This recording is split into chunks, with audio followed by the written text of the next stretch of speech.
Chapter 10. For weeks after that, I could not believe in my feelings. My personality was numb, reduced to a lumpish, loose, dissolved state. I was a non-man, something that knew vaguely that it was human, but felt that it was not. As time separated me from the experience, I could feel no hate for the men who had driven me from the job. They didn't seem to be individual men, but part of a huge, implacable, elemental design toward which hate was futile. What I did feel was a longing to attack. But how? And because I knew of no way to grapple with this thing, I felt doubly cast out. I went to bed tired and got up tired, though I was having no physical exercise. During the day, I overreacted to each event, my banked emotions spilling around it. I refused to talk to anyone about my affairs because I knew that I would only hear a justification of the ways of the white folks, and I didn't want to hear it. I lived carrying a huge wound, tender, festering, and I shrank when I came near anything that I thought would touch it. But I had to work because I had to eat. My next job was that of a helper in a drugstore, and the night before I reported for work, I fought with myself, telling myself that I had to master this thing, that my life depended upon it. Other black people worked, got along somehow. Then I must get along, until I could get my hands on enough money to leave. I would make myself fit in. Others had done it. I would do it. I had to do it. I went to the job apprehensive, resolving to watch my every move. I swept the sidewalk, pausing when a white person was 20 feet away. I mopped the store, cautiously waiting for the white people to move out of my way in their own good time. I cleaned acres of glass shelving, changing my tempo now to work faster, holding every nuance of reality within the focus of my consciousness. Noon came and the store was crowded. People jammed to the counters for food. A white man behind the counter ran up to me and shouted, "A jug of Coca-Cola, quick, boy!" My body jerked taut, and I stared at him. He stared at me. "What's wrong with you?" "Nothing," I said. "Well, move! Don't stand there gaping." Even if I had tried, I couldn't have told him what was wrong. My sustained expectation of violence had exhausted me. My preoccupation with curbing my impulses, my speech, my movements, my manner, my expressions, had increased my anxiety. I became forgetful, concentrating too much upon trivial tasks. The men began to yell at me, and that made it worse. One day I dropped a jug of orange syrup in the middle of the floor. The boss was furious. He caught my arm and jerked me into the back of the drugstore. His face was livid. I expected him to hit me. I was braced to defend myself. "I'm going to deduct that from your pay, you black bastard," he yelled. Words had come instead of blows, and I relaxed. "Yes, sir," I said placatingly. "It was my fault." My tone whipped him to a frenzy. "You're goddamn right it was," he yelled louder. "I'm new at this," I mumbled, realizing that I had said the wrong thing, though I had been striving to say the right. "We're only trying you out," he warned me. "Yes, sir, I understand," I said. He stared at me, speechless with rage. Why could I not learn to keep my mouth shut at the right time? I had said just one short sentence too many. My words were innocent enough, but they indicated, it seemed, a consciousness on my part that infuriated white people. Saturday night came, and the boss gave me my money and snapped, "Don't come back. You won't do." I knew what was wrong with me, but I couldn't correct it. The words and actions of white people were baffling signs to me. I was living in a culture and not a civilization, and I could learn how that culture worked only by living with it. Misreading the reactions of whites around me made me say and do the wrong things. In my dealing with whites, I was conscious of the entirety of my relations with them, and they were conscious only of what was happening at a given moment. I had to keep remembering what others took for granted. I had to think out what others felt. I had begun coping with the white world too late. I could not make subservience an automatic part of my behavior. I had to feel and think out each tiny item of racial experience in the light of the whole race problem. And to each item, I brought the whole of my life. While standing before a white man, I had to figure out how to perform each act and how to say each word. I couldn't help it. I could not grin. In the past, I had always said too much. Now I found that it was difficult to say anything at all. I could not react as the world in which I lived expected me to. That world was too baffling, too uncertain. I was idle for weeks. The summer waned. Hope for school was now definitely gone. Autumn came, and many of the boys who held jobs returned to school. Jobs were now numerous. I heard that hall boys were needed at one of the hotels, the hotel in which Ned's brother had lost his life. Should I go there? Would I too make a fatal slip? But I had to earn money. I applied and was accepted to mop long, white-tiled hallways that stretched around the entire perimeter of the office floors of the building. I reported each night at 10, got a huge pail of water, a bushel of soap flakes, and with a gang of moppers, I worked. All the boys were Negroes, and I was happy. At least I could talk, joke, laugh, sing, say what I pleased.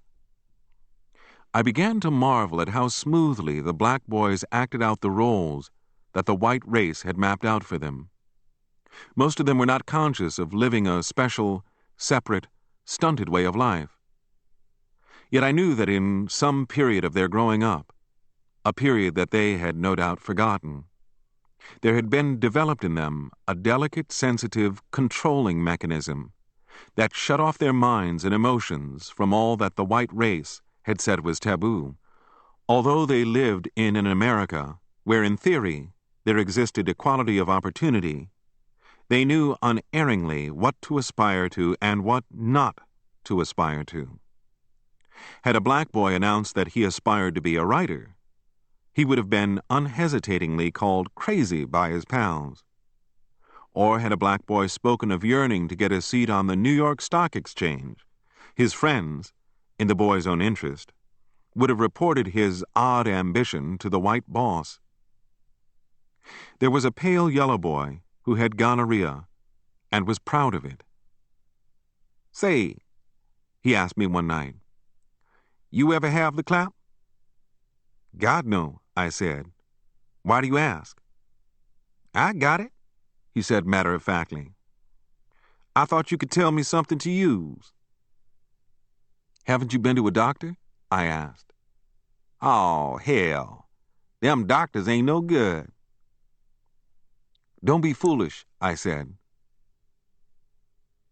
"What's the matter with you?" he demanded of me. "You talk like you'd be ashamed of the clap." "I would," I said. "Hell, you ain't a man unless you done had it 3 times, he said. "Don't brag about it," I said. "'Tain't nothing worse than a bad cold," he said. But I noticed that when he urinated, he would grab hold of a steam pipe, a door jamb, or a windowsill, and strain with tear-filled eyes and a tortured face, as though he were attempting to lift the hotel up from its foundations. I laughed to cover my disgust. When I was through mopping, I would watch the never-ending crap games that went on in the lockers, but I could never become interested enough to participate. Gambling had never appealed to me. I couldn't conceive of any game holding more risks than the life I was living. Curses and sex stories sounded round the clock, and blue smoke choked the air. I would sit listening for hours, wondering how on earth they could laugh so freely, trying to grasp the miracle that gave their debased lives the semblance of a human existence. Several Negro girls were employed as maids in the hotel, some of whom I knew. One night, when I was about to go home, I saw a girl who lived in my direction, and I fell in beside her to walk part of the distance together. As we passed the white night watchman, he slapped her playfully on her buttocks. I turned around, amazed.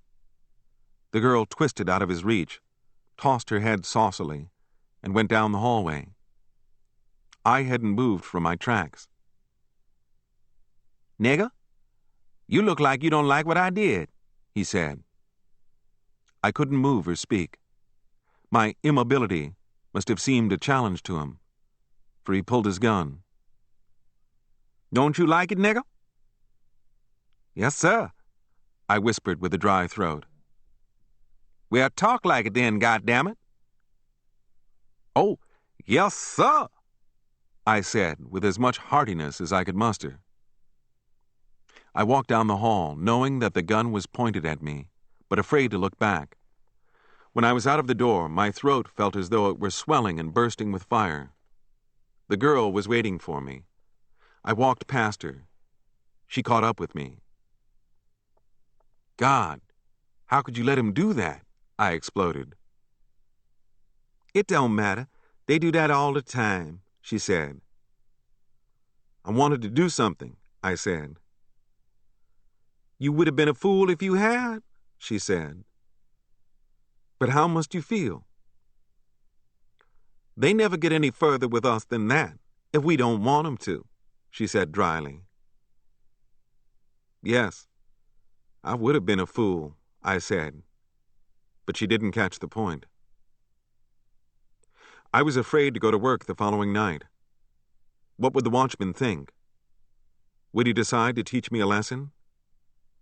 I walked slowly through the door, wondering if he would continue his threat. His eyes looked at and through me. Evidently, he considered the matter closed, or else he'd had so many experiences of that kind that he'd already forgotten it. Out of my salary, I had begun to save a few dollars, for my determination to leave had not lessened, but I found the saving exasperatingly slow.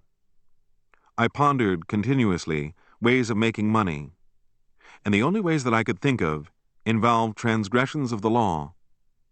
No, I mustn't do that, I told myself. To go to jail in the South would mean the end, and there was the possibility that if I were ever caught, I would never reach jail. This was the first time in my life that I had ever consciously entertained the idea of violating the laws of the land. I had felt that my intelligence and industry could cope with all situations, and until that time, I had never stolen a penny from anyone. Even hunger had never driven me to appropriate what wasn't my own. The mere idea of stealing had been repugnant. I hadn't been honest from deliberate motives, but being dishonest had simply never occurred to me. Yet all about me, Negroes were stealing. More than once, I'd been called a dumb nigger by black boys who discovered that I hadn't availed myself of a chance to snatch some petty piece of white property that had been carelessly left within my reach. "How in hell you going to get ahead?" I had been asked when I had said that one ought not steal. I knew that the boys in the hotel filched whatever they could. I knew that Griggs, my friend who worked in the Capitol Street jewelry store, was stealing regularly and successfully. I knew that a black neighbor of mine was stealing bags of grain from a wholesale house where he worked, though he was a stanch deacon in his church and prayed and sang on Sundays. I knew that the black girls who worked in white homes stole food daily to supplement their scanty wages. And I knew that the very nature of black and white relations bred this constant thievery. No Negroes in my environment had ever thought of organizing, no matter in how orderly a fashion, and petitioning their white employers for higher wages. The very thought would have been terrifying to them, and they knew that the whites would have retaliated with swift brutality. So pretending to conform to the laws of the whites, grinning, bowing, they let their fingers stick to what they could touch. And the whites seemed to like it. But I, who stole nothing, who wanted to look them straight in the face, who wanted to talk and act like a man, inspired fear in them. The Southern whites would rather have had Negroes who stole work for them than Negroes who knew, however dimly, the worth of their own humanity. Hence, whites placed a premium upon black deceit.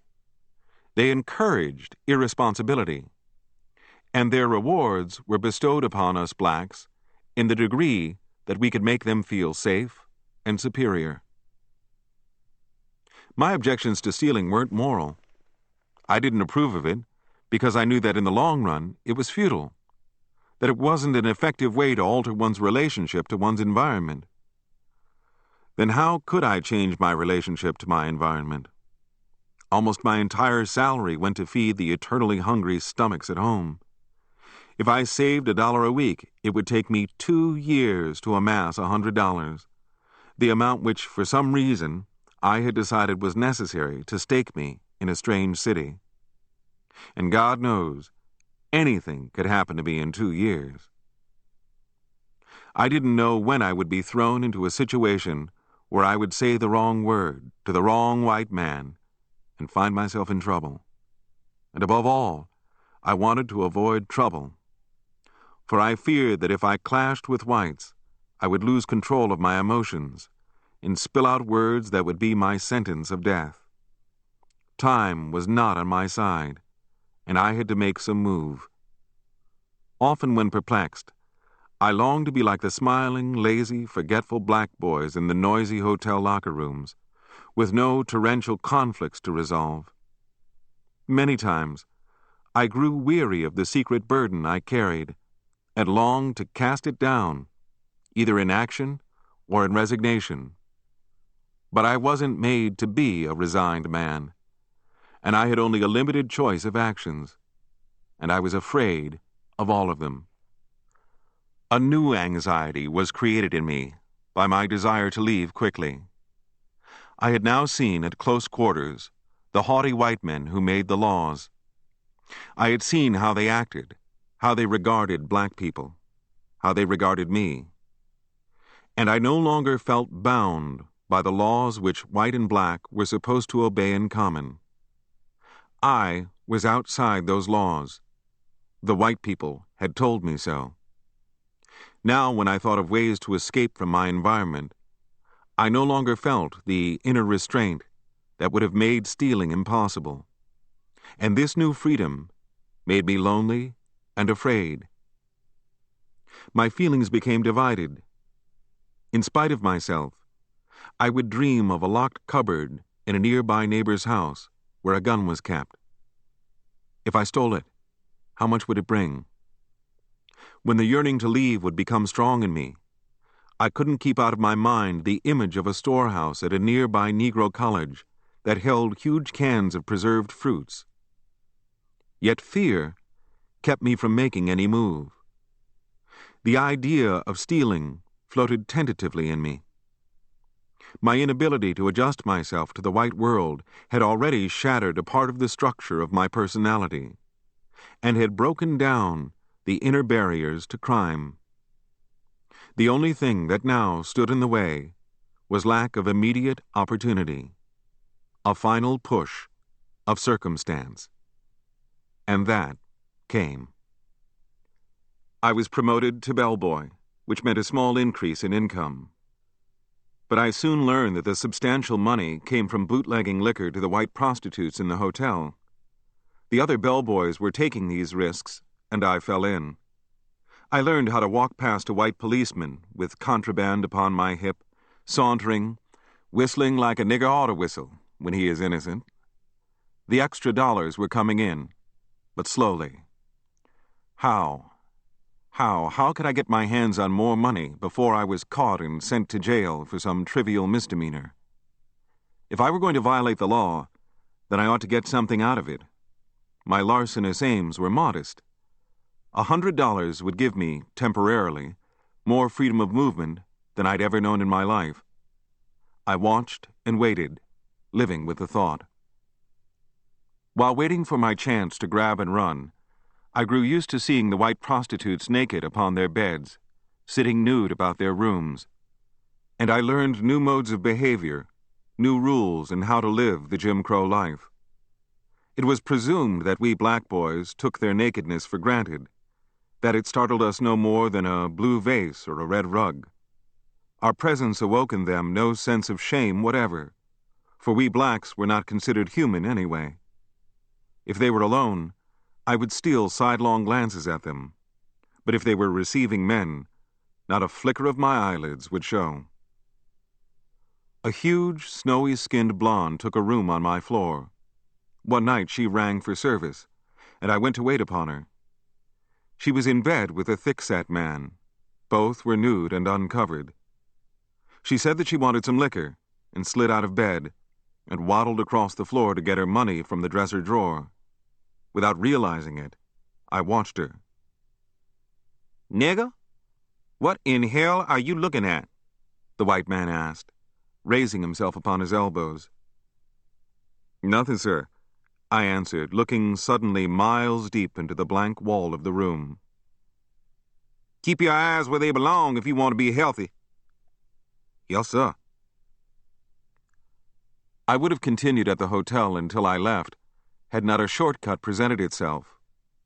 One of the boys at the hotel whispered to me one night that the only local Negro movie house wanted a boy to take tickets at the door. "You ain't never been in jail, is you?" he asked me. "Not yet," I answered. "Then you can get the job," he said. "I'd take it, but I done 6 months, and they know me." "What's the catch?" "The girl who sells tickets is using a system," he explained. "If you get the job, you can make some good gravy." If I stole, I would have a chance to head northward quickly. If I remained barely honest, piddling with pints of bootleg liquor, I merely prolonged my stay, increased my chances of being caught, exposed myself to the possibility of saying the wrong word or doing the wrong thing, and paying a penalty that I dared not think of. The temptation to venture into crime was too strong, and I decided to work quickly, taking whatever was in sight, amass a wad of money, and flee. I knew that others had tried it before me, and had failed, but I was hoping to be lucky. My chances of getting the job were good. I had no past record of stealing or violating the laws. When I presented myself to the Jewish proprietor of the movie house, I was immediately accepted. The next day, I reported for duty and began taking tickets. The boss man warned me. "Now look, I'll be honest with you, if you'll be honest with me. I don't know who's honest around this joint and who isn't, but if you are honest, then the rest are bound to be. All tickets will pass through your hands. There can be no stealing unless you steal." I gave him a pledge of my honesty, feeling absolutely no qualms about what I intended to do. He was white, and I could never do to him what he and his kind had done to me. Therefore, I reasoned, stealing was not a violation of my ethics, but of his. I felt that things were rigged in his favor, and any action I took to circumvent his scheme of life was justified. Yet, I hadn't convinced myself. During the first afternoon, the Negro girl in the ticket office watched me closely, and I knew that she was sizing me up, trying to determine when it would be safe to break me into her graft. I waited, leaving it to her to make the first move. I was supposed to drop each ticket that I took from a customer into a metal receptacle. Occasionally, the boss would go to the ticket window and look at the serial number on the roll of unsold tickets, and then compare that number with the number on the last ticket I'd dropped into the receptacle. The boss continued his watchfulness for a few days, then began to observe me from across the street. Finally, he absented himself for long intervals. Attention, as high as that I had known when the white men had driven me from the job at the optician's, returned to live in me. But I'd learned to master a great deal of tension now. I'd developed, slowly and painfully, a capacity to contain it within myself, without betraying it in any way. Had this not been true, the mere thought of stealing, the risks involved, the inner distress would have so upset me that I would have been in no state of mind to calculate coldly, would have made me so panicky that I would have been afraid to steal at all. But my inner resistance had been blasted. I felt that I'd been emotionally cast out of the world, had been made to live outside the normal processes of life, had been conditioned in feeling against something daily, had become accustomed to living on the side of those who watched and waited. While I was eating supper in a nearby cafe one night, a strange Negro man walked in and sat beside me. "Hello, Richard," he said. "Hello," I said. "I don't think I know you." "But I know you," he said, smiling. Was he one of the boss's spies? "How do you know me?" I asked. "I'm Tell's friend," he said, naming the girl who sold the tickets at the movie. I looked at him searchingly. Was he telling me the truth? Or was he trying to trap me for the boss? I was already thinking and feeling like a criminal, distrusting everybody. "We start tonight," he said. "What?" I asked, still not admitting that I knew what he was talking about. "Don't be scared. The boss trusts you. He's gone to see some friends. Somebody's watching him, and if he starts back to the movie, they'll phone us," he said. I couldn't eat my food. It lay cold upon the plate, and sweat ran down from my armpits. "It'll work this way," he explained in a low, smooth tone. "A guy'll come to you and ask for a match. You give him 5 tickets that you'll hold out of the box, see? We'll give you the signal when to start holding out. The guy'll give the tickets to Tell. She'll resell them all at once when a crowd is buying at rush hour. You get it?" I didn't answer. I knew that if I were caught, I would go to the chain gang. But wasn't my life already a kind of chain gang? What, really, did I have to lose? "Are you with us?" he asked. I still did not answer. He rose and clapped me on the shoulder and left. I trembled as I went back to the theater. Anything might happen, but I was used to that. Had I not felt that same sensation when I lay on the ground and the white men towered over me, telling me that I was a lucky nigger? Had I not felt it when I walked home from the optical company that morning with my job gone? Had I not felt it when I walked down the hallway of the hotel with the night watchman pointing a gun at my back? Had I not felt it all 1,000,000 times before? I took the tickets with sweaty fingers. I waited. I was gambling. Freedom or the chain gang? There were times when I felt that I couldn't breathe. I looked up and down the street. The boss wasn't in sight. Was this a trap? If it were, I would disgrace my family. Wouldn't all of them say that my attitude had been leading to this all along? Would they not rake up the past and find clues that had led to my fate? The man I had met in the cafe came through the door and put a ticket in my hand. "There's a crowd at the box office," he whispered. "Save 10, not 5. Start with this one." Well, here goes, I thought. He gave me the ticket and sat looking at the moving shadows upon the screen. I held on to the ticket, and my body grew tense, hot as fire, but I was used to that too. Time crawled through the cells of my brain. My muscles ached. I discovered that crime means suffering. The crowd came in and gave me more tickets. I kept 10 of them tucked into my moist palm.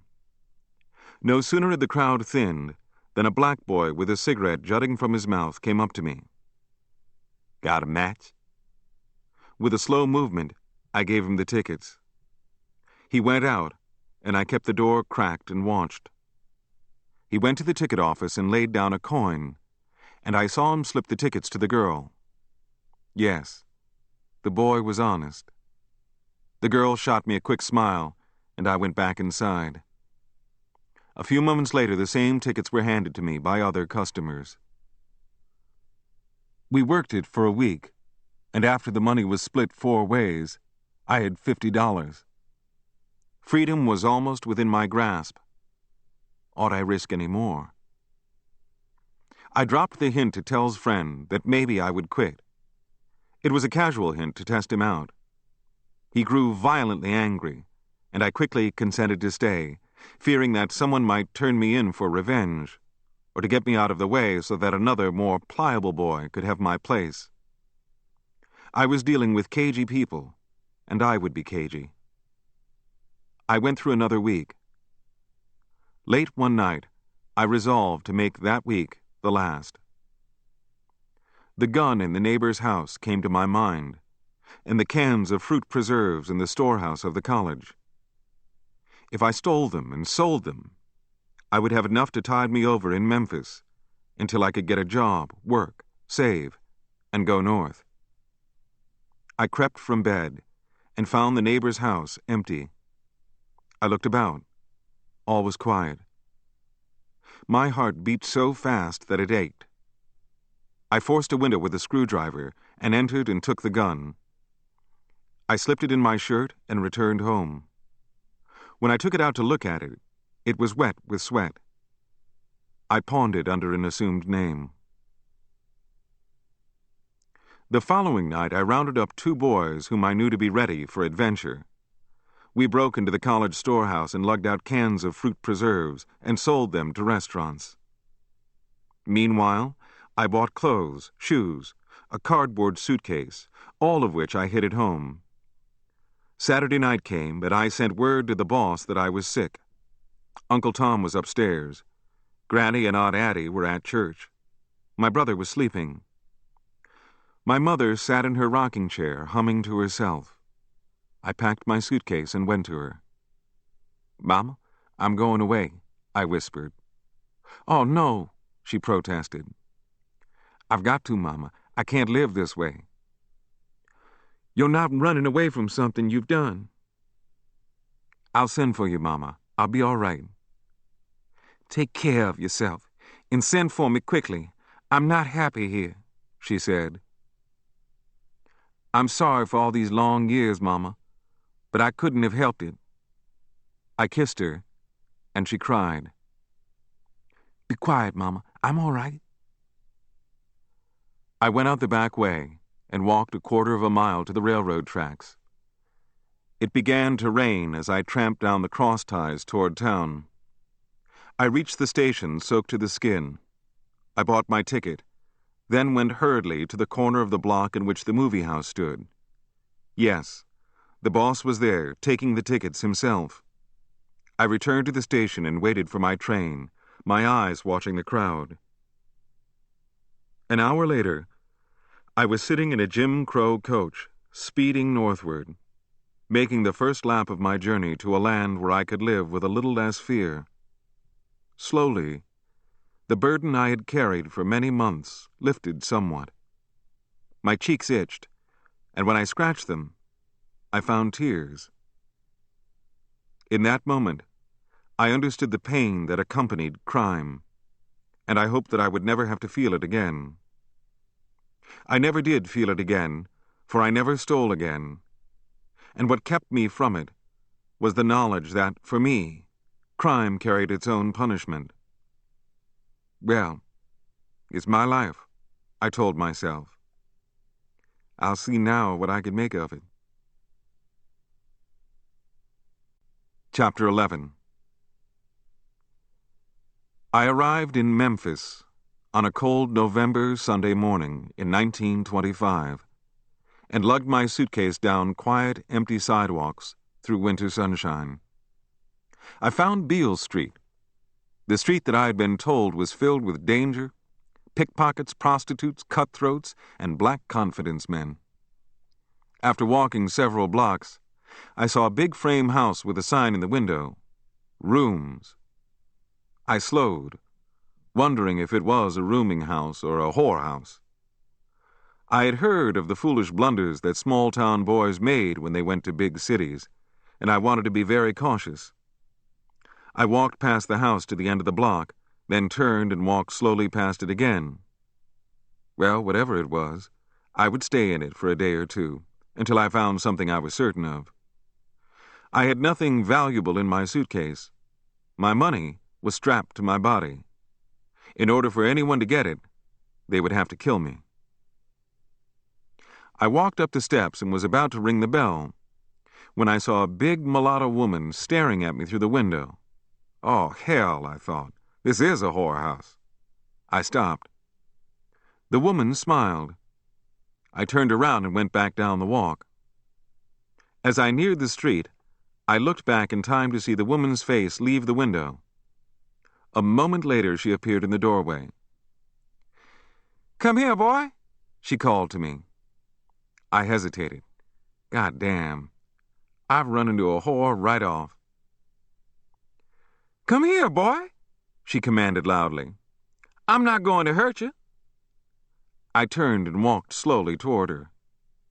"Come inside," she said. I stared at her a moment, then stepped into a warm hallway. The woman smiled, turned on a light, and looked at me from my head to my feet. "How come you was walking past this house so many times?" she asked. "I was looking for a room," I said. "Didn't you see the sign?" "Yes, ma'am." "Then how come you didn't come in?" "Well, I don't know. You see, I'm a stranger here." "Lord, and don't I know it!" She dropped heavily into a chair and went into a gale of laughter that made her big bosom shake as though it were going to fly off. "Anybody could tell that." She gasped, giggled, and grew quiet. She said, "I'm Mrs. Moss." I told her my name.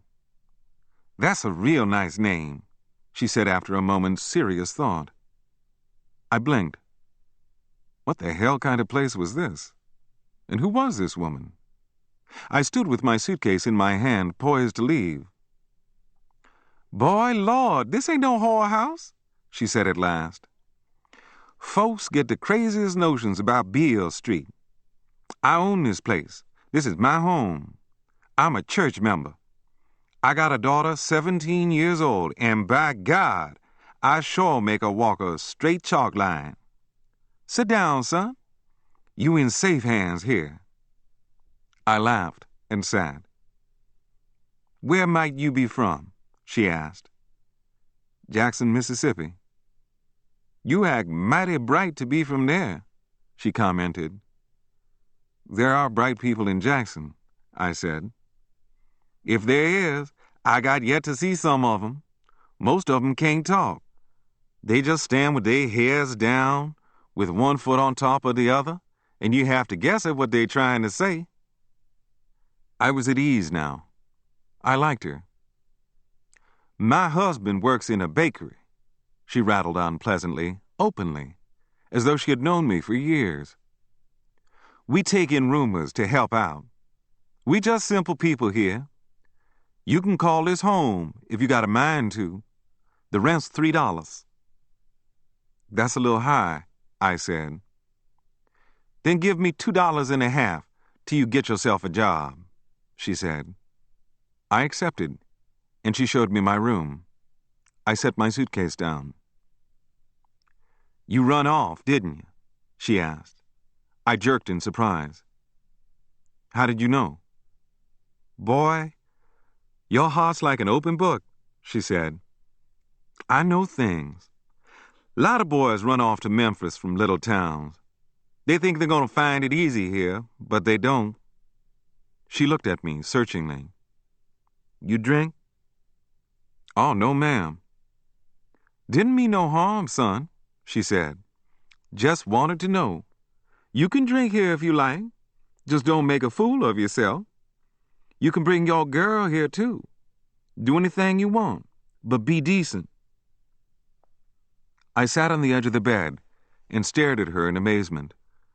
It was on reputedly disreputable Beale Street in Memphis that I had met the warmest, friendliest person I had ever known, that I discovered that all human beings were not mean and driving, were not bigots like the members of my family. "You can eat dinner with us when we come from church," she said. "Thank you, I'd like to." "Maybe you want to come to church with us?" "Well," I hedged. "No, you're tired," she said, closing the door. I lay on the bed and reveled in the delightful sensation of living out a long-sought dream. I had always flinched inwardly from the lonely terror that I had thought I would feel in a strange city, and now I had found a home with friendly people.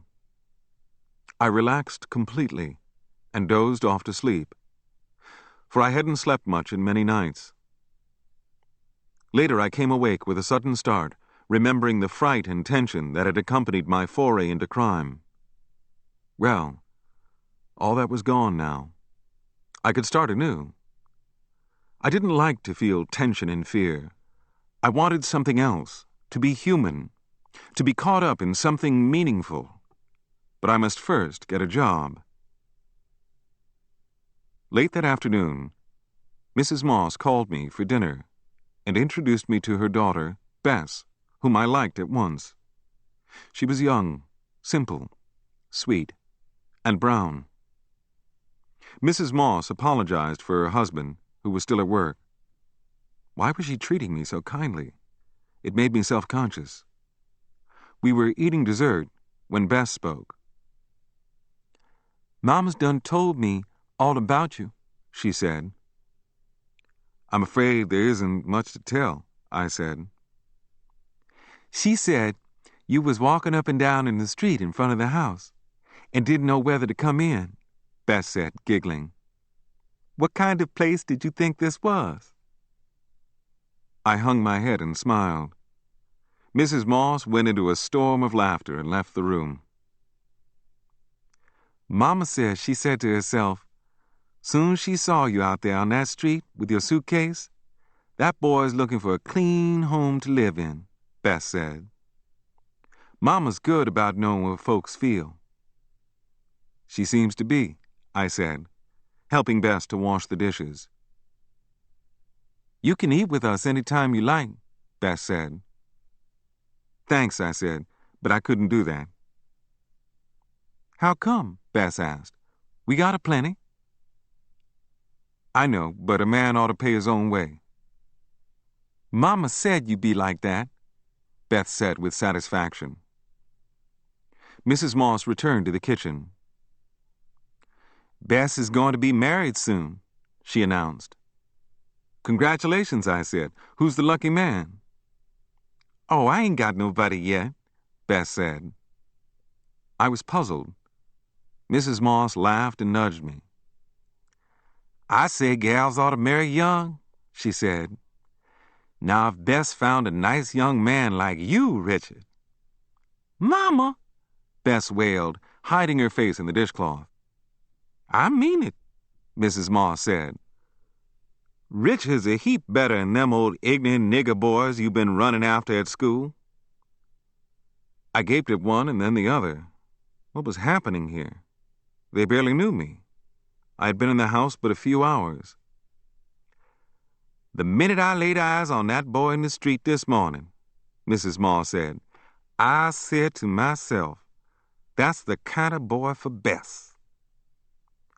Bess came to me and leaned her head on my shoulder. I was stunned. How on earth could she act like this? "Mama, don't," Bess pleaded teasingly. "I mean it," Mrs. Moss said. "Richard, I'm worried about whose hands this house is going to fall into. I ain't too long for this old world." "Bess'll find a boy who'll love her," I said uneasily. "I ain't so sure," Mrs. Moss said, shaking her head. "I'm going up front," Bess said, giggling, burying her face in her hands and running out. Mrs. Moss came close to me and spoke confidently. "A gal's a funny thing," she said, laughing. "They has to be tamed, just like wild animals." "She's all right," I said, wiping the table, thinking furiously, not wanting to become involved too deeply with the family. "You like Bess, Richard?" Mrs. Moss asked me suddenly. I stared at her, doubting my ears. "I've been in the house only a couple of hours," I said hesitantly. "She's a fine girl." "Now, I mean, do you like her? Could you love her?" she asked insistently. I stared at Mrs. Moss, wondering if something was wrong with Bess. What kind of people were these? "You people don't know me. I didn't exist for you 5 hours ago," I said seriously. Then I shot at her, "I could be a robber or a burglar for all you know." "Son, I know you," she said emphatically. Oh, Christ, I thought. I'll have to leave this place. "You go up front with Bess," Mrs. Moss said. "Look, Miss Moss, I'm just a poor nobody," I said. "You got something in you I like," she said. "Money ain't everything. You got a good Christian heart, and everybody ain't got that." I winced and turned my head away. Her naive simplicity was overwhelming. I felt as though I had been accused of something. "I worked 20 years and bought this house myself," she went on. "I'd be happy when I died if I thought Bess had a husband like you." "Oh, Mama!" Bess shrieked with protesting laughter from the front room. I went into a warm, cozy front room and sat on the sofa. Bess was sitting on a little bench, looking out the window. How must I act toward this girl? I didn't want to be drawn into something I didn't want, and neither did I wish to wound anybody's feelings. "Don't you want to sit here with me?" Bess said. I rose and sat with her. Neither of us spoke for a long time. "I'm the same age as you," Bess said. "I'm 17. "Do you go to school?" I asked to make conversation. "Yes," she said. "Want to see my books?" "I'd like to." She rose and brought her school books to me. I saw that she was in the 5th grade. "I ain't so good in school," she said, tossing her head. "But I don't care." "Well, school's kind of important, you know," I said cautiously. "Love is the important thing," she countered strongly. I wondered if she were demented. The behavior of the mother and the daughter ran counter to all I had ever seen or known. Mrs. Moss came into the room. "I think I'll go out and look for a job," I said, wanting to escape them. "On a Sunday?" Mrs. Moss exclaimed. "Wait till in the morning." "But I can learn the streets tonight anyway," I said. "That's really a good thought," Mrs. Moss said after a moment's reflection. "You see, Bess, that boy thinks." I felt awkward, embarrassed, called upon to say something. "I'll be glad to help you with your lessons, Bess," I said. "You think you can?" she asked, doubting. "Well, I used to take charge of classes at school last year," I said. "Now, ain't that nice?" Mrs. Moss said in a honeyed tone. I went into my room and lay on the bed and tried to fathom out the kind of home I had come to. That they were serious, I had no doubt. Would they be angry with me when they learned that my life was 1,000,000 miles from theirs? How could I avoid that? Was it wise to remain here with a 17-year-old girl eager for marriage and a mother equally anxious to have her marry me? What on earth had they seen in me to have made them act toward me as they had? My clothes weren't good. True, I had manners that had been drilled into me at home, at school, manners that had been kicked into me on jobs. But anybody could have manners. I had learned to know these people better in 5 hours than I had learned to know my own family in 5 years. Later, after I had grown to understand the peasant mentality of Bess and her mother, I learned the full degree to which my life at home had cut me off, not only from white people, but from Negroes as well. To Bess and her mother, money was important, but they didn't strive for it too hard. They had no tensions, unappeasable longings, no desire to do something to redeem themselves. The main value in their lives was simple, clean, good living. And when they thought they had found those same qualities in one of their race, they instinctively embraced him, liked him, and asked no questions. But such simple, unaffected trust flabbergasted me. It was impossible. I walked down Beale Street and into the heart of Memphis. My body was thin, my overcoat shabby. On Main Street, I saw a sign in a cafe window. Dishwasher wanted. I went in and spoke to the manager, and was hired to come to work the following night. The salary was $10 for the first week and $12 thereafter. "Don't hire anyone else," I told him. "I'll be here."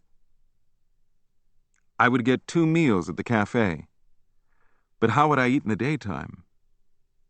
I went into a store and bought a can of pork and beans and a can opener. Well, that problem was solved. I would pay $2.50 a week for my room, and I would save the balance for my trip to Chicago. All my thoughts and movements were dictated by distant hopes. Mrs. Moss was astonished when I told her that I had a job. "You see, Bess," she said, "that boy's got a job his first day here. That's get up for you. He's going somewhere. He just don't sit and gab. He moves." Bess smiled at me. It seemed that every move I made captivated her. Mrs. Moss went upstairs to bed. I was uneasy. "Let me rest your coat," Bess said. She took my coat and felt the can in the pocket. "What you got in there?" she asked. "Oh, nothing," I mumbled, trying to take the coat from her. She pulled out the beans and the can opener. Her eyes widened with pity. "Richard, you hungry, ain't you?" she asked me. "No," I mumbled. "Then let's eat some chicken," she said. "Oh, all right," I said. Bess ran to the stairway. "Mama," she called. "Don't disturb her," I said, knowing that she was going to tell Mrs. Moss about my wanting to eat out of a can, and feeling my heart filled with shame. My muscles flexed to hit her. Mrs. Moss came down in her house robe. "Mama, look what Richard was going to do," Bess said, showing the can. "He was going to eat this in his room." "Lord, boy," Mrs. Moss said, "you don't have to do that." "I'm used to it," I said. "I've got to save money." "I just won't let you eat out of a can in my house," she said. "You don't have to pay me to eat. Go in the kitchen and eat, that's all." "But I wouldn't dirty your room with the can," I said. "It ain't that, son," Mrs. Moss said. "Why do you want to eat out of a can when you can sit at the table with us?" "I don't want to be a burden to anybody," I said. Mrs. Moss stared at me, then hung her head and cried. I was stunned. It was incredible that what I did or the way I lived could evoke tears from anyone. Then my shame made me angry. "You just ain't never had no home life," she said. "I'm sorry for you." I stiffened. I did not like that. She was reaching into my inner life, where it was sore, and I didn't want anyone there.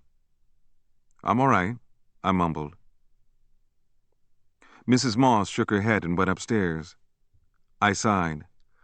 I was afraid that the family was getting too good a hold on me. Bess and I ate chicken, but I didn't have much appetite. Bess was looking at me with melting eyes. We went back to the front room. "I want to get married," she whispered to me. "You have a lot of time yet for that," I said, tense and uneasy. "I want to get married now. I want to love," she said.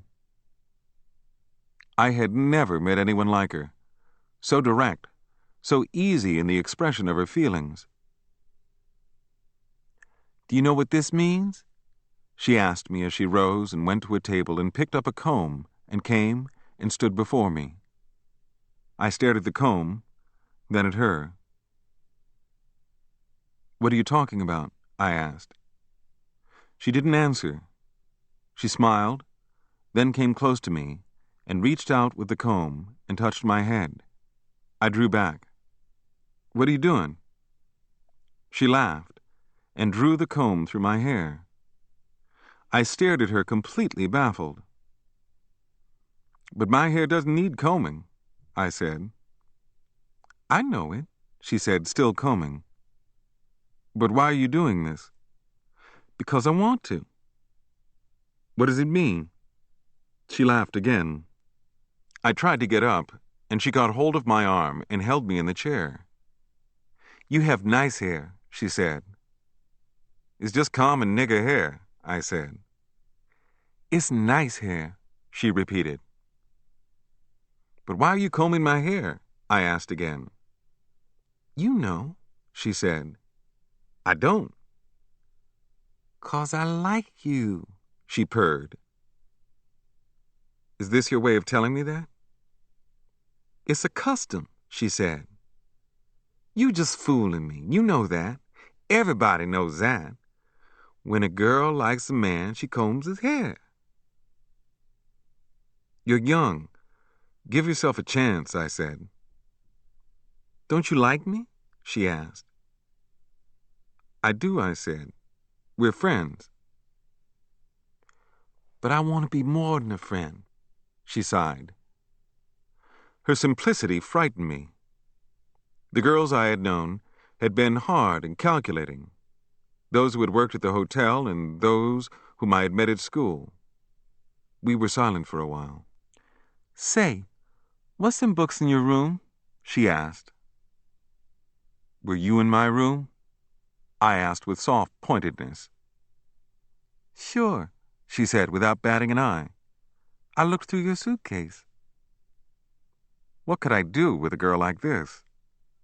Was I dumb or was she dumb? I felt that it would be easy to have sex relations with her, and I was tempted. But what would happen? Love simply didn't come to me that quickly and easily. And she was talking of marriage. Could I ever talk to her about what I felt, hoped? Could she ever understand my life? What had I, above sex, to share with her? And what had she? But I knew that such questions didn't bother her. I did not love her, and didn't want to marry her. The prize of the house didn't tempt me. Yet I sat beside her, feeling the attraction of her body increasing and deepening for me. What if I made her pregnant? I was sure that the fear of becoming pregnant didn't bother her. Perhaps she would have liked it. I had come from a home where feelings were never expressed, except in rage or religious dread, where each member of the household lived locked in his own dark world, and the light that shone out of this child's heart, for she was a child, blinded me. She leaned over and kissed me. What the hell, I thought. Have it out with her, and if anything happens, leave. I kissed her and petted her. She was warm, eager, childish, pliable. She threw her arms and legs about me and hugged me fiercely. I began to wonder how old she was. "What would your mother say?" I asked in a whisper. "She's sleeping." "But what if she saw us?" "I don't care." She was crazy. Plainly, she would have married me that instant, knowing no more about me than she did. Let's go to my room, I said. No, Mama wouldn't like that, she said. She would let me do anything to her in her own front room, but she didn't want me to do it to her in my room. It was crazy, utterly crazy. Mama's sleeping, she observed. I began to suspect that she'd had every boy on the block. You love me? She asked in a whisper.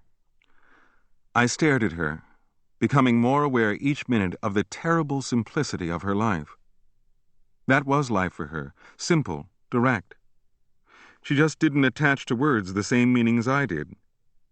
I looked at her and could not believe in her existence. I love you, she said. Don't say that, I said, then was sorry that I had said it. But I do love you, she said again. Her voice had come so clearly that I could no longer doubt her. For Christ's sake, I said to myself. The girl was astoundingly simple, yet vital in a way that I had never known. What kind of life had I lived that made the reality of this girl so strange? I sat thinking of Aunt Addie, her stern face, her forbidding nature, her caution, her restraint, her keen struggle to be good and holy. I'd make a good wife, she said. I disengaged my hand from hers. I looked at her and wanted either to laugh or to slap her. I was about to hurt her and didn't want to. I rose. Oh, hell, this girl's crazy. I heard her crying and I bent to her. Look, I whispered, you don't know me. Let's get to know each other better. Her eyes were beaten, baffled. Love was that simple to her. It could be turned on or off in a moment. You just think I'm nothing, she whimpered. I reached out my hand to touch her, to speak to her, to try to tell her of my life, my feelings, my doubts, and she leaped to her feet. I hate you! She burst out in a passionate whisper and ran out of the room. I lit a cigarette and sat for a long time. I'd never dreamed that anyone would accept me so simply, so completely, without question, or the least hint of personal aggrandizement. The truth was that I had, even though I had fought against it, grown to accept the value of myself that my old environment had created in me, and I had thought that no other kind of environment was possible. My life had changed too suddenly. Had I met Bess upon a Mississippi plantation, I would have expected her to act as she had.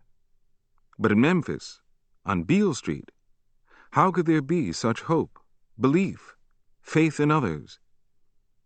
I wanted to go to Bess and talk to her, but I knew no words to say to her. When I awakened the next morning and recalled Bess's naive hopes, I was glad that I had the can of pork and beans. I didn't want to face her across the breakfast table. I dressed to go out. Then, with my coat and hat on, I sat on the edge of the bed and propped my feet on a chair. Taking puffs from a cigarette, I scooped the beans out of the can with my fingers and ate them. I slipped out of the house and went to the waterfront and sat on a knoll of earth in the cold wind and sun, looking at the boats on the Mississippi River. Tonight, I would begin my new job. I knew how to save money, thanks to my long starvation in Mississippi. My heart was at peace. I was freer than I had ever been. A black boy came up to me. "Hi," he said. "Hi," I said. "What you doing these days?" he asked. "Nothing. Waiting for night. I got a job in a cafe," I said. "Shucks," he said. "I'm looking for a buddy." He was trying to act tough, but I thought that he was lonely. "I want to hop a freight and go north." "Why not hop one alone?" I asked. He grinned nervously. "Did you run off from home?" I asked. Yeah, 4 years ago, he said. What have you been doing? Nothing.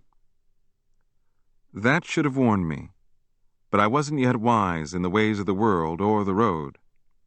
We talked a while longer, then walked down a path toward the river's edge, skirting high weeds. The boy stopped, suddenly, and pointed. What's that? Looks like a can of some sort, I said. I saw a huge can, partially screened by high weeds.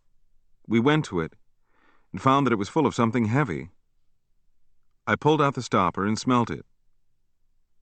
This stuff is liquor, I said. The boy smelt it, and his eyes widened. Reckon we can sell it? He asked.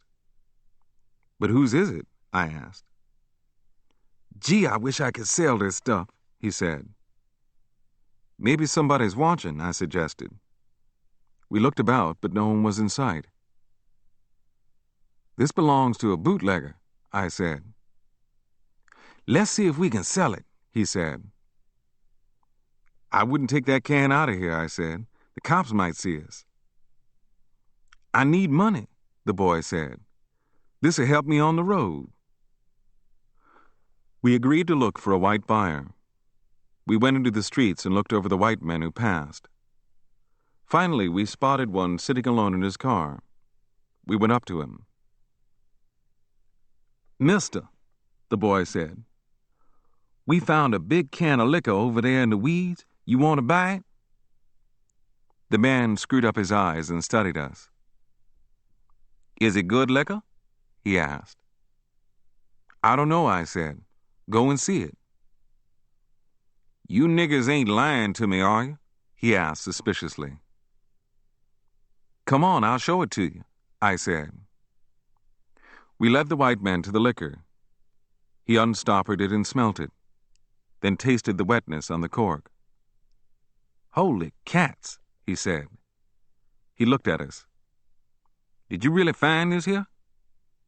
Oh, yes, sir, we said. If you two niggers are lying, I'll kill both of you, he breathed. We're telling the truth, I said. The other boy stood awkwardly and looked on. I wondered why he didn't say anything. Some vague thought was trying to worm its way into my dense, naive, childlike mind, but it didn't come clear, and I brushed it away. You boys bring this can to my car, the white man said.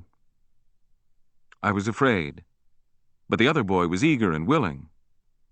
With the white man encouraging us, we lugged the can to his car and put it into the back upon the floor. Here, the white man said, extending a $5 bill to the boy.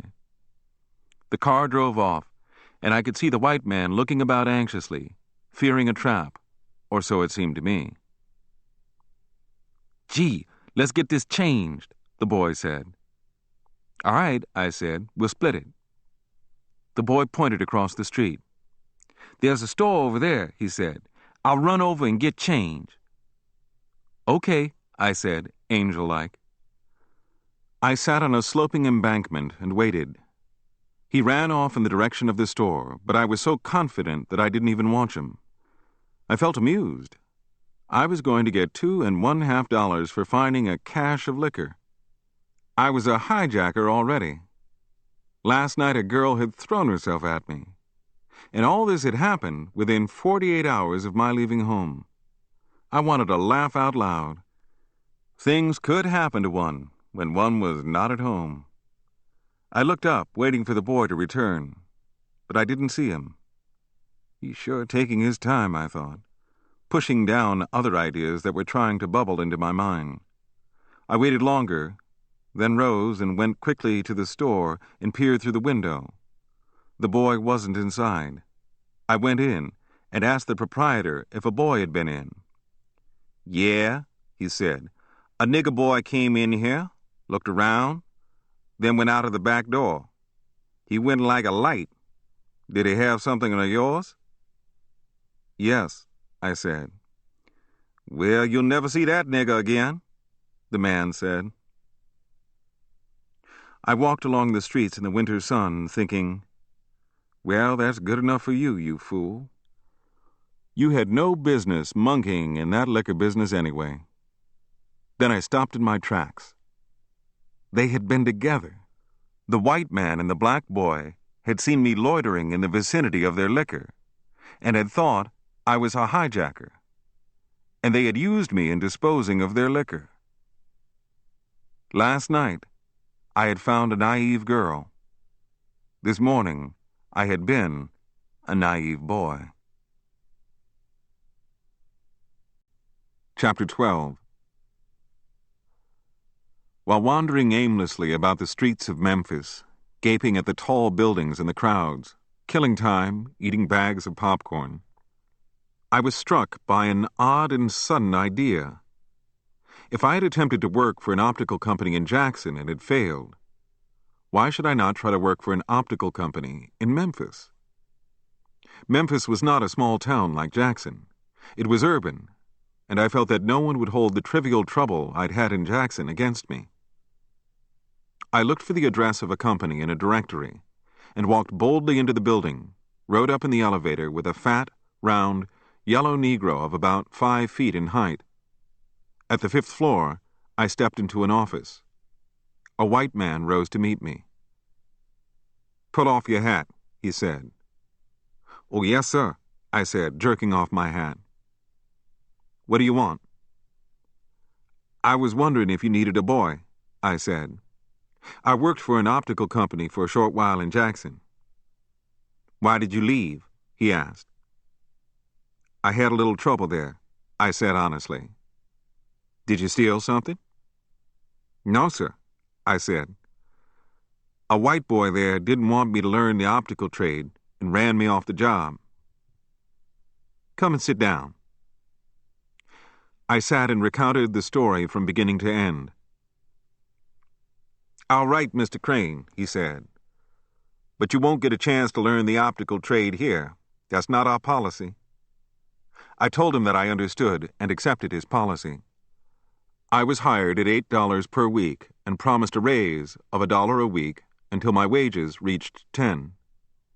Though this was less than I had been offered for the cafe job, I accepted it. I liked the open, honest way in which the man talked to me, and, too, the place seemed clean, brisk, businesslike. I was assigned to run errands and wash eyeglasses after they had come from the rouge-smeared machines. Each evening, I had to take sacks of packages to the post office for mailing. It was light work, and I was fast on my feet. At noon, I would forego my lunch hour and run errands for the white men who were employed in the shop. I would buy their lunches, take their suits out to have them pressed, pay their light, telephone, and gas bills, and deliver notes for them to their stenographer girlfriends in nearby office buildings. The first day, I made $1.50 in tips. I deposited the money I had left from my trip and resolved to live off my tips. I was now rapidly learning to contain the tension I felt in my relations with whites, and the people in Memphis had an air of relative urbanity that took some of the sharpness off the attitude of whites toward Negroes. There were about a dozen white men in the 6th floor shop where I spent most of my time. They varied from Ku Klux Klanners to Jews, from theosophists to just plain poor whites. Although I could detect disdain and hatred in their attitudes, they never shouted at me or abused me. It was fairly easy to contemplate the race issue in the shop without reaching those heights of fear that devastated me. A measure of objectivity entered into my observations of white men and women. Either I could stand more mental strain than formerly, or I had discovered deep within me ways of handling it. When I returned to Mrs. Moss's that Monday night, she was surprised that I had changed my plans and had taken a new job. I showed her my bank book and told her my plan for saving money and bringing my mother to Memphis. As I talked to her, I tried to tell from her manner if Bess had said anything about what had happened between us, but Mrs. Moss was bland and motherly as always. Bess avoided me, refusing to speak when we were alone together, but when her mother was present, she was polite. A few days later, Mrs. Moss came to me with a baffled look in her eyes. "What's happened between you and Bess?" she asked. "Nothing," I lied, burning with shame. "She don't seem to like you no more," she said. "I wanted you all to kind of hit it off." She looked at me searchingly. "Don't you like her none?" I couldn't answer or look at her. I wondered if she had told Bess to give herself to me. "Well," she drawled, sighing, "I guess folks just have to love each other naturally. Can't make 'em." Tears rolled down her cheeks. "Bess'll find somebody." I felt sick, filled with a consciousness of the woman's helplessness, of her naive hope. Time and again she told me that Bess loved me, wanted me. She even suggested that I try Bess and see if you like her. Ain't no harm in that. And her words evoked in me a pity for her that had no name. Finally it became unbearable. One night I returned home from work and found Mrs. Moss sitting by the stove in the hall, nodding. She blinked her eyes and smiled. "How are you, son?" she asked. "Pretty good," I said. "Ain't you and Bess got to be friends or something yet?" "No, ma'am," I said softly. "How come you don't like Bess?" she demanded. "Oh, I don't know." I was becoming angry. "It's 'cause she ain't so bright?" "No, ma'am. Bess is bright," I lied. "Then how come?" I still couldn't tell her. "You and Bess could have this house for your home," she went on. "Y'all could bring up your children here." "But people have to find their own way to each other," I said. "Young folks ain't got no sense these days," she said at last. "If somebody had fixed things for me when I was a gal, I sure would have taken it." "Mrs. Moss," I said, "I think I'd better move." "Move, then," she exploded. "You ain't got no sense." I went to my room and began to pack. A knock came at the door. I opened it. Mrs. Moss stood in the doorway, weeping. "Son, forgive me," she said. "I didn't mean it. I wouldn't hurt you for nothing. You just like a son to me." "That's all right," I said, "but I'd better move." "No," she wailed. "Then you ain't forgive me. When a body asks forgiveness, they means it." I stared. Bess appeared in the doorway. "Don't leave, Richard," she said. "We won't bother you no more," Mrs. Moss said. I wilted, baffled, sorry, ashamed. Mrs. Moss took Bess's hand and led her away. I centered my attention now upon making enough money to send for my mother and brother. I saved each penny I came by, stinting myself on food, walking to work, eating out of paper bags, living on a pint of milk and 2 sweet rolls for breakfast, a hamburger and peanuts for lunch, and a can of beans which I would eat at night in my room. I was used to hunger, and I didn't need much food to keep me alive. I now had more money than I'd ever had before, and I began patronizing second-hand bookstores, buying magazines and books. In this way, I became acquainted with periodicals like Harper's Magazine, The Atlantic Monthly, and The American Mercury. I would buy them for a few cents, read them, then resell them to the book dealer. Once, Mrs. Moss questioned me about my reading. "What you readin' all them books for, boy?" "I just like to." "You studying for law?" "No, ma'am." "Well, I reckon you know what you're doing," she said. Though I didn't have to report for work until 9 o'clock each morning, I would arrive at 8 and go into the lobby of the downstairs bank, where I knew the Negro porter, and read the early edition of the Memphis Commercial Appeal, thereby saving myself 5 cents each day, which I spent for lunch. After reading, I would watch the black porter perform his morning ritual. He would get a mop, bucket, soap flakes, water, then would pause dramatically, roll his eyes to the ceiling, and sing out, "Lord, today, I'm still working for white folks." And he would mop until he sweated. He hated his job and talked incessantly of leaving to work in the post office. The most colorful of the Negro boys on the job was Shorty, the round, yellow, fat elevator operator. He had tiny, beady eyes that looked out between rolls of flesh with a hard but humorous stare. He had the complexion of a Chinese, a short forehead, and 3 chins. Psychologically, he was the most amazing specimen of the Southern Negro I had ever met. Hard-headed, sensible, a reader of magazines and books, he was proud of his race and indignant about its wrongs. But in the presence of whites, he would play the role of a clown, of the most debased and degraded type. One day he needed 25 cents to buy his lunch. "Just watch me get a quarter from the first white man I see," he told me as I stood in the elevator that morning. A white man who worked in the building stepped into the elevator and waited to be lifted to his floor. Shorty sang in a low mumble, smiling, rolling his eyes, looking at the white man roguishly. "I'm hungry, Mr. White Man. I need a quarter for lunch." The white man ignored him. Shorty, his hands on the controls of the elevator, sang again. "I ain't gonna move this damn old elevator till I get a quarter, Mr. White Man." "The hell with you, Shorty," the white man said, ignoring him and chewing on his black cigar. "I'm hungry, Mr. White Man.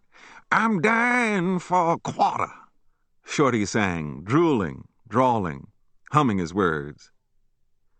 "If you don't take me to my floor, you will die," the white man said, smiling a little for the first time. "But this black son of a bitch sure needs a quarter," Shorty sang, grimacing, clowning, ignoring the white man's threat. "Come on, you black bastard, I got to work," the white man said, intrigued by the element of sadism involved, enjoying it. "It'll cost you 25 cents, Mr. White Man, just a quarter, just 2 bits," Shorty moaned. There was silence.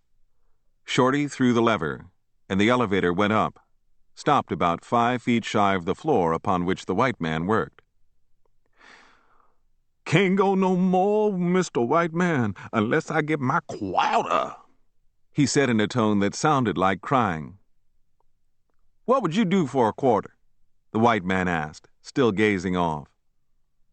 "I'll do anything for a quarter," Shorty sang. "What, for example?"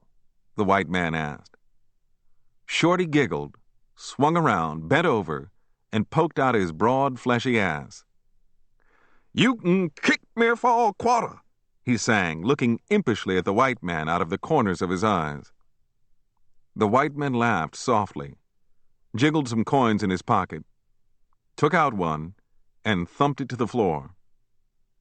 Shorty stooped to pick it up, and the white man bared his teeth and swung his foot into Shorty's rump with all the strength of his body. Shorty let out a howling laugh that echoed up and down the elevator shaft. "Now open this door, you goddamn black son of a bitch," the white man said, smiling with tight lips. "Yes, sir," Shorty sang. But first, he picked up the quarter and put it into his mouth. "This monkey's got the peanuts," he chortled. He opened the door, and the white man stepped out and looked back at Shorty as he went toward his office. "You're all right, Shorty, you son of a bitch," he said. "I know it," Shorty screamed, then let his voice trail off in a gale of wild laughter. I witnessed this scene or its variant at least a score of times, and I felt no anger or hatred, only disgust and loathing. Once I asked him, "How in God's name can you do that? I needed a quarter and I got it, he said soberly, proudly. But a quarter can't pay for what he did to you, I said. Listen, nigger, he said to me, my ass is tough and quarters is scarce. I never discussed the subject with him after that. Other Negroes worked in the building. An old man whom we called Edison, his son John, and a night janitor who answered to the name of Dave. At noon, when I wasn't running errands, I would join the rest of the Negroes in a little room at the front of the building overlooking the street. Here, in this underworld pocket of the building, we munched our lunches and discussed the ways of white folks toward Negroes. When two or more of us were talking, it was impossible for this subject not to come up. Each of us hated and feared the whites. Yet, had a white man put in a sudden appearance, we would have assumed silent, obedient smiles. To our minds, the white folks formed a kind of superworld. What was said by them during working hours was rehashed and weighed here. How they looked, what they wore, what moods they were in, who had outdistanced whom in business, who was replacing whom on the job, who was getting fired and who was getting hired. But never once did we openly say that we occupied none but subordinate positions in the building. Our talk was restricted to the petty relations which formed the core of life for us. But under our talk floated a latent sense of violence. The whites had drawn a line over which we dared not step, and we accepted that line because our bread was at stake.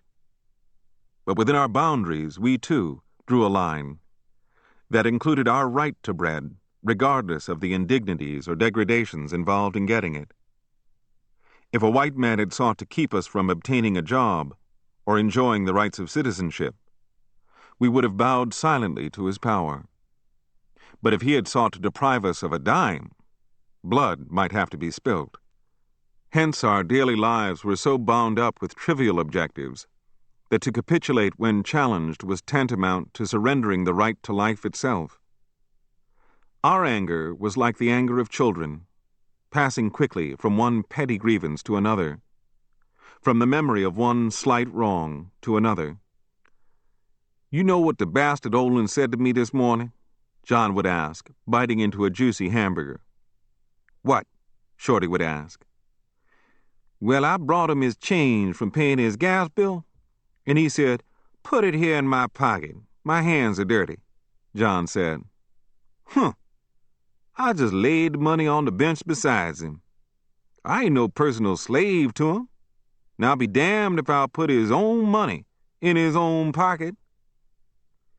Hell, you're right, Shorty would say. White folks just don't think, Old Man Edison would say.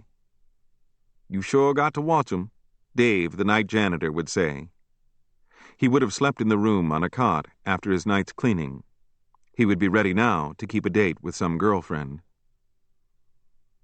Falk sent me to have his suit pressed, I would say. He didn't give me a penny. Told me he would remember it on payday. Ain't that some nerve? John would say. You can't eat his memories, Shorty would say. But you got to keep on doing them favors, Old Man Edison would say. If you don't, they won't like you.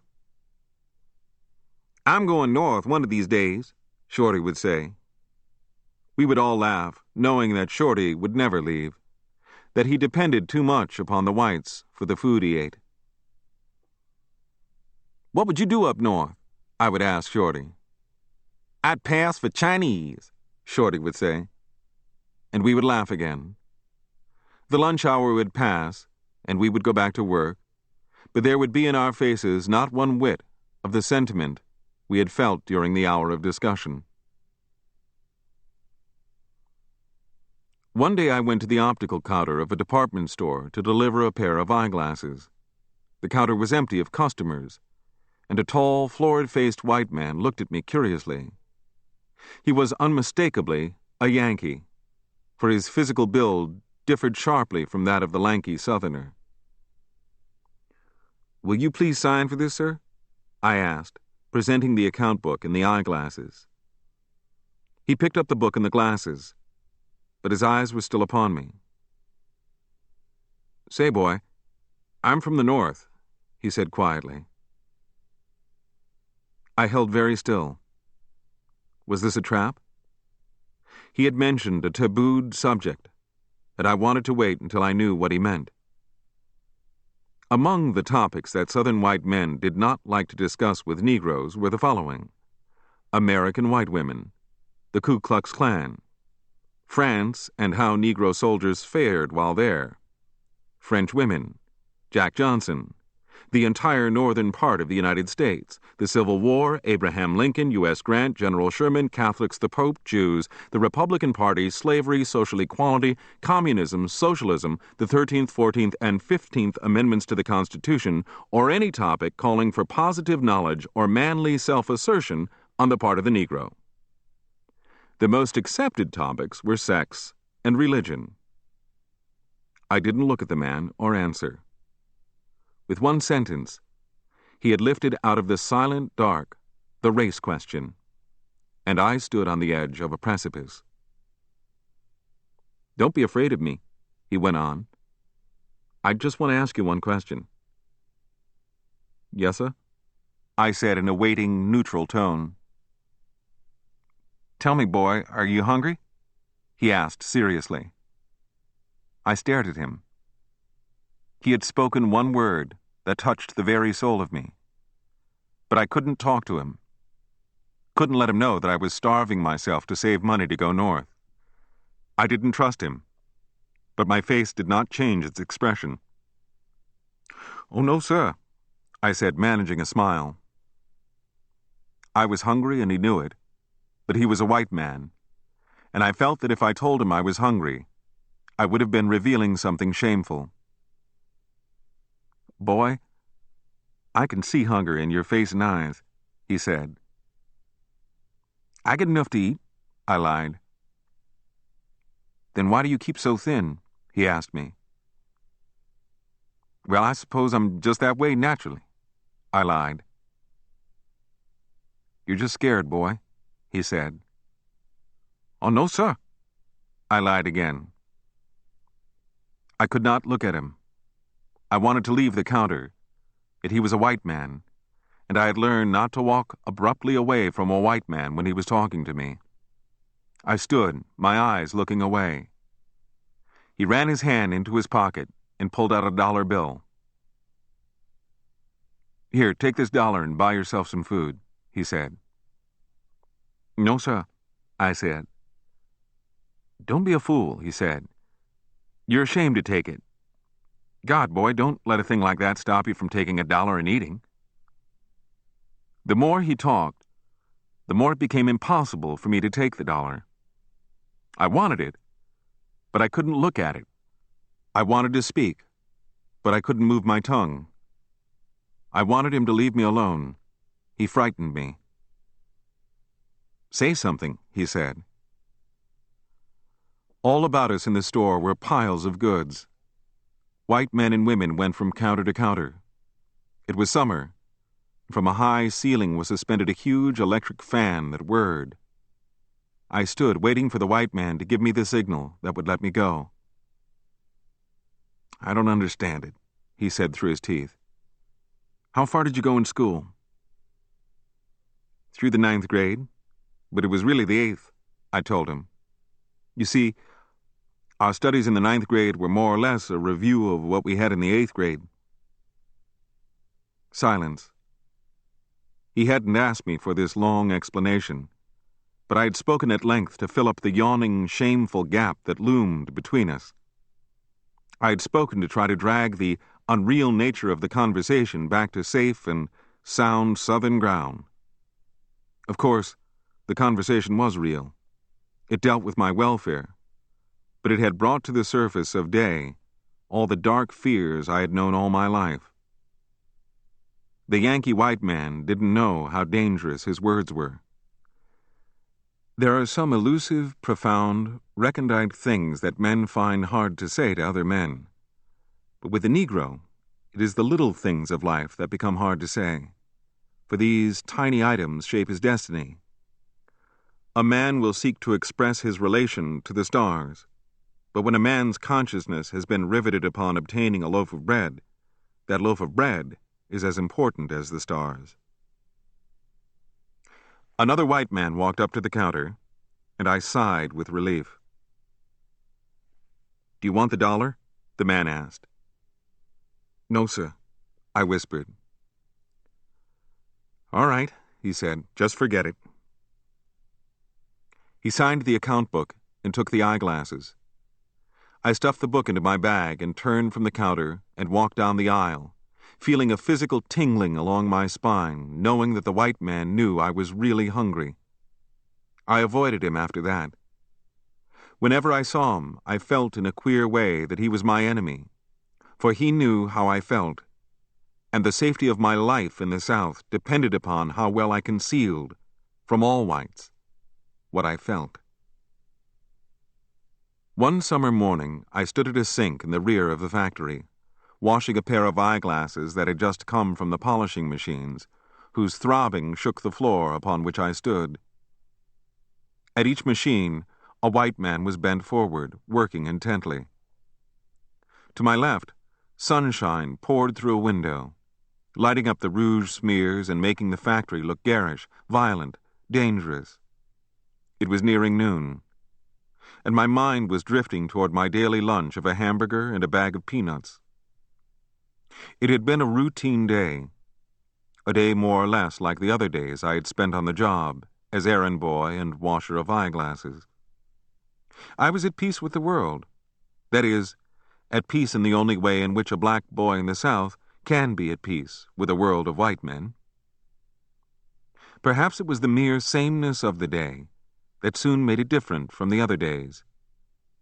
Maybe the white men who operated the machines felt bored with their dull, automatic tasks and hankered for some kind of excitement. Anyway, I presently heard footsteps behind me and turned my head. At my elbow stood a young white man, Mr. Olin, the immediate foreman under whom I worked. He was smiling and observing me as I cleaned emery dust from the eyeglasses. "Boy, how's it going?" he asked. "Oh, fine, sir," I answered with false heartiness, falling quickly into that nigger being a good-natured boy in the presence of a white man pattern, a pattern into which I could now slide easily, although I was wondering if he had any criticism to make of my work. He continued to hover wordlessly at my side. What did he want? It was unusual for him to stand there and watch me. I wanted to look at him, but was afraid to. "Say, Richard, do you believe that I'm your friend?" he asked me. The question was so loaded with danger that I could not reply at once. I scarcely knew Mr. Olin. My relationship to him had been the typical relationship of Negroes to Southern whites. He gave me orders, and I said, "Yes, sir," and obeyed them. Now, without warning, he was asking me if I thought that he was my friend, and I knew that all Southern white men fancied themselves as friends of niggers.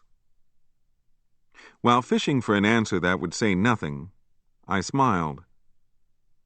"I mean," he persisted, "do you think I'm your friend?" "Well," I answered, skirting the vast racial chasm between us, "I hope you are." "I am," he said emphatically. I continued to work, wondering what motives were prompting him. Already apprehension was rising in me. "I want to tell you something," he said. "Yes, sir," I said. "We don't want you to get hurt," he explained. "We like you around here. You act like a good boy." "Yes, sir," I said. "What's wrong?" "You don't deserve to get into trouble," he went on. "Have I done something that somebody doesn't like?" I asked, my mind frantically sweeping over all my past actions, weighing them in light of the way Southern white men thought Negroes should act. "Well, I don't know," he said, and paused, letting his words sink meaningfully into my mind. He lit a cigarette. "Do you know Harrison?" He was referring to a Negro boy of about my own age who worked across the street for a rival optical house. Harrison and I knew each other casually, but there had never been the slightest trouble between us. "Yes, sir," I said. "I know him." "Well, be careful," Mr. Olin said. "He's after you." "After me? For what?" "He's got a terrific grudge against you," the white man explained. "What have you done to him?" The eyeglasses I was washing were forgotten. My eyes were upon Mr. Olin's face, trying to make out what he meant. Was this something serious? I did not trust the white man, and neither did I trust Harrison. Negroes who worked on jobs in the South were usually loyal to their white bosses. They felt that that was the best way to ensure their jobs. Had Harrison felt that I had in some way jeopardized his job? Who was my friend? The white man or the black boy? "I haven't done anything to Harrison," I said. "Well, you better watch that nigger, Harrison," Mr. Olin said in a low, confidential tone. "A little while ago, I went down to get a Coca-Cola, and Harrison was waiting for you at the door of the building with a knife.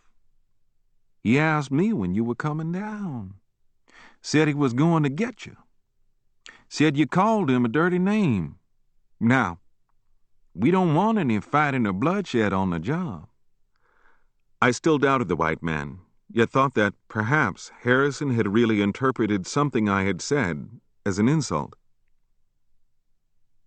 "I've got to see that boy and talk to him," I said, thinking out loud. "No, you'd better not," Mr. Olin said. "You'd better let some of us white boys talk to him."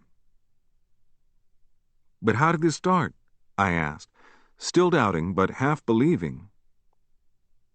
"He just told me that he was going to get even with you, going to cut you and teach you a lesson," he said. "But don't you worry, let me handle this."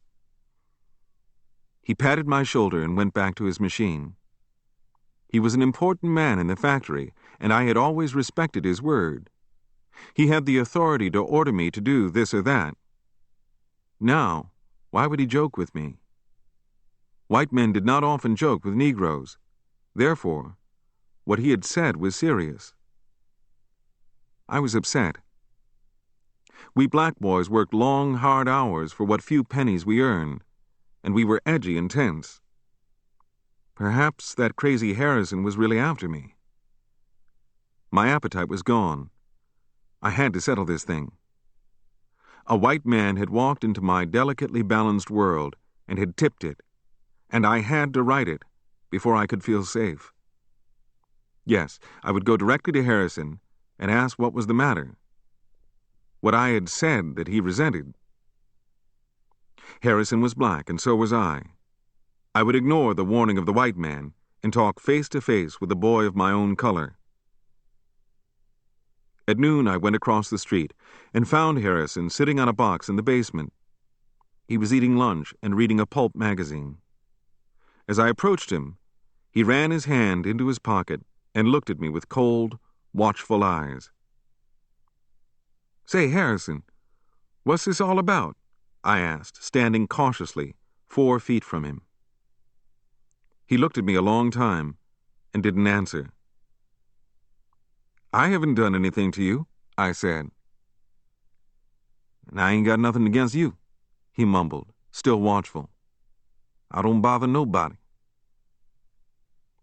"But Mr. Olin said that you came over to the factory this morning, looking for me with a knife." "Oh, no," he said, more at ease now. "I ain't been in your factory all day." He hadn't looked at me as he spoke. "Then what did Mr. Olin mean?" I asked. "I'm not angry with you." "Shucks, I thought you was looking for me, to cut me," Harrison explained. "Mr. Olin, he came over here this morning and said you was going to kill me with a knife the moment you saw me. He said you was mad at me because I had insulted you, but I ain't said nothing about you." He still had not looked at me. He rose. "And I haven't said anything about you," I said. Finally, he looked at me, and I felt better. We two black boys, each working for $10 a week, stood staring at each other, thinking, comparing the motives of the absent white man, each asking himself if he could believe the other. "But why would Mr. Olin tell me things like that?" I asked. Harrison dropped his head. He laid his sandwich aside.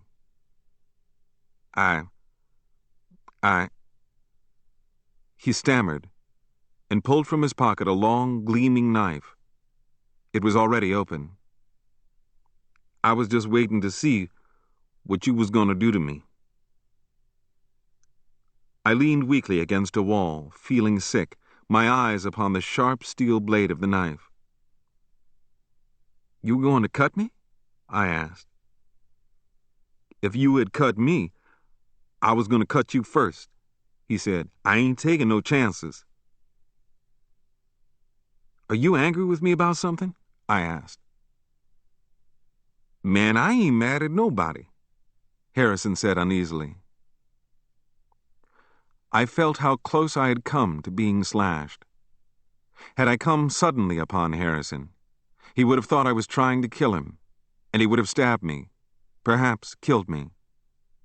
And what did it matter if one nigger killed another? "Look here," I said. "Don't believe what Mr. Olin says." "I see now," Harrison said. "He's playing a dirty trick on us. He's trying to make us kill each other for nothing." "How come he want to do that?" Harrison asked. I shook my head. Harrison sat, but still played with the open knife. I began to doubt. Was he really angry with me? Was he waiting until I turned my back to stab me? I was in torture. "I suppose it's fun for white men to see niggers fight," I said, forcing a laugh. "But you might have killed me," Harrison said. "To white men, we're like dogs or cocks," I said. "I don't want to cut you," Harrison said. "And I don't want to cut you," I said. Standing well out of each other's reach, we discussed the problem and decided that we would keep silent about our conference. We wouldn't let Mr. Olin know that we knew that he was egging us to fight. We agreed to ignore any further provocations. At 1 o'clock, I went back to the factory. Mr. Olin was waiting for me, his manner grave, his face serious. "Did you see that Harrison nigger?" he asked. "No, sir," I lied. "Well, he still has that knife for you," he said. Hate tightened in me, but I kept a dead face. "Did you buy a knife yet?" he asked me. "No, sir," I answered. "You want to use mine?" he asked. "You've got to protect yourself, you know." "No, sir, I'm not afraid," I said. "Nigger, you're a fool," he spluttered. "I thought you had some sense. Are you going to just let that nigger cut your heart out? His boss gave him a knife to use against you. Take this knife, nigger, and stop acting crazy." I was afraid to look at him. If I had looked at him, I would have had to tell him to leave me alone, that I knew he was lying, that I knew he was no friend of mine, that I knew if anyone had thrust a knife through my heart, he would simply have laughed. But I said nothing. He was the boss, and he could fire me if he didn't like me. He laid an open knife on the edge of his workbench, about a foot from my hand. I had a fleeting urge to pick it up and give it to him, point first, in his chest. But I did nothing of the kind. I picked up the knife and put it into my pocket. "Now you're acting like a nigger with some sense," he said. As I worked, Mr. Olin watched me from his machine. Later, when I passed him, he called me. "Now look here, boy," he began. "We told that Harrison nigger to stay out of this building and leave you alone, see? But I can't protect you when you go home. If that nigger starts at you, When you're on your way home, you stab him before he gets a chance to stab you, see? I avoided looking at him and remained silent. Suit yourself, nigga, Mr. Olin said. But don't say I didn't warn you. I had to make my round of errands to deliver eyeglasses, and I stole a few minutes to run across the street to talk to Harrison. Harrison was sullen and bashful, wanting to trust me, but afraid. He told me that Mr. Olin had telephoned his boss and had told him to tell Harrison that I had planned to wait for him at the back entrance of the building at 6 o'clock and stab him. Harrison and I found it difficult to look at each other. We were upset and distrustful. We weren't really angry at each other. We knew that the idea of murder had been planted in each of us by the white men who employed us. We told ourselves again and again that we didn't agree with the white men. We urged ourselves to keep faith in each other. Yet there lingered deep down in each of us a suspicion that maybe one of us was trying to kill the other. I'm not angry with you, Harrison, I said. I don't want to fight nobody, Harrison said bashfully. But he kept his hand in his pocket on his knife. Each of us felt the same shame, felt how foolish and weak we were in the face of the domination of the whites. I wish they'd leave us alone, I said. Me too, Harrison said. There are a million black boys like us to run errands, I said. They wouldn't care if we killed each other. I know it, Harrison said. Was he acting? I couldn't believe in him. We were toying with the idea of death, for no reason that stemmed from our own lives, but because the men who ruled us had thrust the idea into our minds. Each of us depended upon the whites for the bread we ate, and we actually trusted the whites more than we did each other. Yet there existed in us a longing to trust men of our own color. Again, Harrison and I parted, vowing not to be influenced by what our white boss men said to us. The game of egging Harrison and me to fight, to cut each other, kept up for a week. We were afraid to tell the white men that we didn't believe them, for that would have been tantamount to calling them liars, or risking an argument that might have ended in violence being directed against us. One morning, a few days later, Mr. Olin and a group of white men came to me and asked me if I was willing to settle my grudge with Harrison with gloves, according to boxing rules. I told them that, though I wasn't afraid of Harrison, I didn't want to fight him, and that I didn't know how to box. I could feel now that they knew I no longer believed them. When I left the factory that evening, Harrison yelled at me from down the block. I waited, and he ran toward me. Did he want to cut me? I backed away as he approached. We smiled uneasily and sheepishly at each other. We spoke haltingly, weighing our words.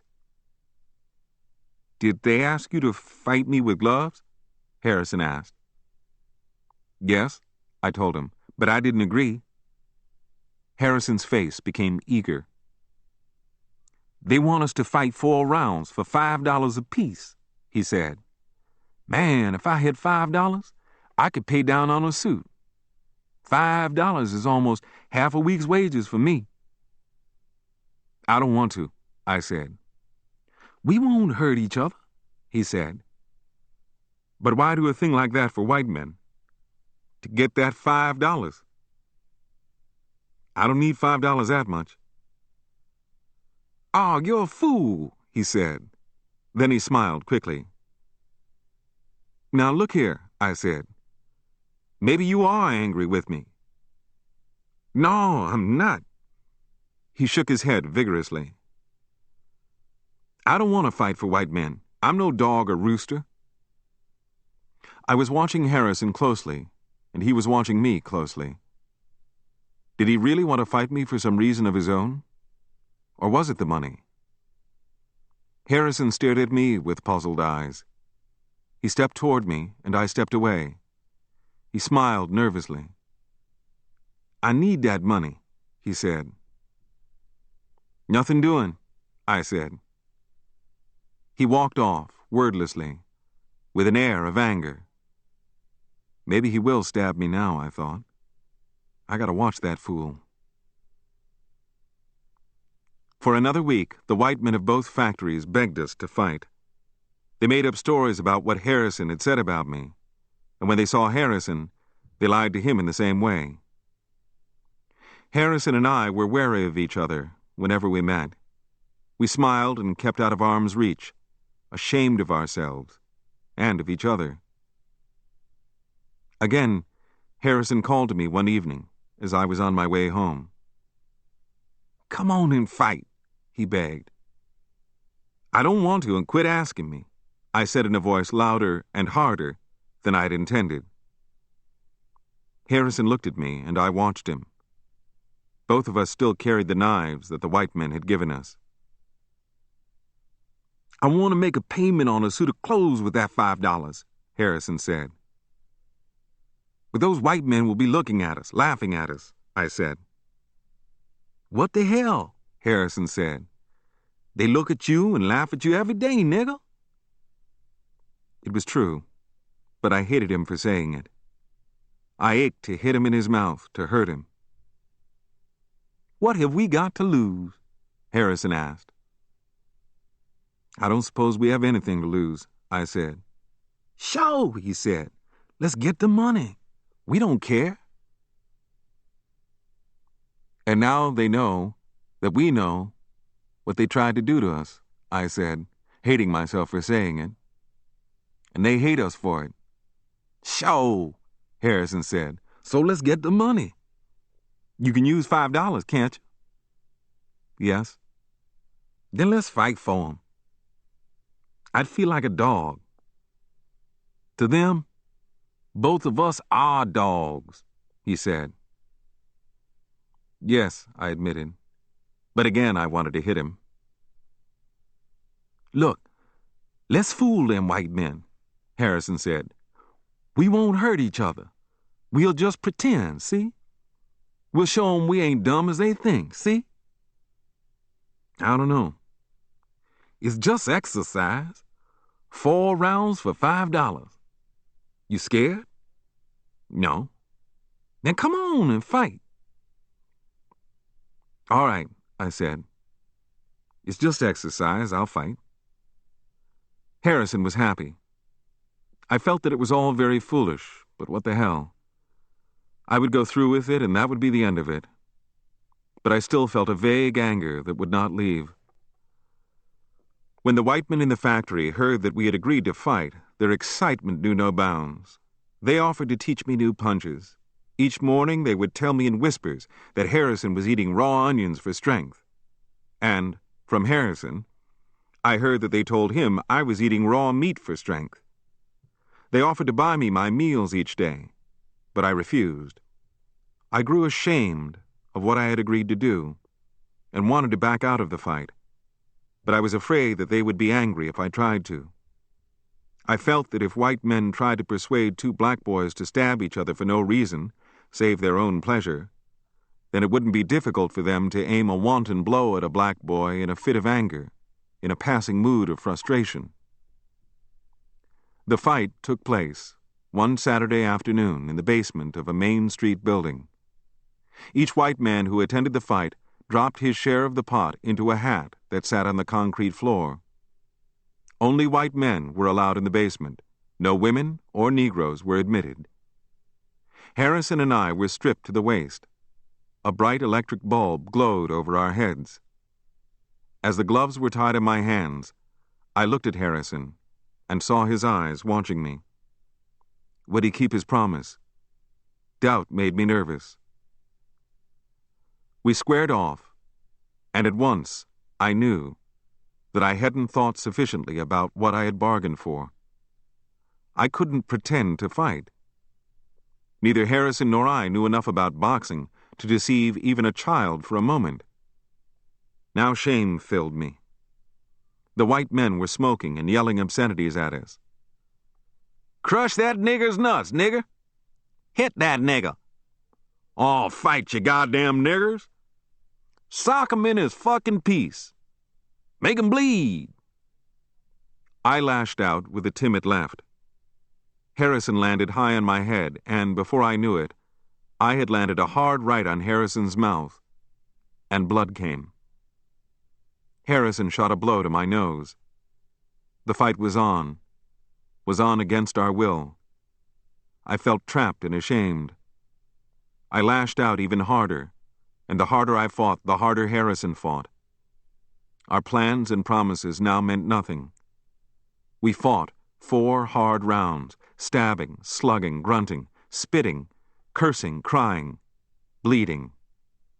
The shame and anger we felt for having allowed ourselves to be duped crept into our blows, and blood ran into our eyes, half blinding us. The hate we felt for the men whom we had tried to cheat went into the blows we threw at each other. The white men made the rounds last as long as 5 minutes, and each of us was afraid to stop and ask for time, for fear of receiving a blow that would knock us out. When we were on the point of collapsing from exhaustion, they pulled us apart. I could not look at Harrison. I hated him, and I hated myself. I clutched my $5 in my fist and walked home. Harrison and I avoided each other after that, and we rarely spoke. The white men attempted to arrange other fights for us, but we had sense enough to refuse. I heard of other fights being staged between other black boys, and each time I heard those plans falling from the lips of the white men in the factory, I eased out of earshot. I felt that I had done something unclean, something for which I could never, properly, atone. Chapter 13. One morning, I arrived early at work and went into the bank lobby where the Negro porter was mopping. I stood at a counter and picked up the Memphis Commercial Appeal and began my free reading of the press. I came finally to the editorial page and saw an article dealing with one H. L. Mencken. I knew by hearsay that he was the editor of the American Mercury, but aside from that I knew nothing about him. The article was a furious denunciation of Mencken, concluding with one hot, short sentence: "Mencken is a fool." I wondered what on earth this Mencken had done to call down upon him the scorn of the South. The only people I had ever heard denounced in the South were Negroes, and this man was not a Negro. Then what ideas did Mencken hold that made a newspaper like the Commercial Appeal castigate him publicly? Undoubtedly he must be advocating ideas that the South didn't like. Were there, then, people other than Negroes who criticized the South? I knew that during the Civil War, the South had hated Northern whites, but I hadn't encountered such hate during my life. Knowing no more of Mencken than I did at that moment, I felt a vague sympathy for him. Hadn't the South, which had assigned me the role of a non-man, cast at him its hardest words? Now, how could I find out about this Mencken? There was a huge library near the riverfront, but I knew that Negroes weren't allowed to patronize its shelves, any more than they were the parks and playgrounds of the city. I had gone into the library several times to get books for the white men on the job. Which of them would now help me to get books?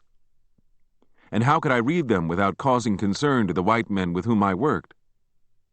I had so far been successful in hiding my thoughts and feelings from them, but I knew that I would create hostility if I went about this business of reading in a clumsy way. I weighed the personalities of the men on the job. There was Don, a Jew, but I distrusted him. His position wasn't much better than mine, and I knew that he was uneasy and insecure. He'd always treated me in an offhand, bantering way that barely concealed his contempt. I was afraid to ask him to help me to get books. His frantic desire to demonstrate a racial solidarity with the whites against the Negroes might make him betray me. Then how about the boss? No, he was a Baptist, and I had the suspicion he wouldn't be quite able to comprehend why a black boy would want to read Mencken. There were other white men on the job whose attitudes showed clearly that they were Kluxers or sympathizers, and they were out of the question. There remained only one man whose attitude didn't fit into an anti-Negro category, for I had heard the white men refer to him as a Pope lover. He was an Irish Catholic and was hated by the white Southerners. I knew that he read books because I had got him volumes from the library several times. Since he, too, was an object of hatred, I felt that he might refuse me, but would hardly betray me. I hesitated, weighing and balancing the imponderable realities.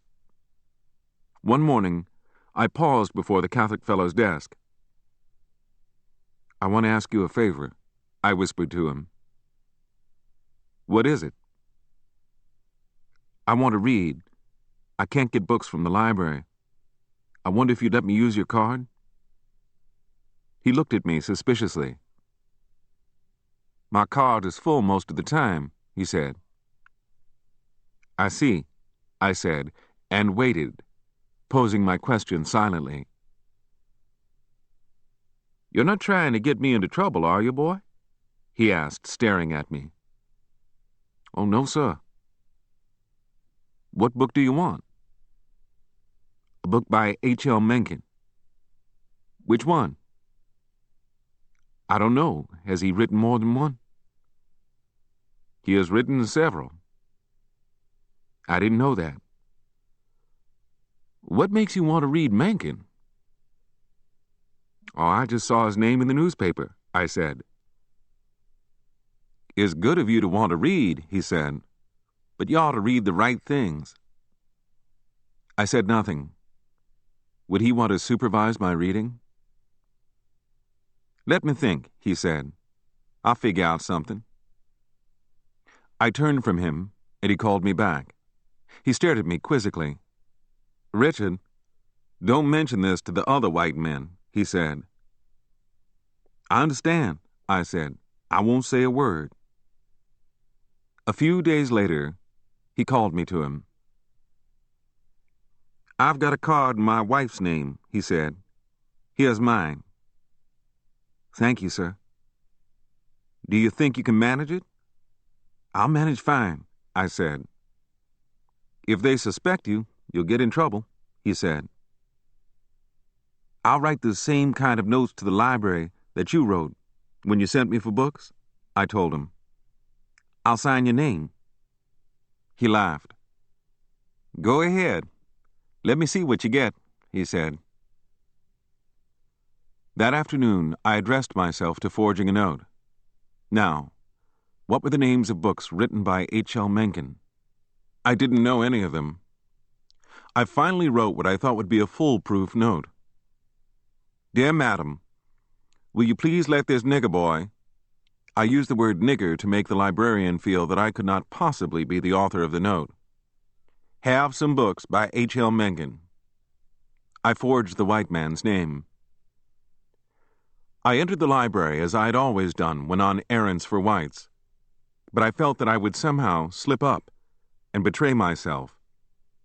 I doffed my hat, stood at a respectful distance from the desk, looked as unbookish as possible, and waited for the white patrons to be taken care of.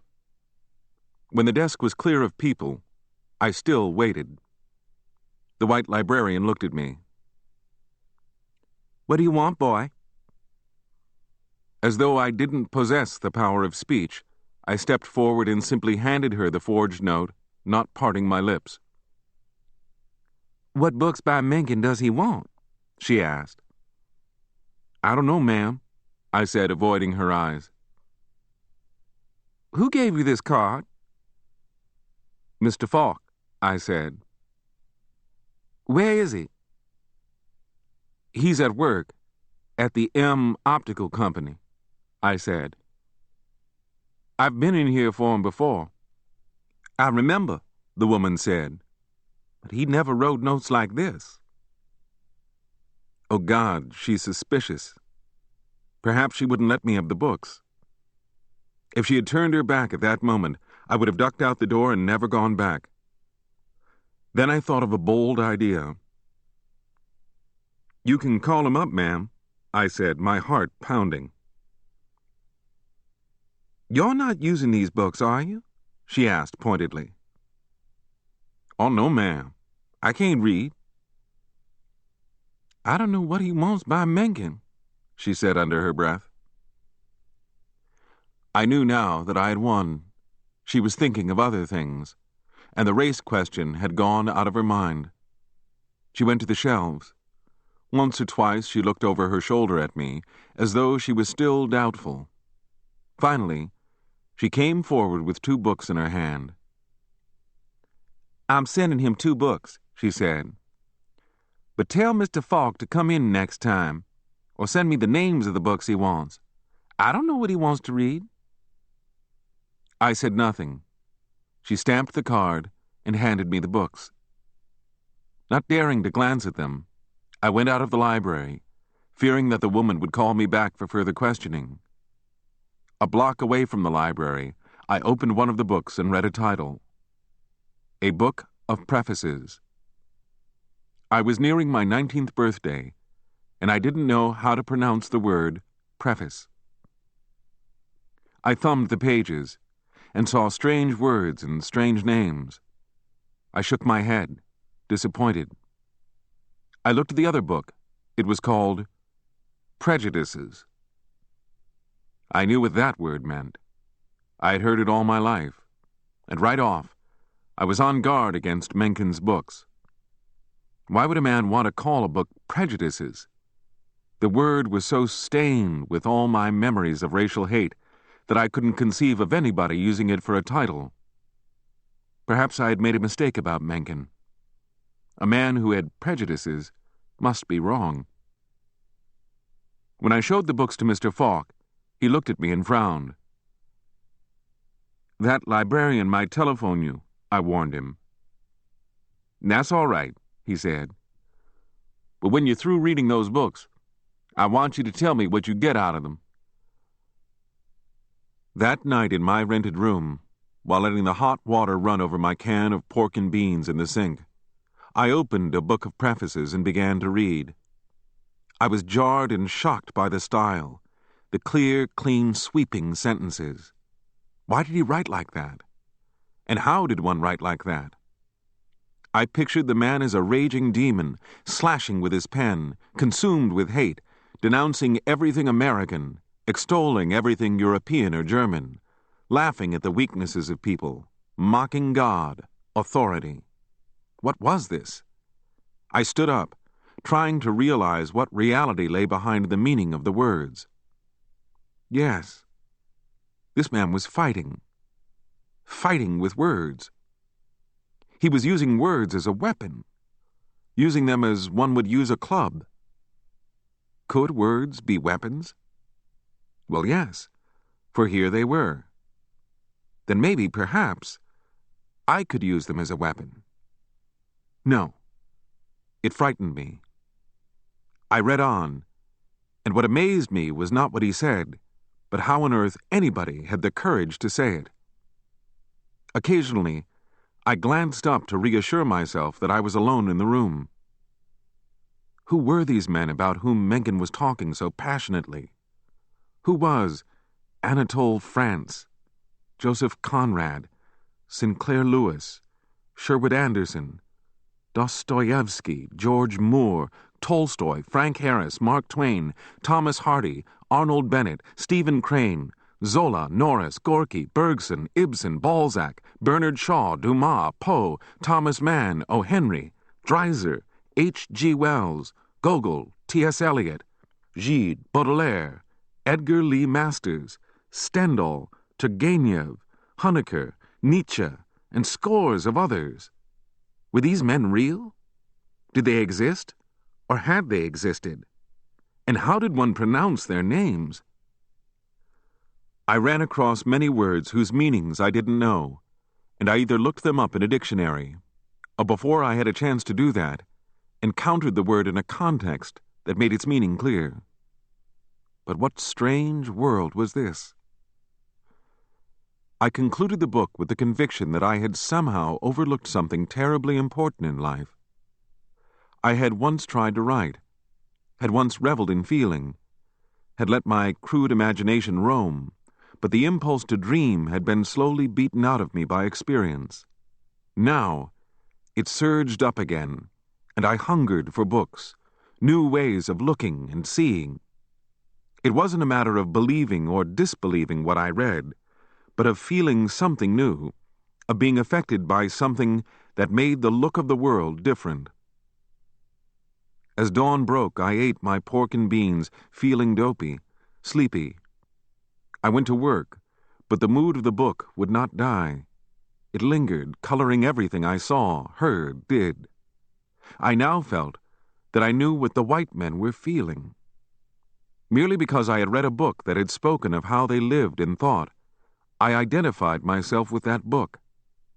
I felt vaguely guilty. Would I, filled with bookish notions, act in a manner that would make the whites dislike me? I forged more notes, and my trips to the library became frequent. Reading grew into a passion. My first serious novel was Sinclair Lewis's Main Street. It made me see my boss, Mr. Gerald, and identify him as an American type. I would smile when I saw him lugging his golf bags into the office. I had always felt a vast distance separating me from the boss, and now I felt closer to him, though still distant. I felt now that I knew him, that I could feel the very limits of his narrow life. And this had happened because I had read a novel about a mythical man called George F. Babbitt. The plots and stories in the novels didn't interest me so much as the point of view revealed. I gave myself over to each novel without reserve, without trying to criticize it. It was enough for me to see and feel something different, and for me, everything was something different. Reading was like a drug, a dope. The novels created moods in which I lived for days. But I couldn't conquer my sense of guilt, my feeling that the white men around me knew that I was changing, that I had begun to regard them differently. Whenever I brought a book to the job, I wrapped it in newspaper, a habit that was to persist for years in other cities and under other circumstances. But some of the white men pried into my packages when I was absent, and they questioned me. "Boy, what are you reading those books for?" "Oh, I don't know, sir." "That's deep stuff you're reading, boy." "I'm just killing time, sir." "You'll addle your brains if you don't watch out." I read Dreiser's Jenny Gerhardt and Sister Carrie, and they revived in me a vivid sense of my mother's suffering. I was overwhelmed. I grew silent, wondering about the life around me. It would have been impossible for me to have told anyone what I derived from these novels, for it was nothing less than a sense of life itself. All my life had shaped me for the realism, the naturalism of the modern novel, and I couldn't read enough of them. Steeped in new moods and ideas, I bought a ream of paper and tried to write, but nothing would come, or what did come was flat beyond telling. I discovered that more than desire and feeling were necessary to write, and I dropped the idea. Yet I still wondered how it was possible to know people sufficiently to write about them. Could I ever learn about life and people? To me, with my vast ignorance, my Jim Crow station in life, it seemed a task impossible of achievement. I now knew what being a Negro meant. I could endure the hunger. I'd learned to live with hate. But to feel that there were feelings denied me, that the very breath of life itself was beyond my reach, that, more than anything else, hurt, wounded me. I had a new hunger. In buoying me up, reading also cast me down, made me see what was possible, what I had missed. My tension returned, new, terrible, bitter, surging, almost too great to be contained. I no longer felt that the world about me was hostile, killing. I knew it. A million times I asked myself what I could do to save myself, and there were no answers. I seemed forever condemned. ringed by walls. I didn't discuss my reading with Mr. Falk, who had lent me his library card. It would have meant talking about myself, and that would have been too painful. I smiled each day, fighting desperately to maintain my old behavior, to keep my disposition seemingly sunny. But some of the white men discerned that I had begun to brood. "Wake up there, boy," Mr. Oland said one day. "Sir," I answered, for the lack of a better word. "You act like you've stolen something," he said. I laughed, in the way I knew he expected me to laugh. But I resolved to be more conscious of myself, to watch my every act, to guard and hide the new knowledge that was dawning within me. If I went north, would it be possible for me to build a new life then? But how could a man build a life upon vague, unformed yearnings? I wanted to write, and I didn't even know the English language. I bought English grammars and found them dull. I felt that I was getting a better sense of the language from novels than from grammars. I read hard, discarding a writer as soon as I felt that I had grasped his point of view. At night, the printed page stood before my eyes in sleep. Mrs. Moss, my landlady, asked me one Sunday morning, "Son, what is this you keep on reading?" "Oh, nothing, just novels." "What you get out of 'em?" "I'm just killing time," I said. "I hope you know your own mind," she said in a tone which implied that she doubted if I had a mind. I knew of no Negroes who read the books I liked, and I wondered if any Negroes ever thought of them. I knew that there were Negro doctors, lawyers, newspapermen, but I never saw any of them. When I read a Negro newspaper, I never caught the faintest echo of my preoccupation in its pages. I felt trapped, and occasionally, for a few days, I would stop reading.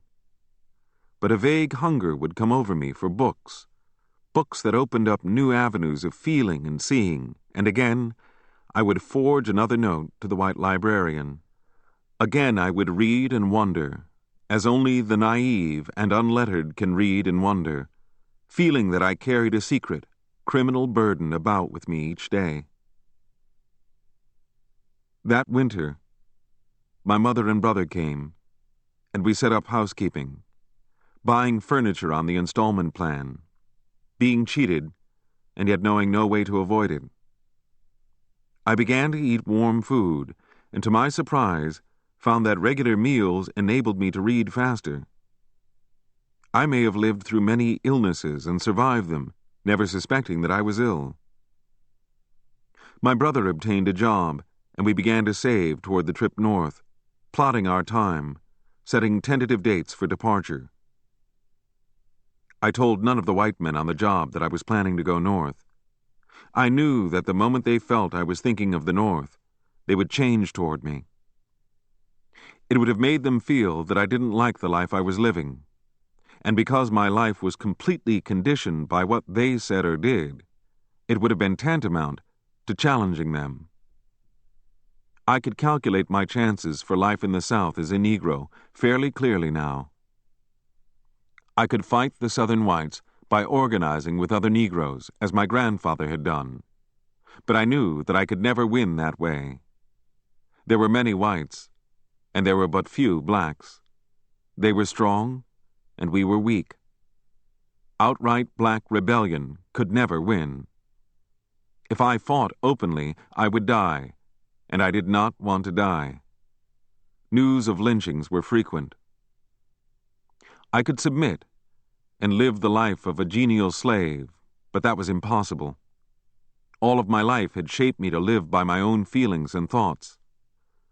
I could make up to Bess and marry her and inherit the house, but that too would be the life of a slave. If I did that, I would crush to death something within me, and I would hate myself as much as I knew the whites already hated those who had submitted. Neither could I ever willingly present myself to be kicked, as Shorty had done. I would rather have died than do that.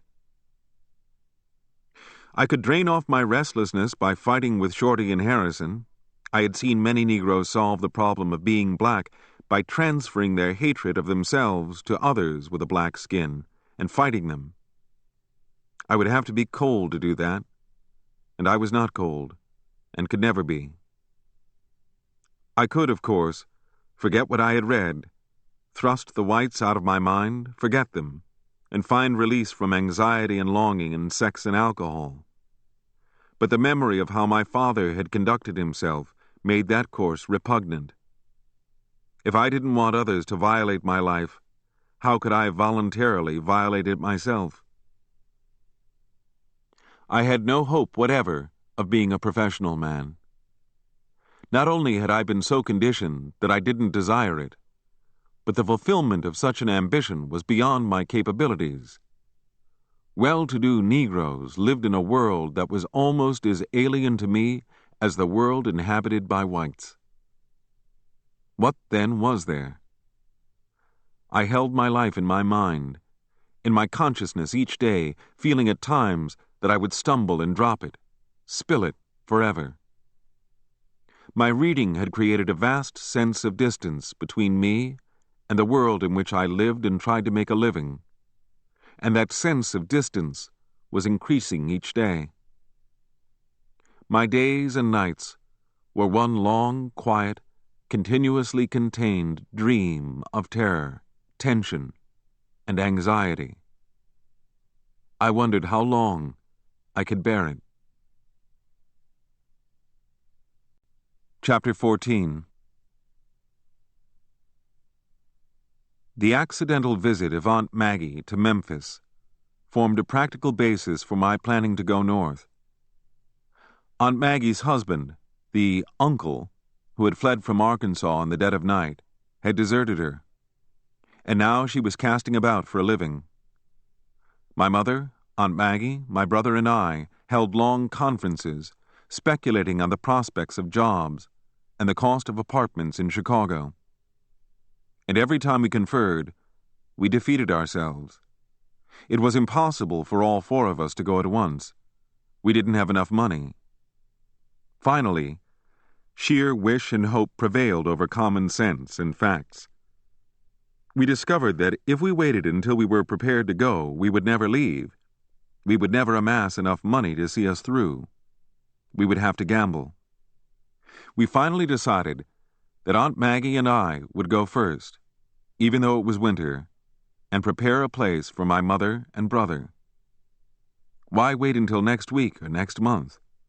If we were going, why not go at once? Next loomed the problem of leaving my job cleanly, smoothly, without arguments or scenes. How could I present the fact of leaving to my boss? Yes, I would pose as an innocent boy.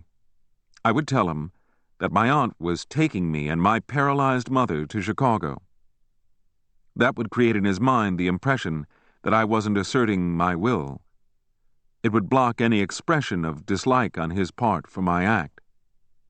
I knew that Southern whites hated the idea of Negroes leaving to live in places where the racial atmosphere was different. It worked as I had planned.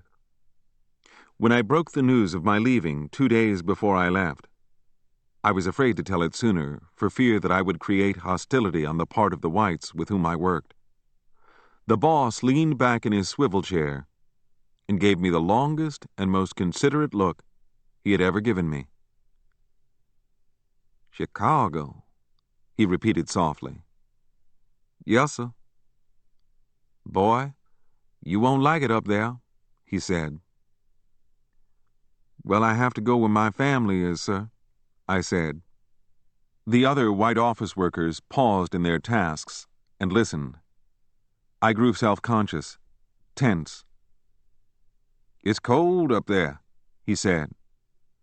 "Yes, sir, they say it is," I said, keeping my voice in a neutral tone. He became conscious that I was watching him, and he looked away, laughing uneasily to cover his concern and dislike. "Now, boy," he said banteringly, "don't you go up there and fall into that lake."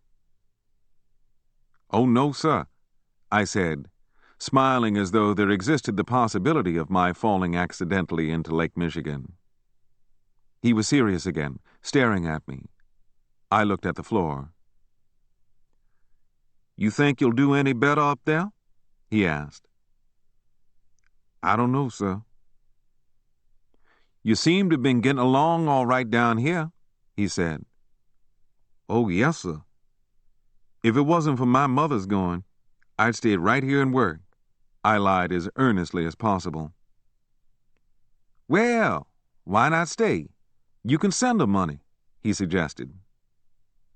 He had trapped me. I knew that staying now would never do. I couldn't have controlled my relations with the whites if I had remained after having told them that I wanted to go north. "Well, I want to be with my mother," I said. "You want to be with your mother," he repeated idly. "Well, Richard, we enjoyed having you with us." "And I enjoyed working here," I lied. There was silence. I stood awkwardly, then moved to the door. There was still silence. White faces were looking strangely at me. I went upstairs feeling like a criminal. The word soon spread through the factory, and the white men looked at me with new eyes. They came to me. "So you going north, huh?" "Yes, sir. My family's taking me with them." "The north's no good for your people, boy." "I'll try to get along, sir." "Don't believe all the stories you hear about the north." "No, sir, I don't." "You'll come back here where your friends are." "Well, sir, I don't know." "How are you going to act up there?" "Just like I act down here, sir." "Would you speak to a white girl up there?" "Oh, no, sir. I'll act there just like I act here." "Oh, no, you won't. You'll change. Niggers change when they go north." I wanted to tell him that I was going north precisely to change, but I didn't. "I'll be the same," I said, trying to indicate that I had no imagination whatever. As I talked, I felt that I was acting out a dream. I didn't want to lie, yet I had to lie to conceal what I felt. A white censor was standing over me, and like dreams forming a curtain for the safety of sleep, so did my lies form a screen of safety for my living moments. "Boy, I bet you've been reading too many of them damn books." "Oh, no, sir."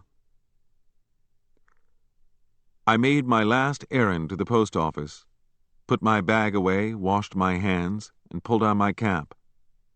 I shot a quick glance about the factory. Most of the men were working late. One or two looked up. Mr. Falk, to whom I had returned my library card, gave me a quick, secret smile. I walked to the elevator and rode down with Shorty. "You lucky bastard," he said bitterly. "Why do you say that?" "You saved your goddamn money and now you're gone." "My problems are just starting," I said. "You'll never have any problems as hard as the ones you had here," he said. "I hope not," I said, "but life is tricky." "Sometimes I get so goddamn mad I want to kill everybody." He spat in a rage. "You can leave," I said. "I'll never leave this goddamn South," he railed. "I'm always saying I am, but I won't. I'm lazy. I like to sleep too goddamn much. I'll die here. Or maybe they'll kill me." I stepped from the elevator into the street, half expecting someone to call me back and tell me that it was all a dream, that I was not leaving. This was the culture from which I sprang. This was the terror from which I fled. Part 2. The Horror and the Glory. Sometimes I wonder, Wonder if other people wonder, huh? Sometimes I wonder, huh? Wonder if other people wonder, huh? Just like I do. Oh, my Lord, just like I do. Negro Folk Song. Chapter 15. My first glimpse of the flat black stretches of Chicago depressed and dismayed me, mocked all my fantasies. Chicago seemed an unreal city, whose mythical houses were built of slabs of black coal, wreathed in palls of gray smoke. Houses whose foundations were sinking slowly into the dank prairie. Flashes of steam showed intermittently on the wide horizon, gleaming translucently in the winter sun. The din of the city entered my consciousness, entered to remain for years to come. The year was 1927. What would happen to me here? Would I survive? My expectations were modest. I wanted only a job. Hunger had long been my daily companion. Diversion and recreation, with the exception of reading, were unknown. In all my life, though surrounded by many people, I had not a single satisfying, sustained relationship with another human being, and, not having had any, I didn't miss it. I made no demands whatever upon others. The train rolled into the depot.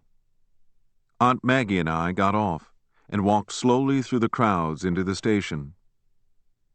I looked about to see if there were signs saying, "For white," "For colored." I saw none. Black people and white people moved about, each seemingly intent upon his private mission. There was no racial fear. Indeed, each person acted as though no one existed but himself. It was strange to pause before a crowded newsstand and buy a newspaper without having to wait until a white man was served. And yet, because everything was so new, I began to grow tense again, although it was a different sort of tension than I had known before. I knew that this machine city was governed by strange laws, and I wondered if I would ever learn them. As we waited for a streetcar to take us to Aunt Cleo's home for temporary lodging, I looked northward at towering buildings of steel and stone. There were no curves here, no trees, only angles, lines, squares, bricks, and copper wires. Occasionally the ground beneath my feet shook from some faraway pounding, and I felt that this world, despite its massiveness, was somehow dangerously fragile. Streetcars screeched past over steel tracks. Cars honked their horns. Clipped speech sounded about me.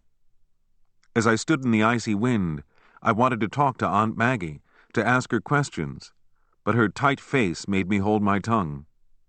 I was learning already, from the frantic light in her eyes, the strain that the city imposed upon its people. I was seized by doubt. Should I have come here? But going back was impossible. I had fled a known terror, and perhaps I could cope with this unknown terror that lay ahead. The streetcar came. Aunt Maggie motioned for me to get on and pushed me toward a seat in which a white man sat looking blankly out the window. I sat down beside the man and looked straight ahead of me. After a moment, I stole a glance at the white man out of the corners of my eyes. He was still staring out the window, his mind fastened upon some inward thought. I didn't exist for him. I was as far from his mind as the stone buildings that swept past in the street. It would have been illegal for me to sit beside him in the part of the South that I had come from. The car swept past soot-blackened buildings, stopping at each block, jerking again into motion. The conductor called street names in a tone that I couldn't understand. People got on and off the car, but they never glanced at one another. Each person seemed to regard the other as a part of the city landscape. The white man who sat beside me rose, and I turned my knees aside to let him pass. And another white man sat beside me and buried his face in a newspaper. How could that possibly be? Was he conscious of my blackness? We went to Aunt Cleo's address and found that she was living in a rented room. I had imagined that she lived in an apartment, and I was disappointed. I rented a room from Aunt Cleo's landlady and decided to keep it until I got a job. I was baffled. Everything seemed makeshift, temporary. I caught an abiding sense of insecurity in the personalities of the people around me. I found Aunt Cleo aged beyond her years. Her husband, a product of a southern plantation, had, like my father, gone off and left her. Why had he left? My aunt couldn't answer. She was beaten by the life of the city, just as my mother had been beaten. Wherever my eyes turned, they saw stricken, frightened black faces, trying vainly to cope with a civilization that they did not understand. I felt lonely.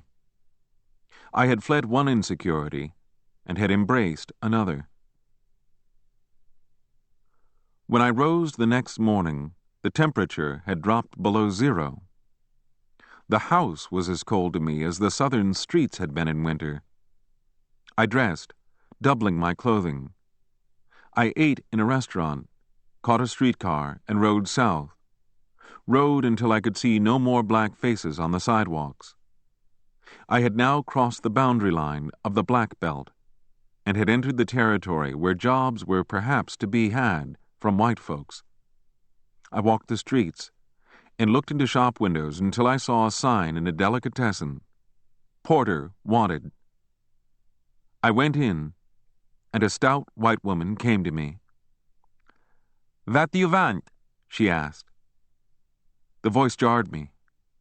She's Jewish, I thought, remembering with shame the obscenities I used to shout at Jewish storekeepers in Arkansas.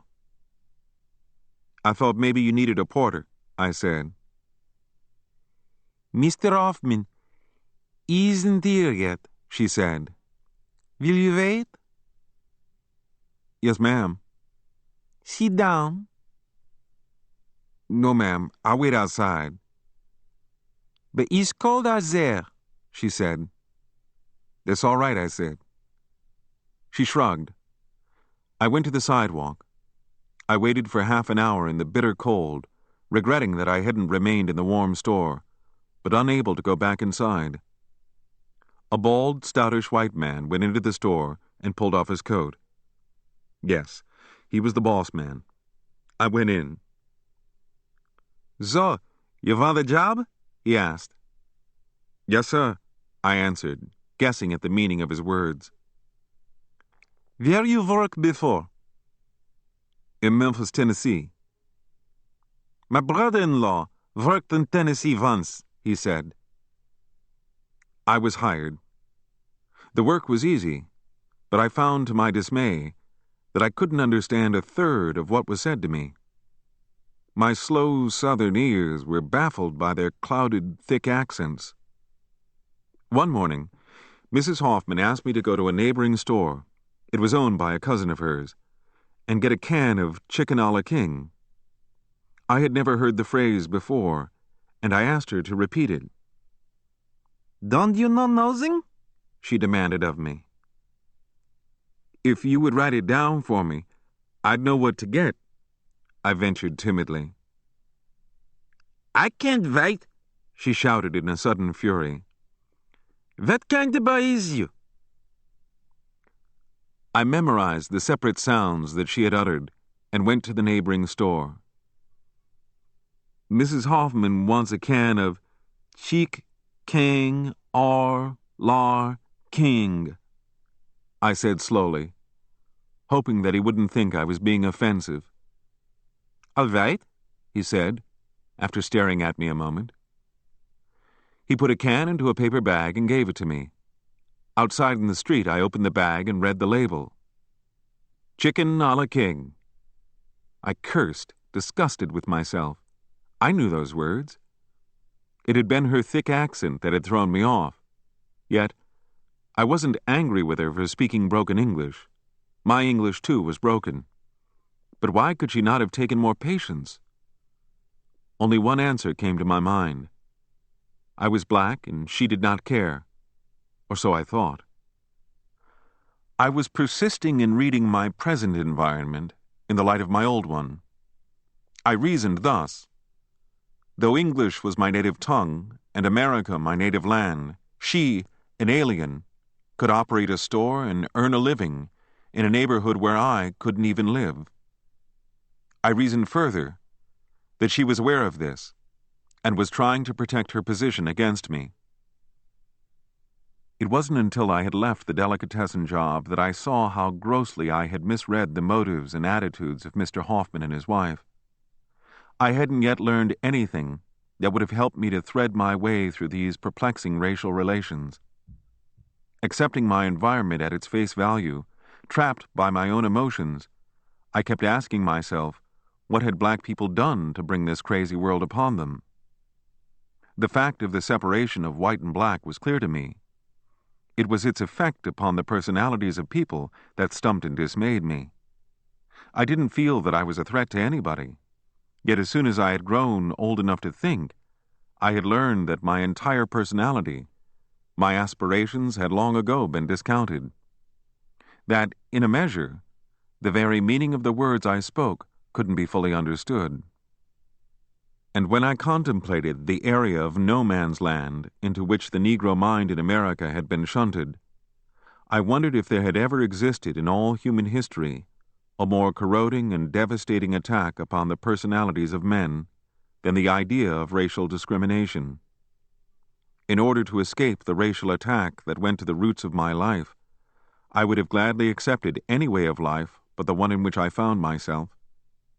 I would have agreed to live under a system of feudal oppression, not because I preferred feudalism, but because I felt that feudalism made use of a limited part of a man, defined him, his rank, his function in society. I would have consented to live under the most rigid type of dictatorship, for I felt that dictatorships, too, defined the use of men, however degrading that use might be. While working in Memphis, I had stood aghast as Shorty had offered himself to be kicked by the white men. But now, while working in Chicago, I was learning that perhaps even a kick was better than uncertainty.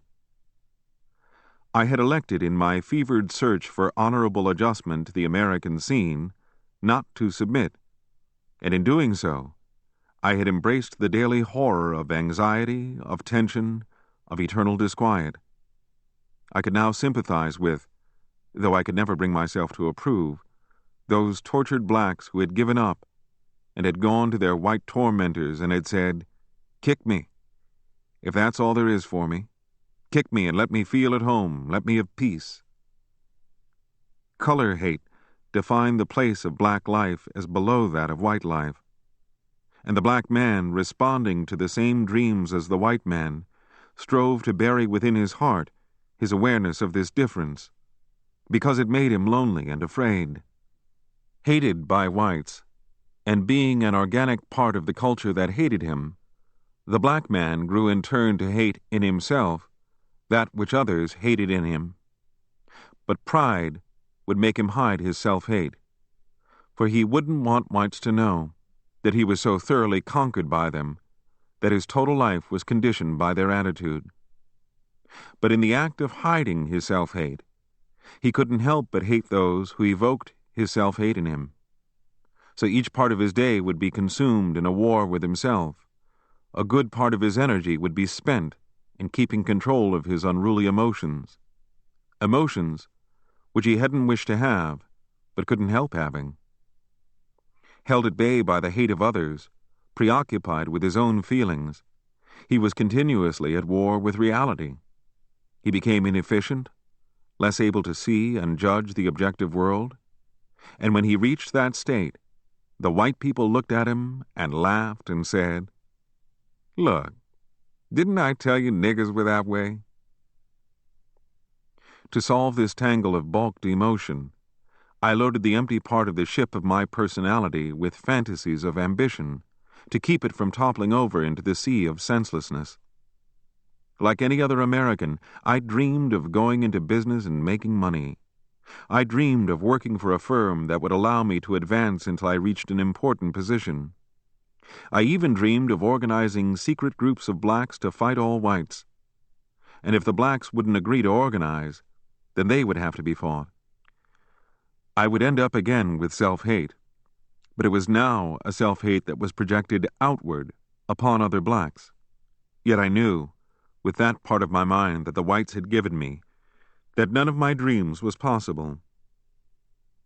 Then I would hate myself for allowing my mind to dwell upon the unattainable. Thus, the circle would complete itself.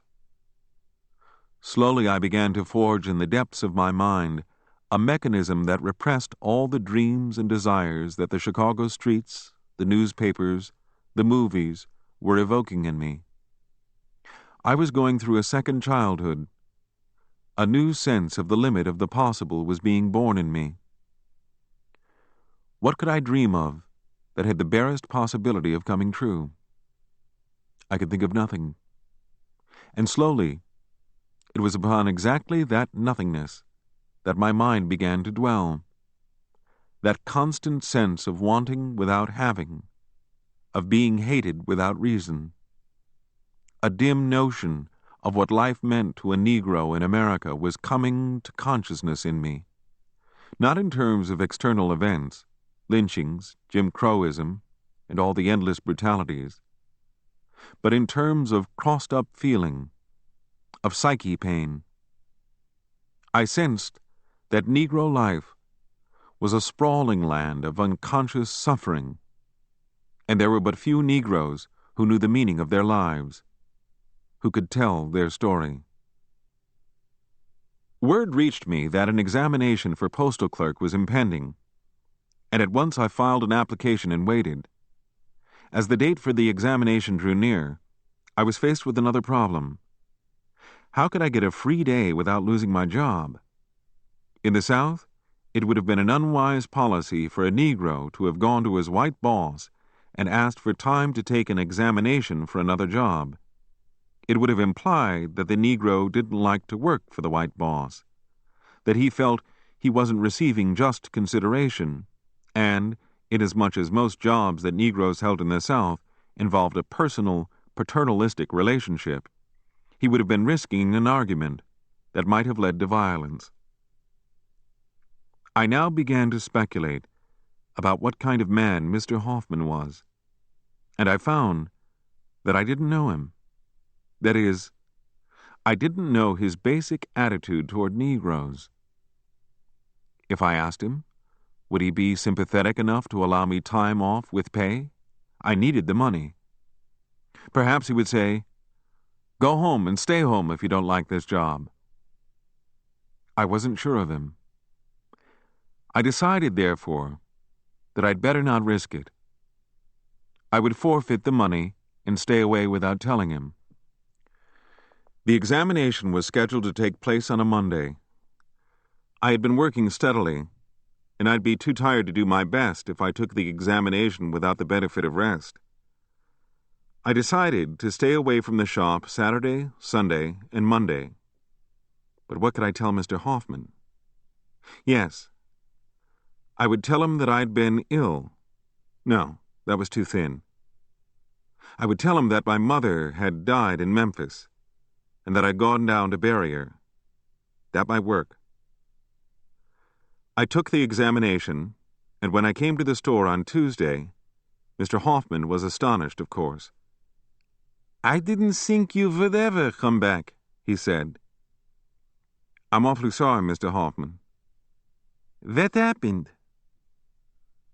"My mother died in Memphis, and I had to go down and bury her," I lied.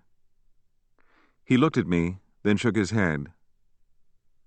"Rich, you lie," he said. "I'm not lying," I lied stoutly.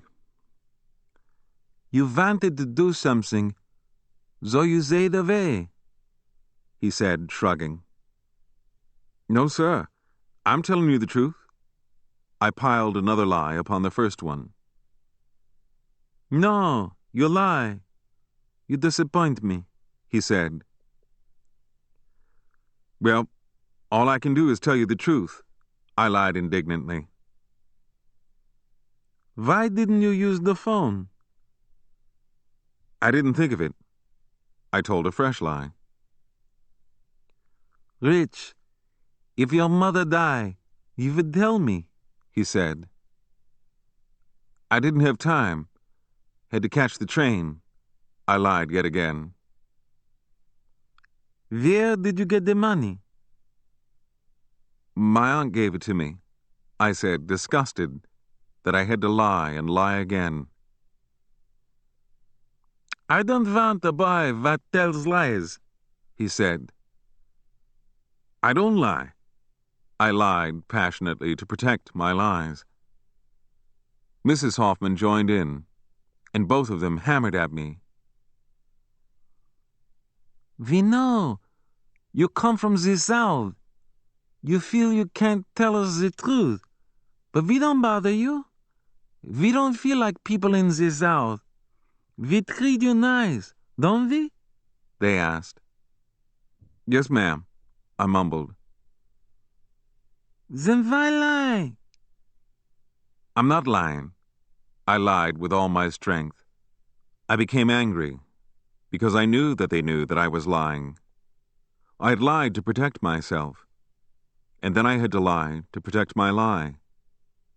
I had met so many white faces that would have violently disapproved of my taking the examination that I couldn't have risked telling Mr. Hoffman the truth. But how could I now tell him that I had lied because I was so unsure of myself? Lying was bad, but revealing my own sense of insecurity would have been worse. It would have been shameful, and I didn't like to feel ashamed.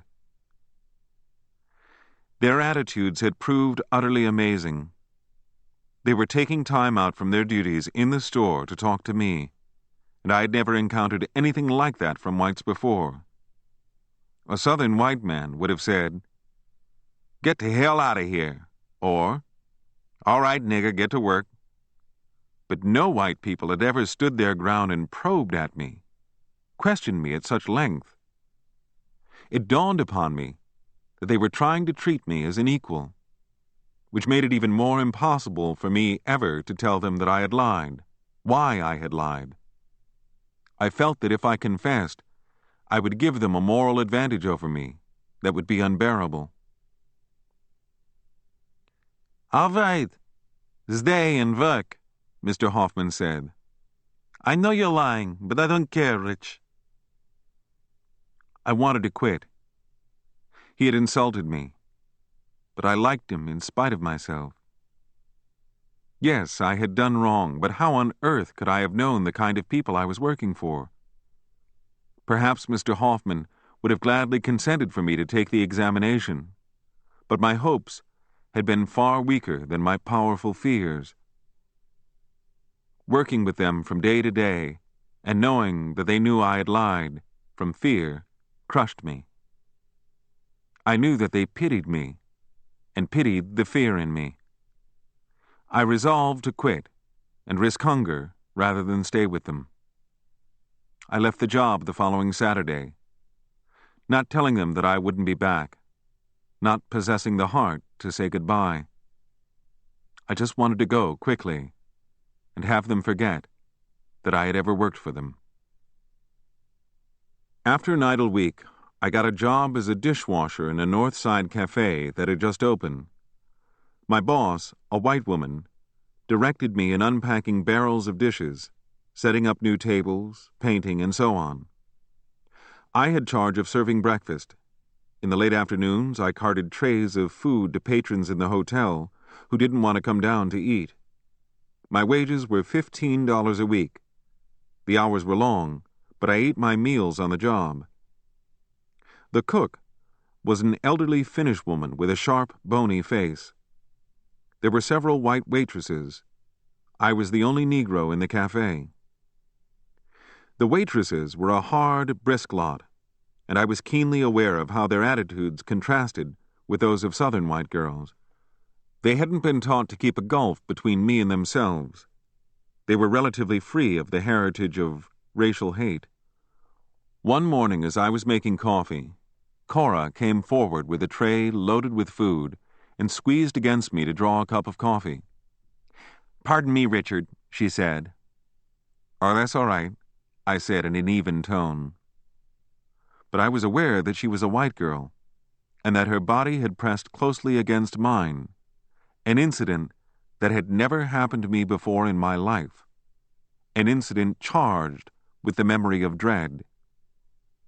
But she was not conscious of my blackness, or of what her actions would have meant in the South.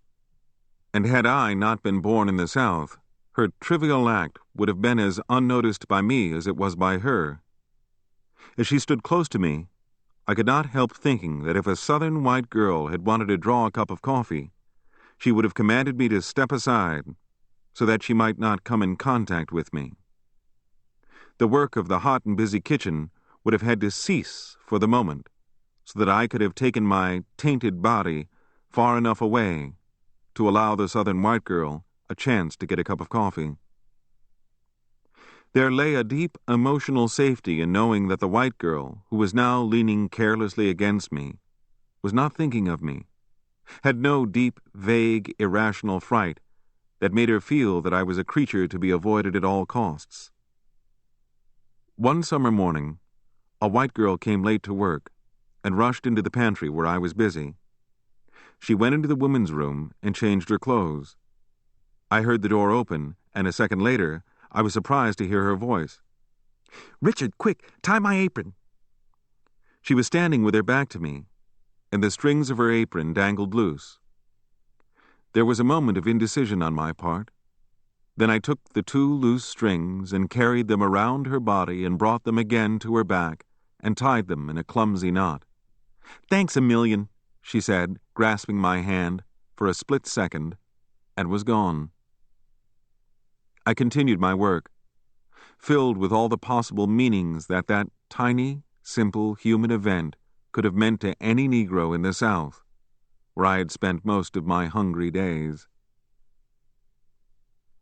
I didn't feel any admiration for the girls, nor any hate. My attitude was one of abiding and friendly wonder. For the most part, I was silent with them, though I knew that I had a firmer grasp of life than most of them. As I worked, I listened to their talk and perceived its puzzled, wandering, superficial fumbling with the problems and facts of life. There were many things they wondered about that I could have explained to them, but I never dared. During my lunch hour, which I spent on a bench in a nearby park, the waitresses would come and sit beside me, talking at random, laughing, joking, smoking cigarettes. I learned about their tawdry dreams, their simple hopes, their home lives, their fear of feeling anything deeply, their sex problems, their husbands. They were an eager, restless, talkative, ignorant bunch, but casually kind and impersonal for all that. They knew nothing of hate and fear, and strove instinctively to avoid all passion. I often wondered what they were trying to get out of life, but I never stumbled upon a clue, and I doubt if they themselves had any notion. They lived on the surface of their days. Their smiles were surface smiles, and their tears were surface tears. Negroes lived a truer and deeper life than they, but I wished that Negroes, too, could live as thoughtlessly, serenely, as they. The girls never talked of their feelings. None of them possessed the insight or the emotional equipment to understand themselves or others. How far apart in culture we stood. All my life I had done nothing but feel and cultivate my feelings. All their lives they had done nothing but strive for petty goals, the trivial, material prizes of American life. We shared a common tongue, but my language was a different language from theirs. It was in the psychological distance that separated the races that the deepest meaning of the problem of the Negro lay for me. For these poor, ignorant white girls to have understood my life would have meant nothing short of a vast revolution in theirs. And I was convinced that what they needed to make them complete and grown up in their living was the inclusion in their personalities of a knowledge of lives such as I lived and suffered containedly. As I in memory think back now upon those girls and their lives, I feel that for white America to understand the significance of the problem of the Negro will take a bigger and tougher America than any we have yet known. I feel that America's past is too shallow, her national character too superficially optimistic, her very morality too suffused with color hate for her to accomplish so vast and complex a task. Culturally, the Negro represents a paradox. Though he is an organic part of the nation, he is excluded by the entire tide and direction of American culture. Frankly, it is felt to be right to exclude him, and it is felt to be wrong to admit him freely. Therefore, if within the confines of its present culture the nation ever seeks to purge itself of its color hate, it will find itself at war with itself, convulsed by a spasm of emotional and moral confusion. If the nation ever finds itself examining its real relation to the Negro, it will find itself doing infinitely more than that. For the anti-Negro attitudes of whites represents but a tiny part, though a symbolically significant one, of the moral attitude of the nation. Our too young and too new America, lusty because it is lonely, aggressive because it is afraid, insists upon seeing the world in terms of good and bad, the holy and the evil, the high and the low, the white and the black. Our America is frightened of fact, of history, of processes, of necessity. It hugs the easy way of damning those whom it cannot understand, of excluding those who look different, and it salves its conscience with a self-draped cloak of righteousness. Am I damning my native land? No, for I, too, share these faults of character. And I really do not think that America, adolescent and cocksure, a stranger to suffering and travail, an enemy of passion and sacrifice, is ready to probe into its most fundamental beliefs. I know that not race alone, nor color alone, but the daily values that give meaning to life stood between me and those white girls with whom I worked. Their constant outward-looking, their mania for radios, cars, and 1,000 other trinkets made them dream and fix their eyes upon the trash of life, made it impossible for them to learn a language which could have taught them to speak of what was in their or others' hearts. The words of their souls were the syllables of popular songs. The essence of the irony of the plight of the Negro in America to me is that he is doomed to live in isolation, while those who condemn him seek the basest goals of any people on the face of the earth. Perhaps it would be possible for the Negro to become reconciled to his plight if he could be made to believe that his sufferings were for some remote, high, sacrificial end, but sharing the culture that condemns him and seeing that a lust for trash is what blinds the nation to his claims, is what sets storms to rolling in his soul. Though I had fled the pressure of the South, my outward conduct had not changed. I had been schooled to present an unalteringly smiling face, and I continued to do so, despite the fact that my environment allowed more open expression. I hid my feelings and avoided all relationships with whites that might cause me to reveal them. One afternoon, the boss lady entered the kitchen and found me sitting on a box reading a copy of the American Mercury. "What on earth are you reading?" she demanded. I was at once on guard, though I knew I didn't have to be. "Oh, just a magazine. I said. "Where did you get it?" she asked. "Oh, I just found it," I lied. I had bought it. "Do you understand it?" she asked. "Yes, ma'am." "Well," she exclaimed, "the colored dishwasher reads the American Mercury." She walked away shaking her head. My feelings were mixed. I was glad that she had learned that I wasn't completely dumb, yet I felt a little angry because she seemed to think it odd for dishwashers to read magazines. Thereafter, I kept my books and magazines wrapped in newspaper so that no one would see them, reading them at home or on the streetcar to and from work. Tilly, the Finnish cook, was a tall, ageless, red-faced, raw-boned woman with long, snow-white hair, which she balled in a knot at the nape of her neck. She cooked expertly and was superbly efficient. One morning, as I passed the sizzling stove, I thought I heard Tilly cough and spit. I paused and looked carefully to see where her spittle had gone, but I saw nothing. Her face, obscured by steam, was bent over a big pot.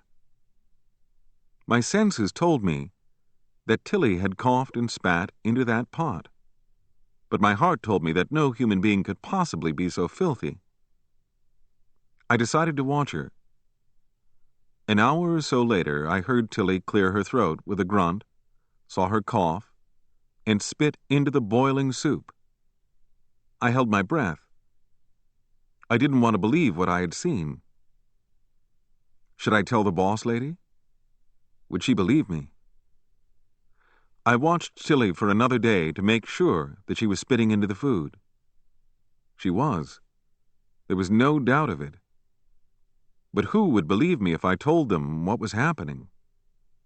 I was the only black person in the cafe. Perhaps they would think that I hated the cook. I stopped eating my meals there and bided my time. The business of the cafe was growing rapidly, and a Negro girl was hired to make salads. I went to her at once. "Look, can I trust you?" I asked. "What are you talking about?" she asked. "I want you to say nothing, but watch that cook." "For what?" "Now, don't get scared, just watch the cook." She looked at me as though she thought I was crazy, and frankly, I felt that perhaps I ought not to say anything to anybody. "What do you mean?" she demanded. "All right," I said, "I'll tell you. That cook spits in the food." "What are you saying?" she asked aloud. "Keep quiet," I said. "Spitting?" she asked me in a whisper. "Why would she do that?" "I don't know, but watch her." She walked away from me with a funny look in her eyes.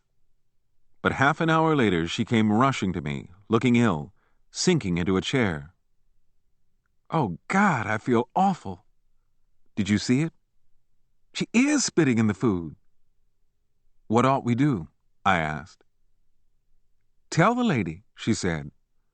"She wouldn't believe me," I said. She widened her eyes as she understood. We were black, and the cook was white. "But I can't work here if she's going to do that," she said. "Then you tell her," I said.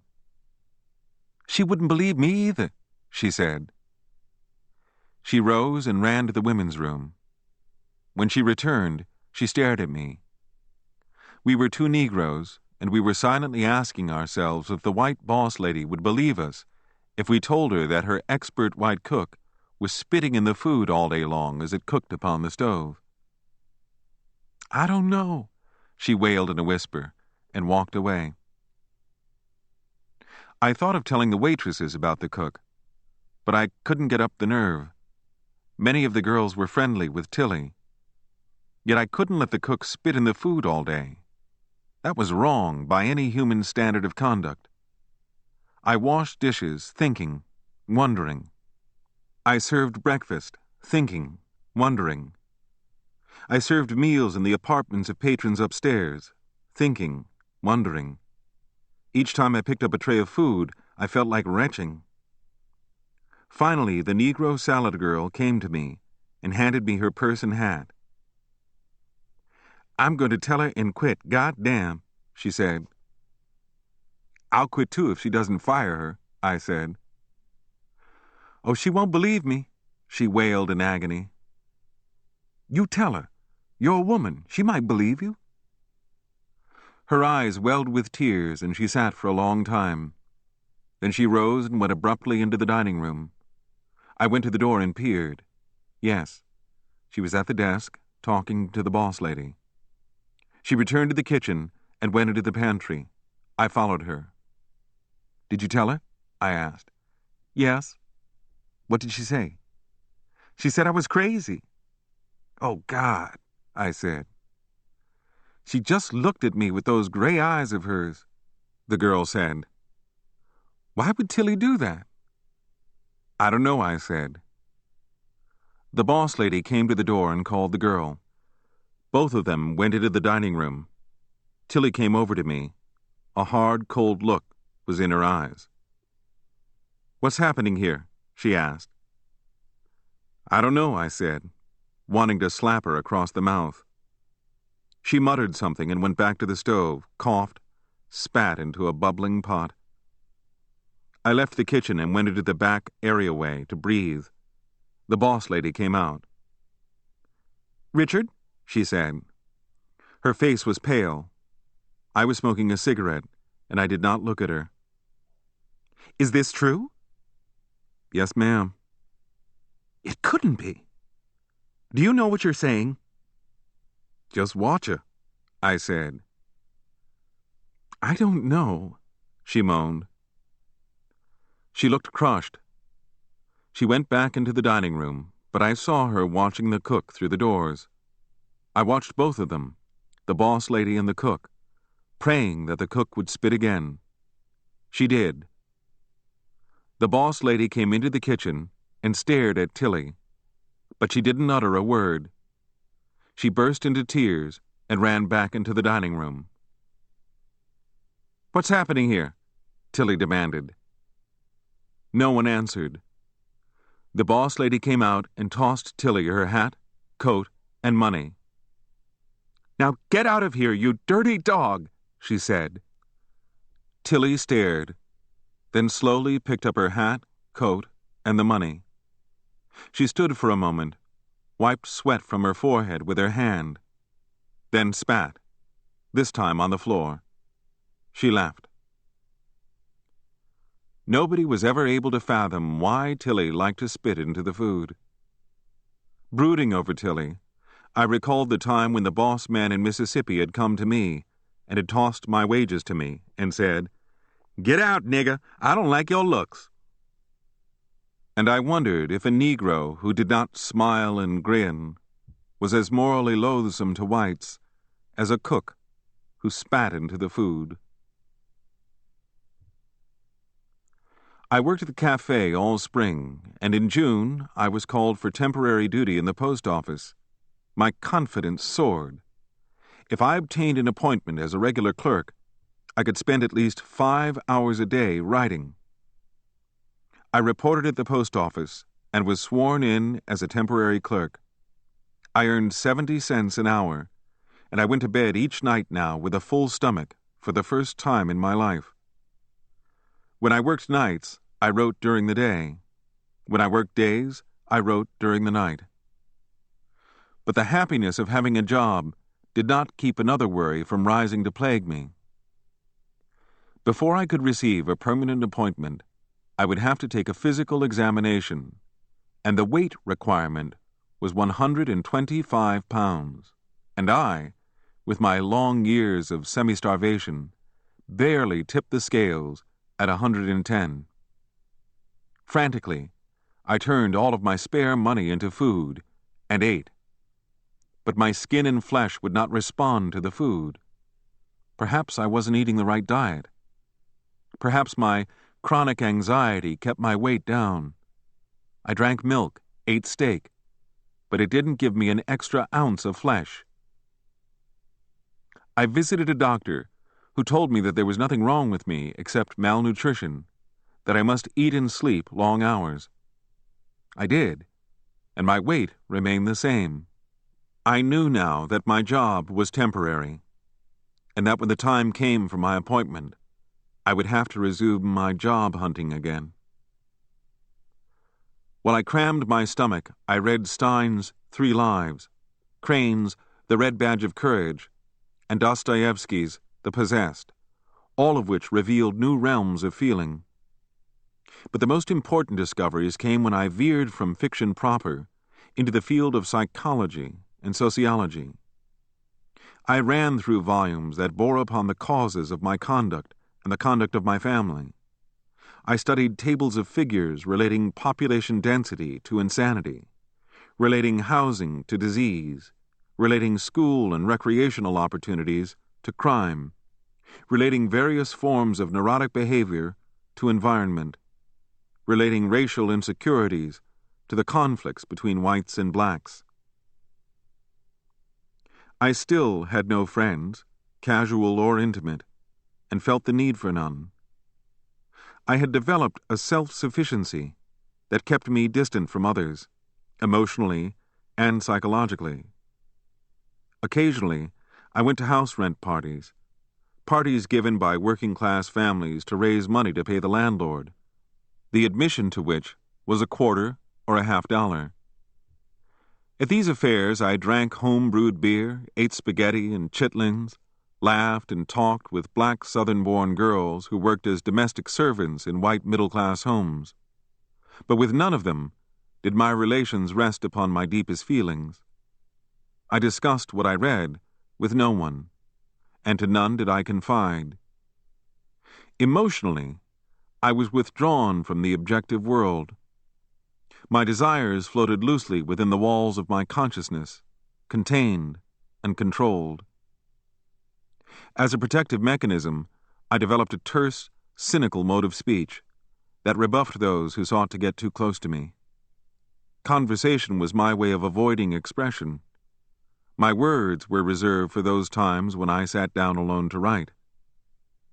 My face was always a deadpan, or a mask of general friendliness. No word or event could jar me into a gesture of enthusiasm or despair.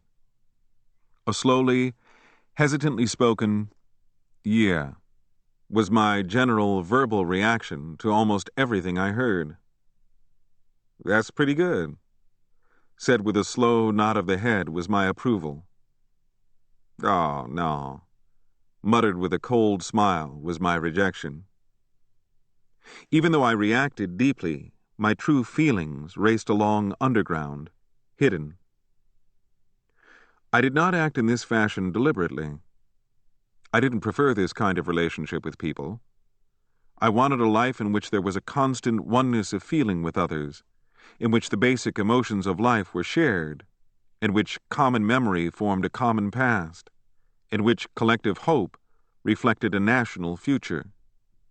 But I knew that no such thing was possible in my environment. The only ways in which I felt that my feelings could go outward without fear of rude rebuff or searing reprisal was in writing or reading, and to me, they were ways of living. Aunt Maggie had now rented an apartment in which I shared a rear room. My mother and brother came, and all 3 of us slept in that one room. There was no window, just 4 walls and a door. My excessive reading puzzled Aunt Maggie. She sensed my fiercely indrawn nature, and she didn't like it. Being of an open, talkative disposition, she declared that I was going about the business of living wrongly, that reading books wouldn't help me at all. But nothing she said had any effect. I had long ago hardened myself to criticism. "Boy, are you reading for law?" my aunt would demand. "No." "Then why are you reading all the time?" "I like to." "But what do you get out of it?" "I get a great deal out of it." And I knew that my words sounded wild and foolish in my environment, where reading was almost unknown, where the highest item of value was a dime or a dollar, an apartment or a job, where if one aspired at all, It was to be a doctor or a lawyer, a shopkeeper, or a politician. The most valued pleasure of the people I knew was a car. The most cherished experience, a bottle of whiskey. The most sought-after prize, somebody else's wife. I had no sense of being inferior or superior to the people about me. I merely felt that they'd had no chance to learn to live differently. I never criticized them or praised them, yet they felt in my neutrality a deeper rejection of them than if I had cursed them. Repeatedly I took stabs at writing, but the results were so poor that I would tear up the sheets. I was striving for a level of expression that matched those of the novels I read, but I always somehow failed to get onto the page what I thought and felt. Failing at sustained narrative, I compromised by playing with single sentences and phrases. Under the influence of Stein's 3 Lives, I spent hours and days pounding out disconnected sentences for the sheer love of words. I would write, "The soft, melting hunk of butter trickled in gold down the stringy grooves of the split yam." Or, "The child's clumsy fingers fumbled in sleep, feeling vainly for the wish of its dream." The old man huddled in the dark doorway, his bony face lit by the burning yellow in the windows of distant skyscrapers. My purpose was to capture a physical state or movement that carried a strong subjective impression, an accomplishment which seemed supremely worth struggling for. If I could fasten the mind of the reader upon words so firmly that he would forget words and be conscious only of his response, I felt that I would be in sight of knowing how to write narrative. I strove to master words, to make them disappear, to make them important by making them new, to make them melt into a rising spiral of emotional stimuli, each greater than the other, each feeding and reinforcing the other, and all ending in an emotional climax that would drench the reader with a sense of a new world. That was the single aim of my living. Autumn came, and I was called for my physical examination for the position of regular postal clerk. I had not told my mother or brother or aunt that I knew I would fail.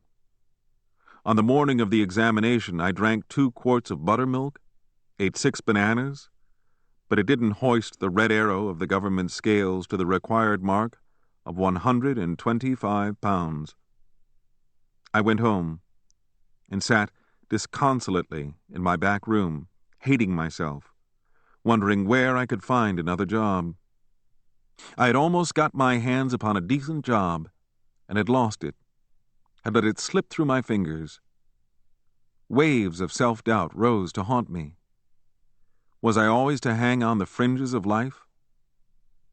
What I wanted was truly modest, and yet my past, my diet, my hunger had snatched it from me before my eyes. But these self-doubts didn't last long. I dulled the sense of loss through reading, writing, and more writing.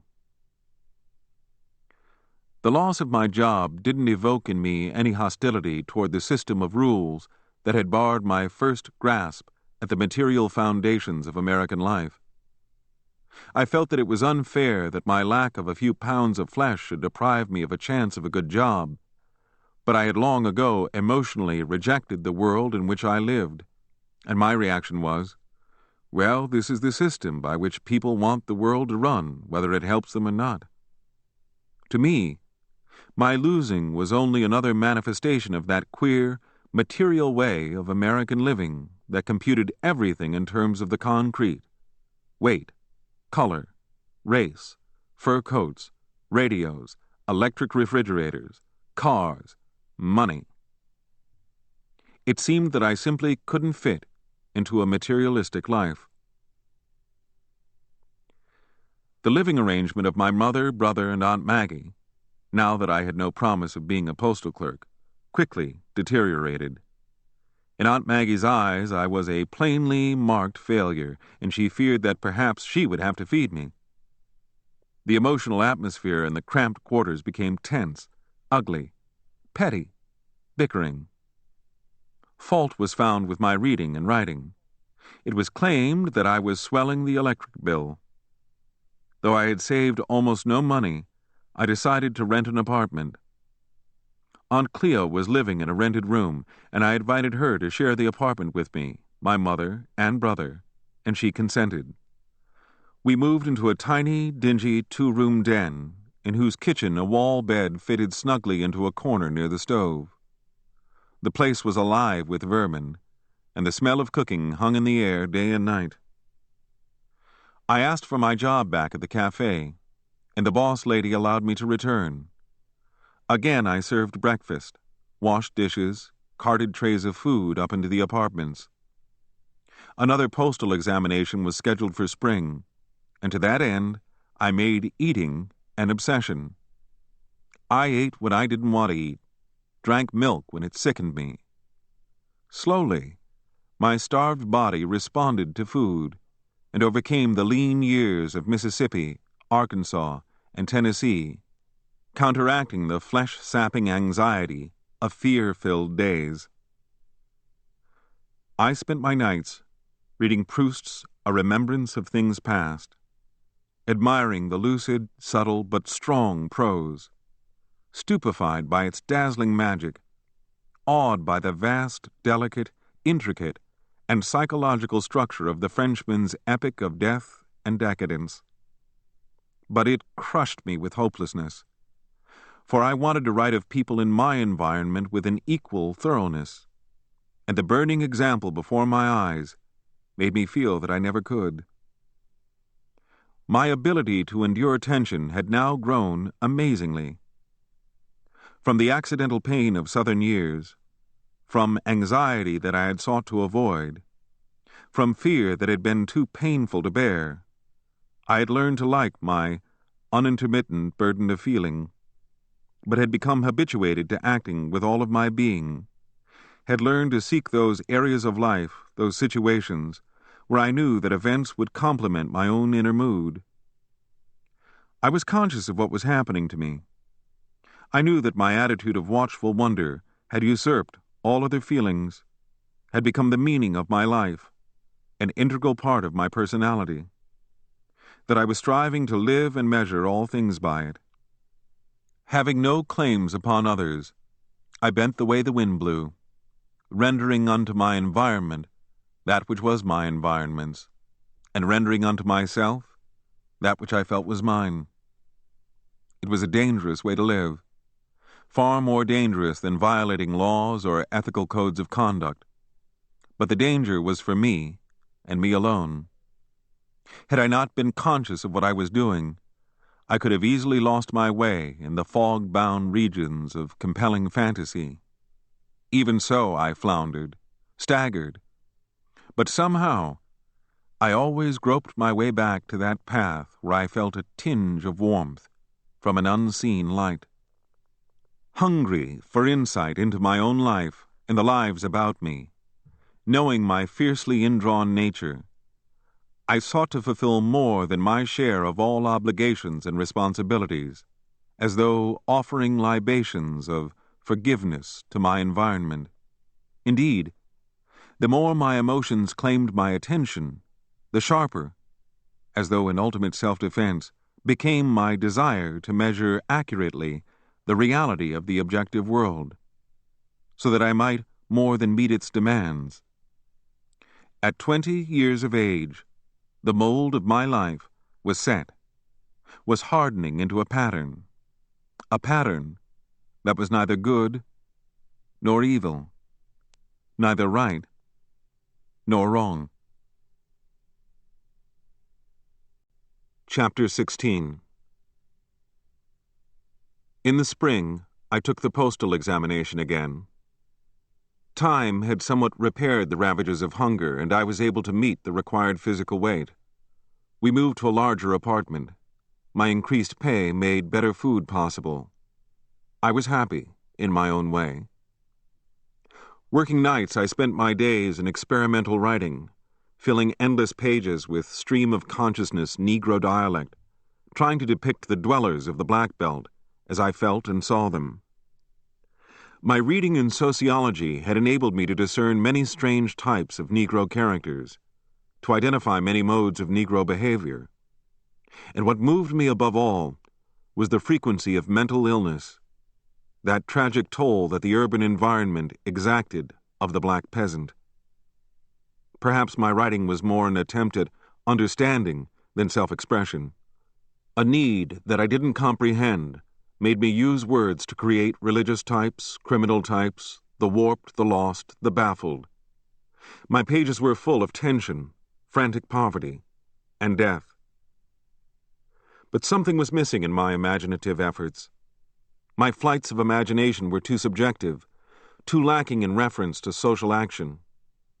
I hungered for a grasp of the framework of contemporary living, for a knowledge of the forms of life about me, for eyes to see the bony structures of personality, for theories to light up the shadows of conduct. While sorting mail in the post office, I met a young Irish chap whose sensibilities amazed me. We would take a batch of mail in our fingers, and while talking in low monotones out of the sides of our mouths, toss them correctly into their designated holes, and suddenly our hands would be empty, and we would have no memory of having worked. Most of the clerks could work in this automatic manner. The Irish chap and I had read a lot in common, and we laughed at the same sacred things. He was as cynical as I was regarding uplift and hope, and we were proud of having escaped what we called the childhood disease of metaphysical fear. I was introduced to the Irish chap's friends, and we formed a gang of Irish, Jewish, and Negro wits who poked fun at government, the masses, statesmen, and political parties. We assumed that all people were good to the degree to which they amused us, or to the extent to which we could make them objects of laughter. We ridiculed all ideas of protest, of organized rebellion or revolution. We felt that all businessmen were thoroughly stupid, and that no other group was capable of rising to challenge them. We sneered at voting, for we felt that the choice between one political crook and another was too small for serious thought. We believed that man should live by hard facts alone, and we had so long ago put God out of our minds that we didn't even discuss him. During this cynical period, I met a Negro literary group on Chicago's South Side. It was composed of a dozen or more boys and girls, all of whom possessed academic learning, economic freedom, and vague ambitions to write. I found them more formal in manner than their white counterparts. They wore stylish clothes and were finicky about their personal appearance. I'd naively supposed that I would have much in common with them, but I found them preoccupied with twisted sex problems. Coming from a station in life which they, no doubt, would have branded lower class, I couldn't understand why they were so all-absorbed with sexual passion. I was encountering, for the first time, the full-fledged Negro Puritan invert, the emotionally sick. And I discovered that their ideas were but excuses for sex, leads to sex, hints at sex, substitutes for sex. In speech and action, they strove to act as un-Negro as possible, denying the racial and material foundations of their lives, accepting their class and racial status in ways so oblique that one had the impression that no difficulties existed for them. Though I had never had any assignments from a college professor, I had made much harder and more prolonged attempts at self-expression than any of them. Swearing love for art, they hovered on the edge of bohemian life. Always friendly, they could never be anybody's friend. Always reading, they could really never learn. Always boasting of their passions, they could never really feel and were afraid to live. The one group I met during those exploring days, whose lives enthralled me, was the Garveyites, an organization of black men and women who were forlornly seeking to return to Africa. Theirs was a passionate rejection of America, for they sensed, with that directness of which only the simple are capable, that they had no chance to live a full human life in America. Their lives were not cluttered with ideas in which they could only half believe. They could not create illusions which made them think they were living when they were not. Their daily lives were too nakedly harsh to permit of camouflage. I understood their emotions, for I partly shared them. The Garveyites had embraced a totally racialistic outlook, which endowed them with a dignity that I had never seen before in Negroes. On the walls of their dingy flats were maps of Africa and India and Japan, pictures of Japanese generals and admirals, portraits of Marcus Garvey in gaudy regalia, the faces of colored men and women from all parts of the world. I gave no credence to their ideology of Garveyism. It was, rather, the emotional dynamics of its adherents that evoked my admiration. Those Garveyites I knew could never understand why I liked them, but would never follow them, and I pitied them too much to tell them that they could never achieve their goal, that Africa was owned by the imperial powers of Europe, that their lives were alien to the mores of the natives of Africa, that they were people of the West, and would forever be so until they either merged with the West or perished. It was when the Garveyites spoke fervently of building their own country, of someday living within the boundaries of a culture of their own making, that I sensed the passionate hunger of their lives, that I caught a glimpse of the potential strength of the American Negro. Rumors of unemployment came, but I didn't listen to them. I heard of the organizational efforts of the Communist Party among the Negroes of the South Side, but communist activities were too remote to strike my mind with any degree of vividness. Whenever I met a person whom I suspected of being a communist, I talked to him affably, but from an emotional distance. I sensed that something terrible was beginning to happen in the world, but I tried to shut it out of my mind by reading and writing. When the time came for my appointment as a regular clerk, I was told that no appointments would be made for the time being. The volume of mail dropped. My hours of work dwindled. My paychecks grew small. Food became scarce at home. The hunger I thought I had left behind returned. One winter afternoon in 1929, en route to work from the library, I passed a newsstand on which the papers blazed, "Stocks crash. Billions fade." Most of what I had seen in the newspapers had never concerned me, so why should this? Newspapers reported the doings in a life I did not share. But the volume of mail fell so low that I worked but 1 or 2 nights a week.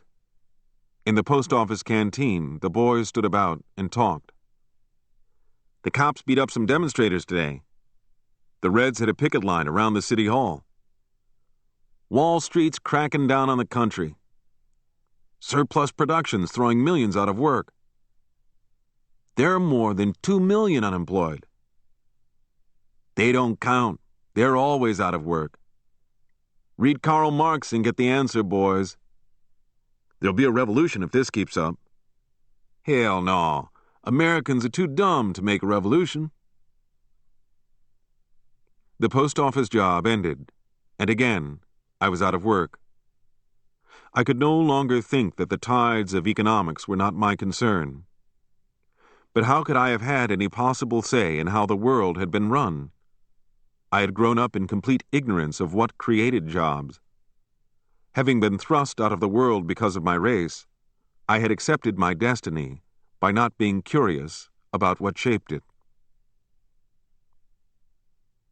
The following summer, I was again called for temporary duty in the post office, and the work lasted into the winter. Aunt Cleo succumbed to a severe cardiac condition, and, hard on the heels of her illness, my brother developed stomach ulcers. To rush my worries to a climax, my mother also became ill. I felt that I was maintaining a private hospital. Finally, the post office work ceased altogether, and I haunted the city for jobs. But when I went into the streets in the morning, I saw sights that killed my hope for the rest of the day. Unemployed men loitered in doorways with blank looks in their eyes, sat dejectedly on front steps in shabby clothing, congregated in sullen groups on street corners, and filled all the empty benches in the parks of Chicago's South Side.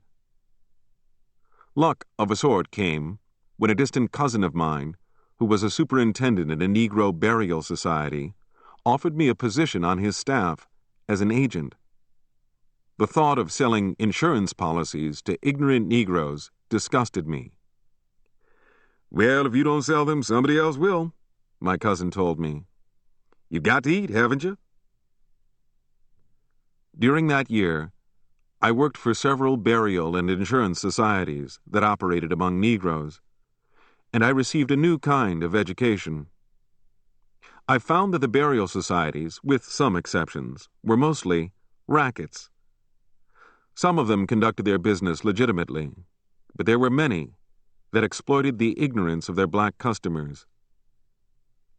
I was paid under a system that netted me $15 for every dollar's worth of new premiums that I placed upon the company's books, and for every dollar's worth of old premiums that lapsed, I was penalized $15.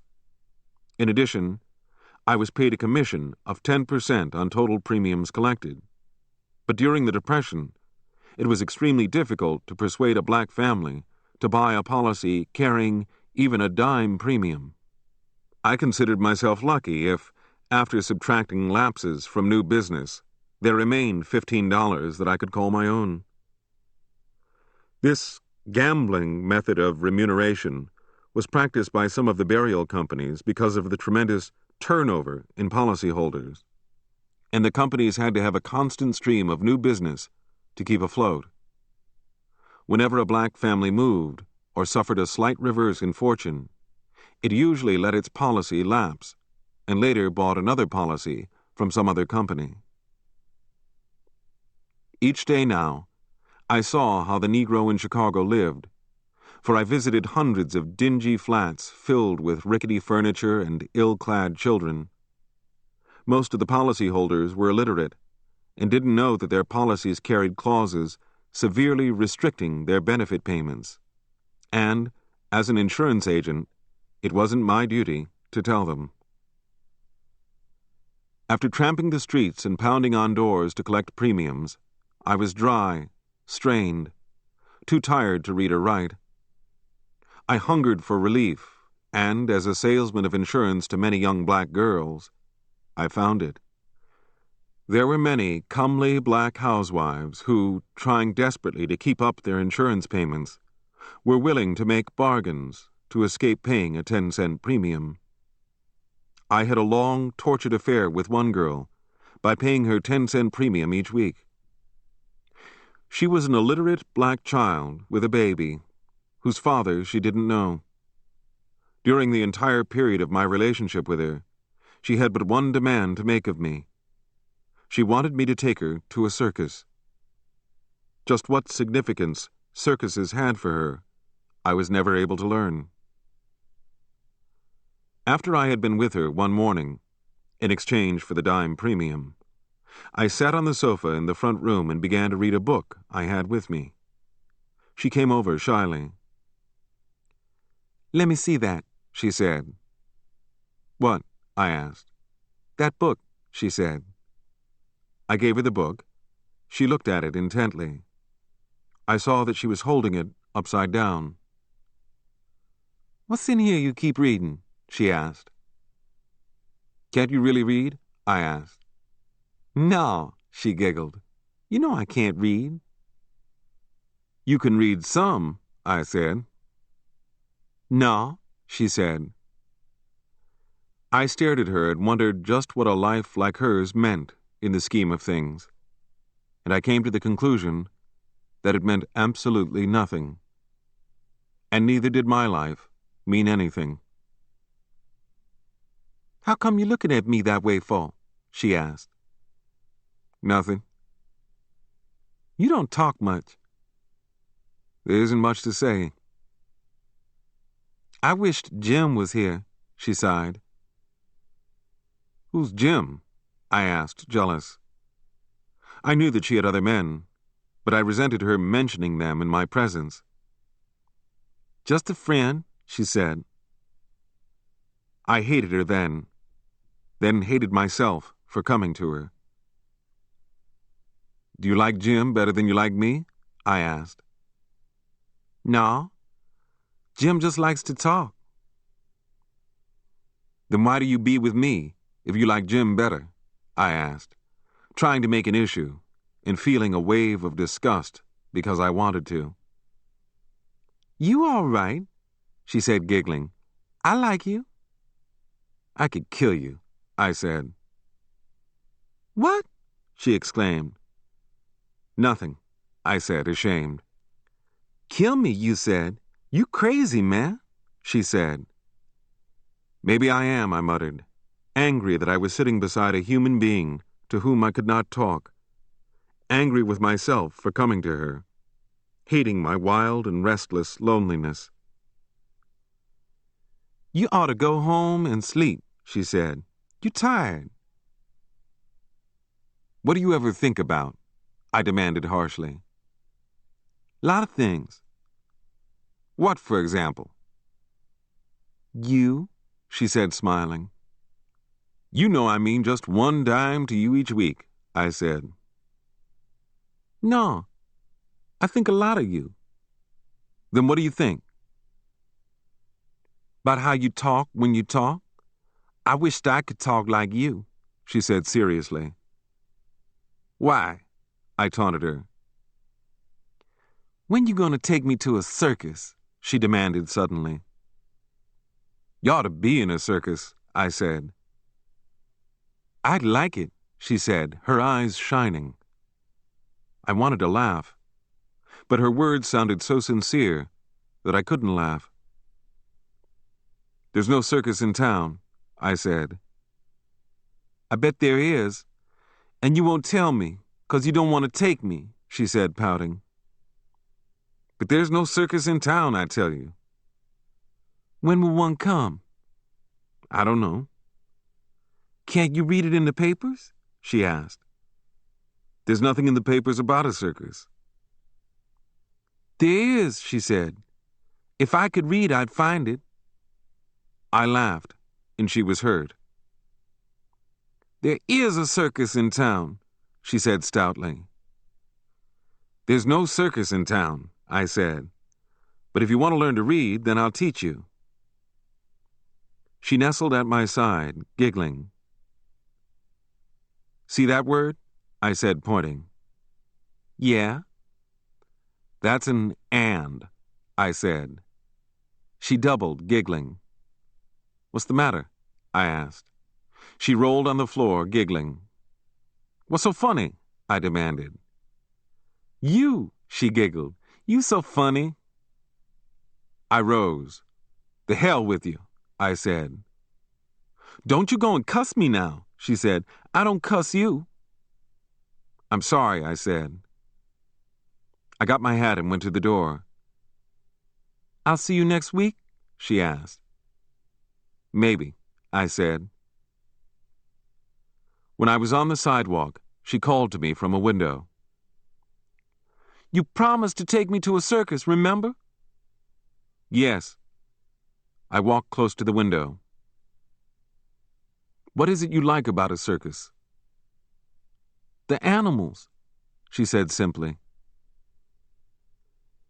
I felt that there was a hidden meaning, perhaps, in what she had said, but I couldn't find it. She laughed and slammed the window shut. Each time I left her, I resolved not to visit her again. I couldn't talk to her. I merely listened to her passionate desire to see a circus. She wasn't calculating. If she liked a man, she just liked him. Sex relations were the only relations she had ever had. No others were possible with her, so limited was her intelligence.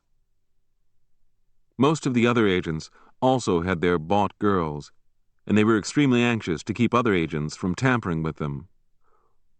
One day, a new section of the South Side was given to me as a part of my collection area, and the agent from whom the territory had been taken suddenly became very friendly with me. "Say, Wright," he asked, "did you collect from Ewing at Champlain Avenue yet?" "Yes," I answered after consulting my book. "How did you like her?" he asked, staring at me. "She's a good-looking number," I said. "You had anything to do with her yet?" he asked. "No, but I'd like to," I said, laughing. "Look," he said, "I'm a friend of yours." "Since when?" I countered. "No, I'm really a friend," he said.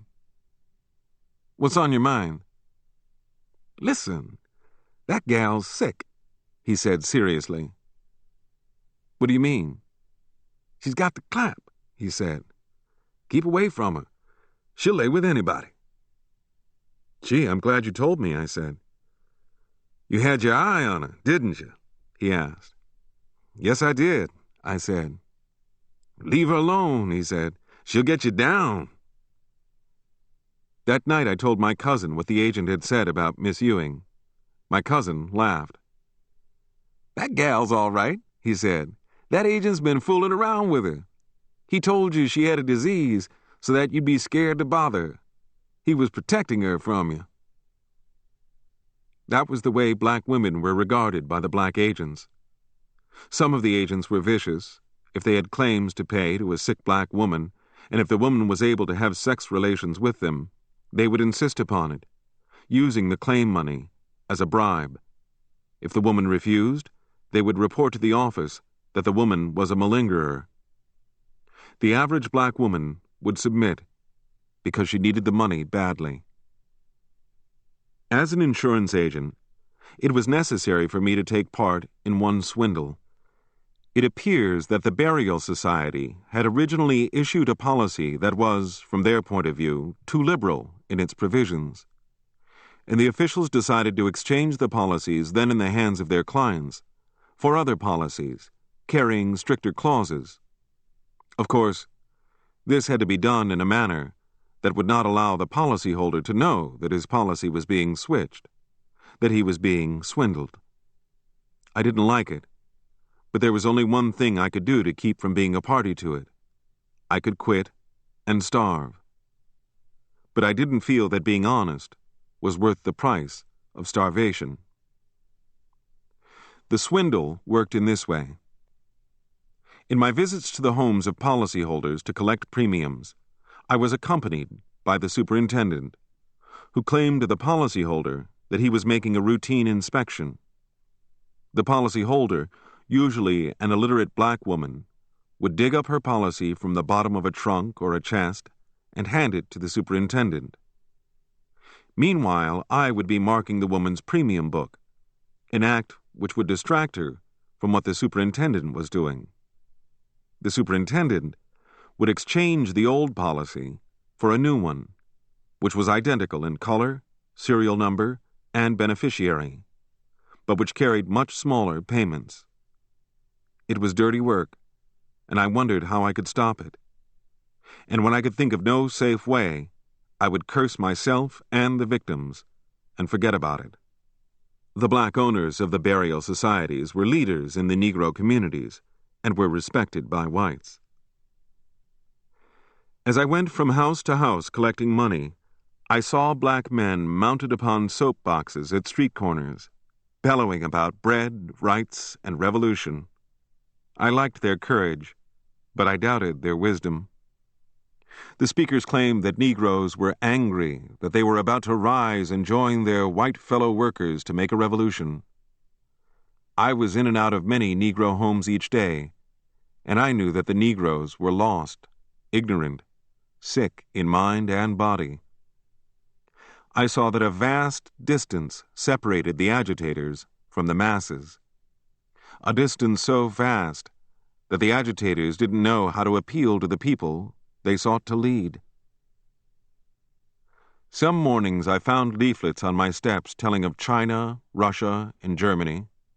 On some days I witnessed as many as 5,000 jobless Negroes, led by communists, surging through the streets. I would watch them with an aching heart, firmly convinced that they were being duped. But if I had been asked to give them another solution for their problems, I wouldn't have known how. It became a habit of mine to visit Washington Park of an afternoon after collecting a part of my premiums, and I would wander through crowds of unemployed Negroes, pausing here and there to sample the dialect or indignation of communist speakers. What I heard and saw baffled and angered me.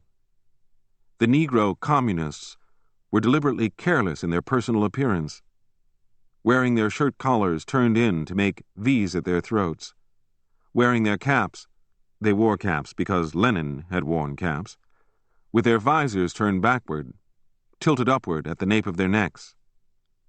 Many of their mannerisms, pronunciations, and turns of speech had been consciously copied from white communists whom they had recently met.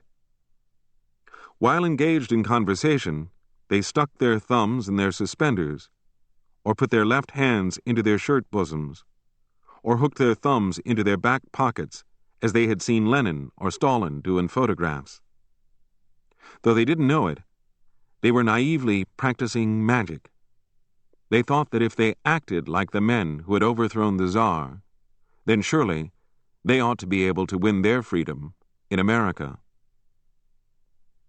In speaking, they rolled their R's in continental style, pronouncing party as party, stressing the last syllable, having picked up the habit from white communists. Comrades became comrades, and distribute, which they had known how to pronounce all their lives, was twisted into distribute, with the accent on the last instead of the second syllable, a mannerism which they copied from Polish communist immigrants, who didn't know how to pronounce the word. Many sensitive Negroes agreed with the communist program, but refused to join their ranks because of the shabby quality of the Negroes whom the communists had already admitted to membership. When speaking from the platform, the Negro communists, eschewing the traditional gestures of the Negro preacher, as though they didn't possess the strength to develop their own style of communist preaching, stood straight, threw back their heads, brought the edge of the right palm down hammer-like into the outstretched left palm in a series of jerky motions to pound their points home, a mannerism that characterized Lenin's method of speaking. When they walked, their stride quickened. All the peasant hesitancy of their speech vanished as their voices became clipped, terse.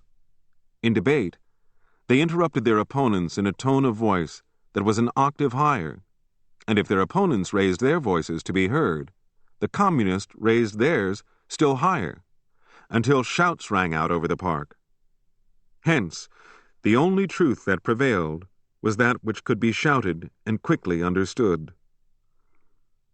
Their emotional certainty seemed buttressed by access to a fund of knowledge denied to ordinary men, but a day's observation of their activities was sufficient to reveal all their thought processes. An hour's listening disclosed the fanatical intolerance of minds sealed against new ideas, new facts, new feelings, new attitudes, new hints at ways to live. They denounced books they had never read, people they had never known, ideas they could never understand, and doctrines whose names they could not pronounce. Communism, instead of making them leap forward with fire in their hearts to become masters of ideas and life, had frozen them at an even lower level of ignorance than had been theirs before they met communism. When Hoover threatened to drive the bonus marches from Washington, one Negro communist speaker said, "If he drives the bonus marches out of Washington, the people will rise up and make a revolution." I went to him, determined to get at what he really meant. "You know that even if the United States Army actually kills the bonus marchers, there'll be no revolution," I said. "You don't know the indignation of the masses," he exploded. "But you don't seem to know what it takes to make a revolution," I explained. Revolutions are rare occurrences. You underestimate the masses, he told me. No, I know the masses of Negroes very well, I said. But I don't believe that a revolution is pending. Revolutions come through concrete historical processes. You're an intellectual, he said, smiling disdainfully. A few days later, after Hoover had had the bonus marches driven from Washington at the point of bayonets, I accosted him. What about that revolution you predicted, if the bonus marches were driven out? I asked. The prerequisite conditions did not exist, he shrugged and muttered. I left him, wondering why he felt it necessary to make so many ridiculous overstatements. I couldn't refute the general communist analysis of the world. The only drawback was that their world was just too simple for belief. I liked their readiness to act, but they seemed lost in folly, wandering in fantasy. For them, there was no yesterday or tomorrow, only the living moment of today. Their only task was to annihilate the enemy that confronted them in any manner possible. At times their speeches, glowing with rebellion, were downright offensive to lowly, hungry Negroes.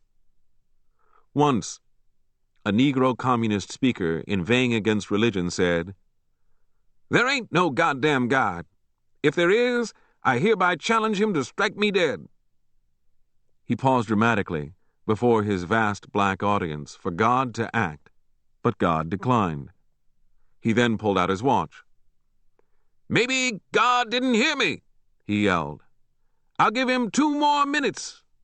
Then, with sarcasm, "Mr. God, kill me." He waited, looking mockingly at his watch. The audience laughed uneasily. "I'll tell you where to find God," the speaker went on in a hard, ranting voice.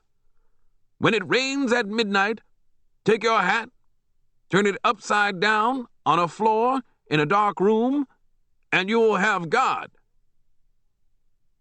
I had to admit that I had never heard atheism of so militant a nature, but the communist speaker seemed to be amusing and frightening the people more than he was convincing them.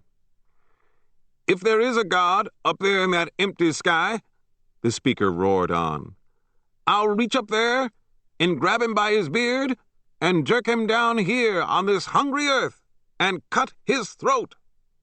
He wagged his head. "Now, let God dare me." The audience was shocked into silence for a moment. Then it yelled with delight. I shook my head and walked away. That was not the way to destroy people's outworn beliefs. They were acting like irresponsible children. I was now convinced that they didn't know the complex nature of Negro life, didn't know how great was the task to which they had set themselves. They had rejected the state of things as they were, and that seemed to me to be the first step toward embracing a creative attitude toward life. I felt that it wasn't until one wanted the world to be different that one could look at the world with will and emotion. But these men had rejected what was before their eyes, without quite knowing what they had rejected and why. I felt that the Negro couldn't live a full human life under the conditions imposed upon him by America, and I felt, too, that America, for different reasons, couldn't live a full human life. It seemed to me then that if the Negro solved his problem, he would be solving infinitely more than his problem alone. I felt certain that the Negro could never solve his problem until the deeper problem of American civilization had been faced and solved. And because the Negro was the most cast out of all the outcast people in America, I felt that no other group in America could tackle this problem of what our American lives meant so well as the Negro could. But, as I listened to the communist Negro speakers, I wondered if the Negro, blasted by 300 years of oppression, could possibly cast off his fear and corruption and rise to the task. Could the Negro ever possess himself, learn to know what had happened to him in relation to the aspirations of Western society? It seemed to me that for the Negro to try to save himself, he would have to forget himself and try to save a confused materialistic nation from its own drift toward self-destruction. Could the Negro accomplish this miracle? Could he take up his bed and walk? Election time was nearing, and a Negro Republican precinct captain asked me to help him round up votes. I had no interest in the candidates, but I needed the money. I went from door to door with the precinct captain and discovered that the whole business was one long process of bribery. That people voted for $3 for the right to continue their illicit trade in sex or alcohol. On election day, I went into the polling booth and drew the curtain behind me and unfolded my ballots. I stood there. The sordid implications of politics flashed through my mind. Big Bill Thompson headed the local Republican machine, and I knew that he was using the Negro vote to control the city hall. In turn, he was engaged in vast political deals of which the Negro voters' political innocence had no notion. With my pencil, I wrote in a determined scrawl across the face of the ballots, "I protest this fraud." I knew that my gesture was futile, but I wanted somebody to know that out of that vast sea of ignorance in the Black Belt, there was at least one person who knew the game for what it was. I collected my $10 and went home. The depression deepened, and I couldn't sell insurance to hungry Negroes. I sold my watch and scouted for cheaper rooms. I found a rotting building and rented an apartment in it. The place was dismal. Plaster was falling from the walls. The wooden stairs sagged.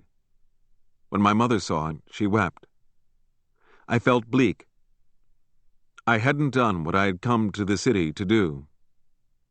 One morning I rose, and my mother told me that there was no food for breakfast.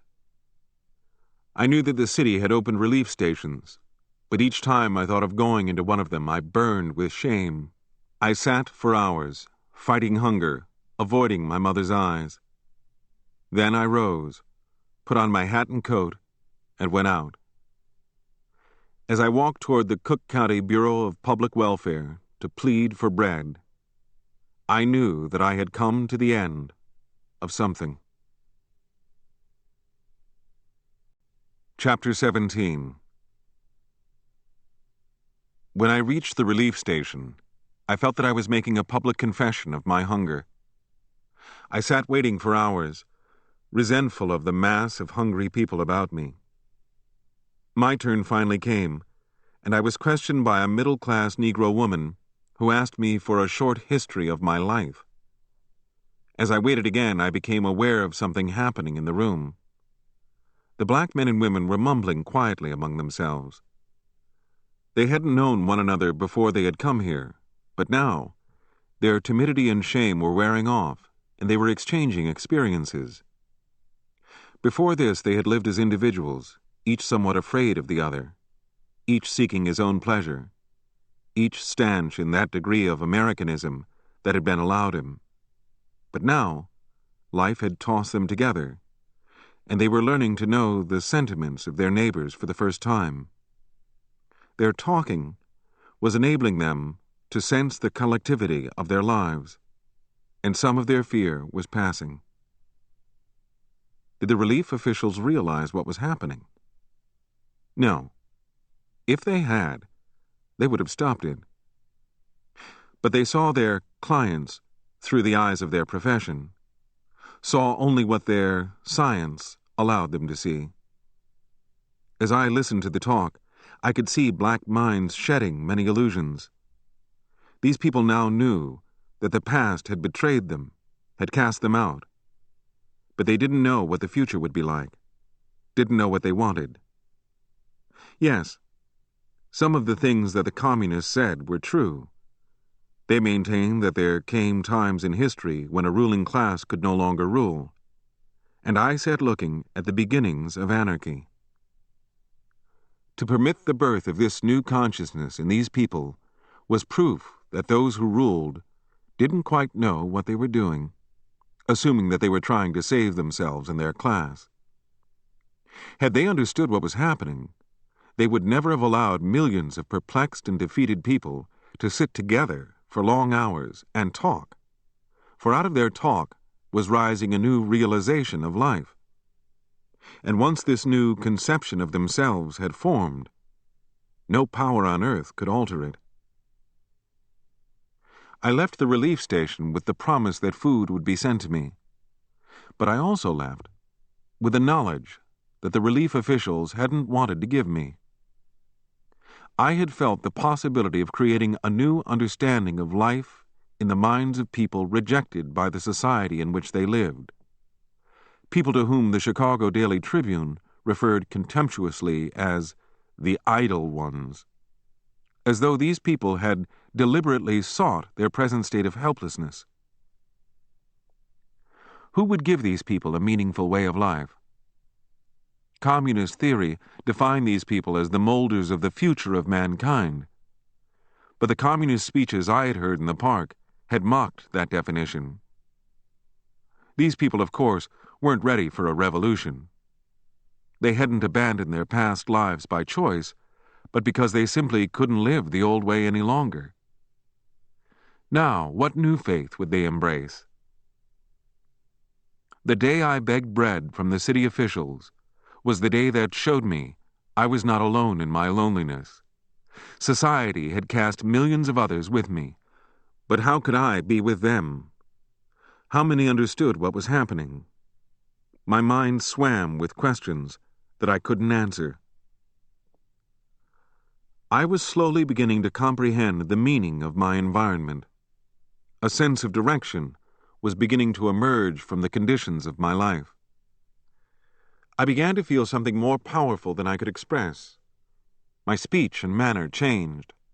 My cynicism slid from me. I grew open and questioning. I wanted to know.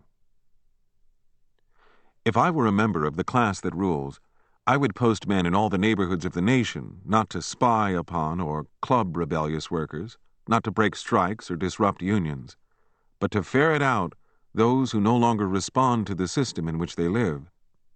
I would make it known that the real danger doesn't stem from those who seek to grab their share of the wealth through force, or from those who try to defend their property through violence. For both of these groups, by their affirmative acts, support the values of the system in which they live. The millions that I would fear are those who don't dream of the prizes that the nation holds forth, for it is in them, though they may not know it, that a revolution has taken place, and is biding its time to translate itself into a new and strange way of life. I feel that the Negro's relation to America is symbolically peculiar, and from the Negro's ultimate reactions to their trapped state, a lesson can be learned about America's future.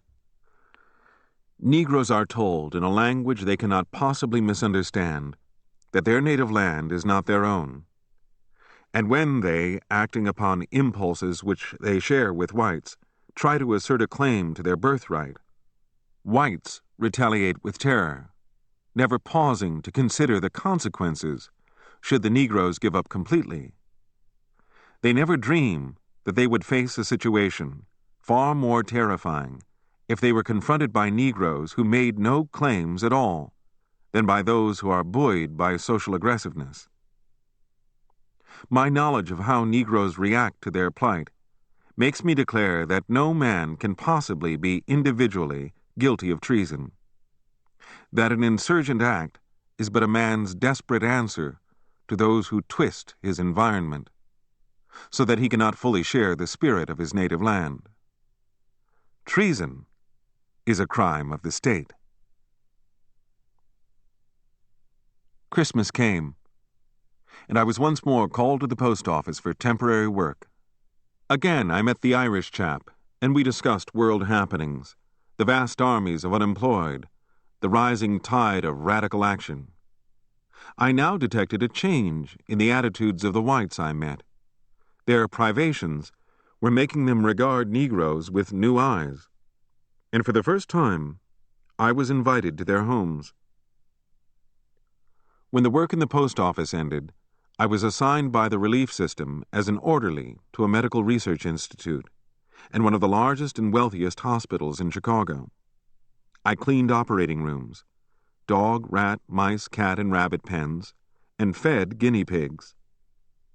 4 of us Negroes worked there, and we occupied an underworld position, remembering that we must restrict ourselves, when not engaged upon some task, to the basement corridors, so that we would not mingle with white nurses, doctors, or visitors. The sharp line of racial division drawn by the hospital authorities came to me the first morning when I walked along an underground corridor and saw 2 long lines of women coming toward me. A line of white girls marched past, clad in starched uniforms that gleamed white. Their faces were alert, their steps quick, their bodies lean and shapely, their shoulders erect, their faces lit with the light of purpose. And after them came a line of black girls, old, fat, dressed in ragged gingham, walking loosely, carrying tin cans of soap powder, rags, mops, brooms. I wondered what law of the universe kept them from being mixed. The sun would not have stopped shining had there been a few black girls in the first line, and the earth would not have stopped whirling on its axis had there been a few white girls in the second line. But the 2 lines I saw graded status in purely racial terms. Of the 3 Negroes who worked with me, one was a boy about my own age, Bill, who was either sleepy or drunk most of the time. Bill straightened his hair, and I suspected that he kept a bottle hidden somewhere in the piles of hay which we fed to the guinea pigs. He didn't like me, and I didn't like him, though I tried harder than he to conceal my dislike. We had nothing in common, except that we were both black and lost. While I contained my frustration, he drank to drown his. Often I tried to talk to him, tried in simple words to convey to him some of my ideas, and he would listen in sullen silence. Then one day he came to me with an angry look on his face. "I got it," he said. "What have you got?" I asked. "This old race problem you keep talking about," he said. "What about it?" "Well, it's this way," he explained seriously. "Let the government give every man a gun and 5 bullets. Then let us all start over again. Make it just like it was in the beginning. The ones who come out on top, white or black, let them rule." His simplicity terrified me. I had never met a Negro who was so irredeemably brutalized. I stopped pumping my ideas into Bill's brain for fear that the fumes of alcohol might send him reeling toward some fantastic fate.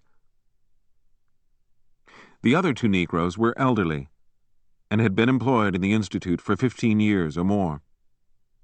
One was Brand, a short, black, morose bachelor. The other was Cook, a tall, yellow, spectacled fellow who spent his spare time keeping track of world events through the Chicago Daily Tribune. Brand and Cook hated each other for a reason that I was never able to determine, and they spent a good part of each day quarreling. When I began working at the Institute, I recalled my adolescent dream of wanting to be a medical research worker. Daily I saw young Jewish boys and girls receiving instruction in chemistry and medicine that the average black boy or girl could never receive. When I was alone, I wandered and poked my fingers into strange chemicals, watched intricate machines trace red and black lines upon ruled paper. At times, I paused and stared at the walls of the rooms, at the floors, at the wide desks at which the white doctors sat, and I realized, with a feeling that I could never quite get used to, that I was looking at the world of another race. My interest in what was happening in the Institute amused the 3 other Negroes with whom I worked. They had no curiosity about white folks' things, while I wanted to know if the dogs being treated for diabetes were getting well, if the rats and mice in whom cancer had been induced showed any signs of responding to treatment. I wanted to know the principle that lay behind the Ashheim-Zondick tests that were made with rabbits, the Wasserman tests that were made with guinea pigs. But when I asked a timid question, I found that even Jewish doctors had learned to imitate the sadistic method of humbling a Negro that the native-born whites had cultivated. "If you know too much, boy, your brains might explode," a doctor said one day. Each Saturday morning, I assisted a young Jewish doctor in slitting the vocal cords of a fresh batch of dogs from the city pound. The object was to devocalize the dogs so that their howls wouldn't disturb the patients in the other parts of the hospital. I held each dog as the doctor injected Nembutal into its veins to make it unconscious. Then I held the dog's jaws open as the doctor inserted the scalpel and severed the vocal cords. Later, when the dogs came to, they would lift their heads to the ceiling and gape in a soundless wail. The sight became lodged in my imagination as a symbol of silent suffering. To me, Nembutal was a powerful and mysterious liquid, but when I asked questions about its properties, I could not obtain a single intelligent answer. The young Jewish doctor simply ignored me with, "Come on, bring the next dog. I haven't got all day." One Saturday morning, after I had held the dogs for their vocal cords to be slit, the doctor left the Nembutal on a bench. I picked it up, uncorked it, and smelt it. It was odorless. Suddenly, Brand ran to me with a stricken face. "What are you doing?" he asked. "I was smelling this stuff to see if it had any odor," I said. "Did you really smell it?" he asked me. "Yes." "Oh, God!" he exclaimed. "What's the matter?" I asked. "You shouldn't have done that," he shouted. "Why?" He grabbed my arm and jerked me across the room. "Come on!" he yelled, snatching open the door. "What's the matter?" I asked. "I gotta get you to a doctor before it's too late," he gasped. Had my foolish curiosity made me inhale something dangerous? "But is it poisonous?" "Run, boy," he said, pulling me.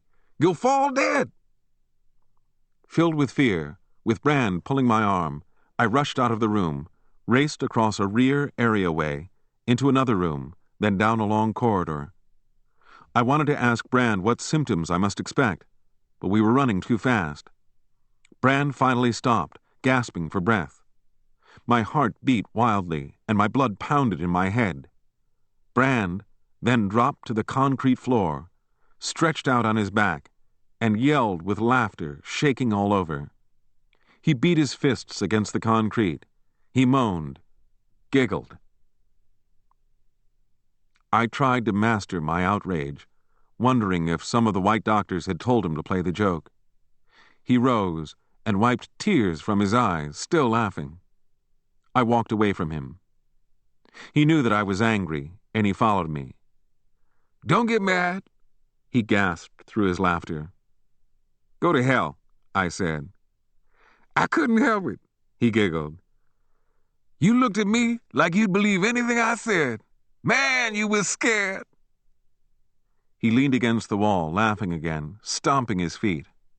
I was angry, for I felt that he would spread the story. I knew that Bill and Cook never ventured beyond the safe bounds of Negro living, and they would never blunder into anything like this. And if they heard about this, they would laugh for months. "Brand, if you mention this, I'll kill you," I swore. "You ain't mad?" he asked, laughing, staring at me through tears. Sniffing, Brand walked ahead of me. I followed him back into the room that housed the dogs.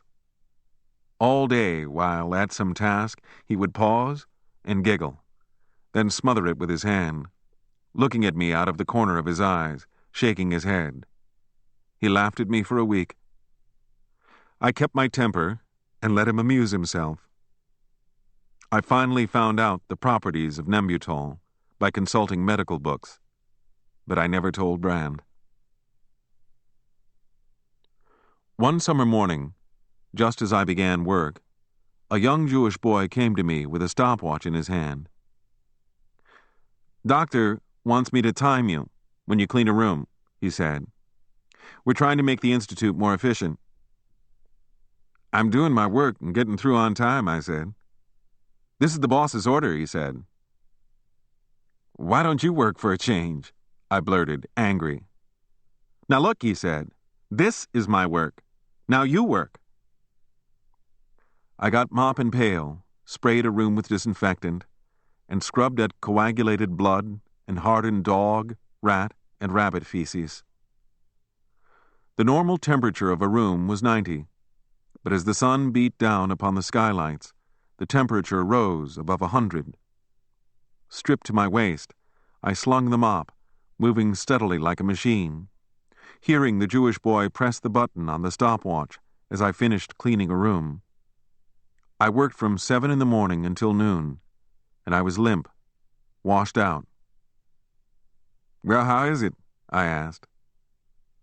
"It took you 17 minutes to clean the last room," he said. "That ought to be the time for each room."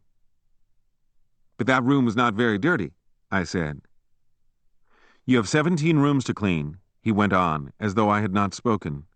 17 times 17 makes 4 hours and 49 minutes. He wrote upon a little pad. "After lunch, clean the 5 flights of stone stairs." I timed a boy who scrubbed 1 step and multiplied that time by the number of steps. "You ought to be through at 6. "Suppose I want relief?" I asked. "You'll manage," he said, and left. Never had I felt so much the slave as when I scoured those stone steps each afternoon. Working against time, I would wet 5 steps, sprinkle soap powder. Then a white doctor or nurse would come, and instead of avoiding the soppy steps, walk on them, and track the dirty water onto the steps that I had already cleaned. To obviate this, I cleaned but 2 steps at a time, a distance over which a 10-year-old child could step. But it did no good. The white people still plopped their feet down into the dirty water and muddied the other clean steps. If I ever really hotly hated unthinking whites, it was then. Not once during my entire stay at the Institute did a single white person show enough courtesy to avoid a wet step. I would be on my knees, scrubbing, sweating, pouring out what limited energy my body could wring from my meager diet, and I would hear feet approaching. I would pause and curse with tense lips. "These sons of bitches are going to dirty these steps again. God damn their souls to hell." Sometimes, a sadistically observant white man would notice that he had tracked dirty water up the steps, and he would look back down at me and smile and say, "Boy, we sure keep you busy, don't we?" And I wouldn't be able to answer. The feud that went on between Brand and Cook continued. Although they were working daily in a building where scientific history was being made, the light of curiosity was never in their eyes. They were conditioned to their racial place, had learned to see only a part of the whites and the white world, and the whites, too, had learned to see only a part of the lives of the blacks and their world. Perhaps Brand and Cook, lacking interests that could absorb them, fuming like children over trifles, simply invented their hate of each other in order to have something to feel deeply about. Or perhaps there was in them a vague psyche pain stemming from their chronically frustrating way of life, a pain whose cause they did not know. And like those devocalized dogs, they would whirl and snap at the air when their old pain struck them. Anyway, They argued about the weather, sports, sex, war, race, politics, and religion. Neither of them knew the subjects they debated, but it seemed that the less they knew, the better they could argue. The tug-of-war between the two elderly men reached a climax one winter day at noon. It was incredibly cold, and an icy gale swept up and down the Chicago streets with blizzard force. The door of the animal-filled room was locked, for we always insisted that we be allowed 1 hour in which to eat and rest. Bill and I were sitting on wooden boxes, eating our lunches out of paper bags. Brand was washing his hands at the sink. Cook was sitting on a rickety stool, munching an apple and reading the Chicago Daily Tribune. Now and then, a devocalized dog lifted his nose to the ceiling and howled, soundlessly. The room was filled with many rows of high steel tiers. Perched upon each of these tiers were layers of steel cages containing the dogs, rats, mice, rabbits, and guinea pigs. Each cage was labeled in some indecipherable scientific jargon. Along the walls of the room were long charts with zigzagging red and black lines that traced the success or failure of some experiment. The lonely piping of guinea pigs floated unheeded about us. Hay rustled as a rabbit leaped restlessly about in its pen. A rat scampered around in its steel prison. Cook tapped the newspaper for attention. "It says here," Cook mumbled through a mouthful of apple, "that this is the coldest day since 1888. Bill and I sat unconcerned. Brand chuckled softly. "What in the hell you laughing about?" Cook demanded of Brand. "You can't believe what the damn Tribune says," Brand said. "How come I can't?" Cook demanded. "It's the world's greatest newspaper." Brand did not reply. He shook his head pityingly and chuckled again. "Stop that damn laughing at me," Cook said angrily. "I laugh as much as I wanna," Brand said. "You don't know what you're talking about. The Herald Examiner says it's the coldest day since 1873. "But the Trib ought to know," Cook countered. "It's older than that Examiner." "That damn Trib don't know nothing," Brand drowned out Cook's voice. "How in hell you know?" Cook asked with rising anger. The argument waxed until Cook shouted that if Brand did not shut up, he was going to cut his black throat. Brand whirled from the sink, his hands dripping soapy water, his eyes blazing. "Take that back," Brand said. "I take nothing back. What you want to do about it?" Cook taunted. The two elderly Negroes glared at each other. I wondered if the quarrel was really serious, or if it would turn out harmlessly, as so many others had done. Suddenly, Cook dropped the Chicago Daily Tribune and pulled a long knife from his pocket. His thumb pressed a button, and a gleaming steel blade leaped out. Brand stepped back quickly and seized an ice pick that was stuck in a wooden board above the sink. "Put that knife down," Brand said. "Stay away from me, or I'll cut your throat," Cook warned. Brand lunged with the ice pick. Cook dodged out of range. They circled each other like fighters in a prize ring. The cancerous and tubercular rats and mice leaped about their cages. The guinea pigs whistled in fright. The diabetic dogs bared their teeth and barked soundlessly in our direction. The Aschheim Zondic rabbits flopped their ears and tried to hide in the corners of their pens. Cook now crouched and sprang forward with the knife. Bill and I jumped to our feet, speechless with surprise. Brand retreated. The eyes of both men were hard and unblinking. They were breathing deeply. "Say, cut it out," I called in alarm. "Them damn fools is really fighting," Bill said in amazement.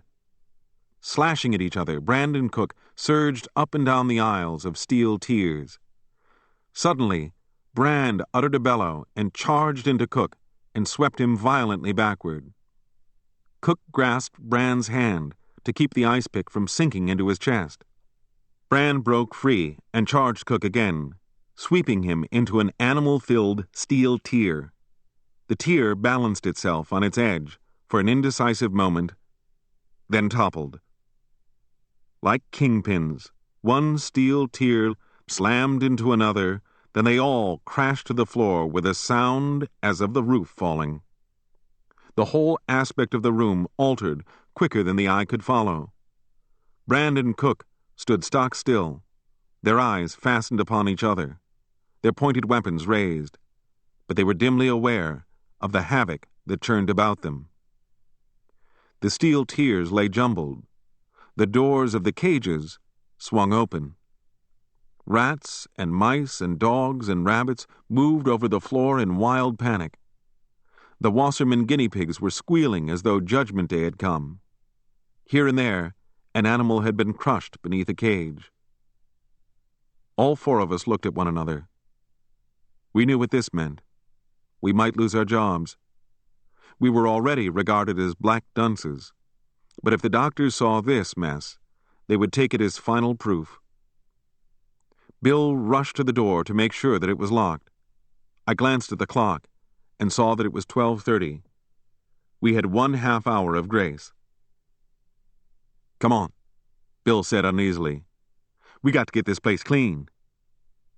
Brand and Cook stared at each other, both doubting. "Give me a knife, Cook," I said. "Nah, take Brand's ice pick first," Cook said. "The hell you say?" Brand said. "Take his knife first." A knock sounded at the door. "Shh," Bill said. We waited. We heard footsteps going away. We'll all lose our jobs, I thought. Persuading the fighters to surrender their weapons was a difficult task, but at last it was done, and we could begin to right things. Slowly Brand stooped and tugged at one end of a steel tier. Cook stooped to help him. Both men seemed to be acting in a dream. Soon, however, all four of us were working frantically, watching the clock. As we labored, we conspired to keep the fight a secret. We agreed to tell the doctors, if any should ask, that we hadn't been in the room during our lunch hour. We felt that that lie would explain why no one had unlocked the door when the knock had come. We righted the tiers and replaced the cages. Then we were faced with the impossible task of sorting the cancerous rats and mice, the diabetic dogs, the Aschheim-Zondic rabbits, and the Wasserman guinea pigs. Whether we kept our jobs or not depended upon how shrewdly we could cover up all evidence of the fight. It was pure guesswork, but we had to try to put the animals back into the correct cages. We knew that certain rats or mice went into certain cages, but we didn't know what rat or mouse went into what cage. We didn't know a tubercular mouse from a cancerous mouse. The white doctors had made sure that we wouldn't know. They had never taken time to answer a single question. Though we worked in the Institute, we were as remote from the meaning of the experiments as if we lived in the moon. The doctors had laughed at what they felt was our childlike interest in the fate of the animals. First, we sorted the dogs. That was fairly easy, for we could remember the size and color of most of them. But the rats and mice and guinea pigs baffled us completely. We put our heads together and pondered, down in the underworld of the great scientific institute. It was a strange scientific conference. The fate of the entire medical research institute rested in our ignorant black hands. We remembered the number of rats, mice, or guinea pigs — we had to handle them several times a day — that went into a given cage, and we supplied the number helter-skelter from those animals that we could catch running loose on the floor. We discovered that many rats, mice, and guinea pigs were missing. They had been killed in the scuffle. We solved that problem by taking healthy stock from other cages and putting them into cages with sick animals. We repeated this process until we were certain that, numerically at least, all the animals with which the doctors were experimenting were accounted for. The rabbits came last. We broke the rabbits down into two general groups, those that had fur on their bellies and those that did not. We knew that all those rabbits that had shaven bellies, our scientific knowledge adequately covered this point because it was our job to shave the rabbits, were undergoing Aschheim-Zondick tests. But in what pen did a given rabbit belong? We didn't know. I solved the problem very simply. I counted the shaven rabbits. They numbered 17. I counted the pens labeled Aschheim-Zondick, then proceeded to drop a shaven rabbit into each pen at random. And again, we were numerically successful. At least, white America had taught us how to count. Lastly, we carefully wrapped all the dead animals in newspapers and hid their bodies in a garbage can. At a few minutes to 1, the room was in order. That is, the kind of order that we 4 Negroes could figure out. I unlocked the door and we sat, waiting, whispering, vowing secrecy, wondering what the reaction of the doctors would be. Finally, a doctor came, gray-haired, white-coated, spectacled, efficient, serious, taciturn, bearing a tray upon which sat a bottle of mysterious fluid and a hypodermic needle. "My rats, please." Cook shuffled forward to serve him. We held our breath. Cook got the cage, which he knew the doctor always called for at that hour, and brought it forward. One by one, Cook took out the rats and held them as the doctor solemnly injected the mysterious fluid under their skins. "Thank you, Cook," the doctor murmured. "Not at all, sir," Cook mumbled, with a suppressed gasp. When the doctor had gone, we looked at one another, hardly daring to believe that our secret would be kept. We were so anxious that we didn't know whether to curse or laugh. Another doctor came.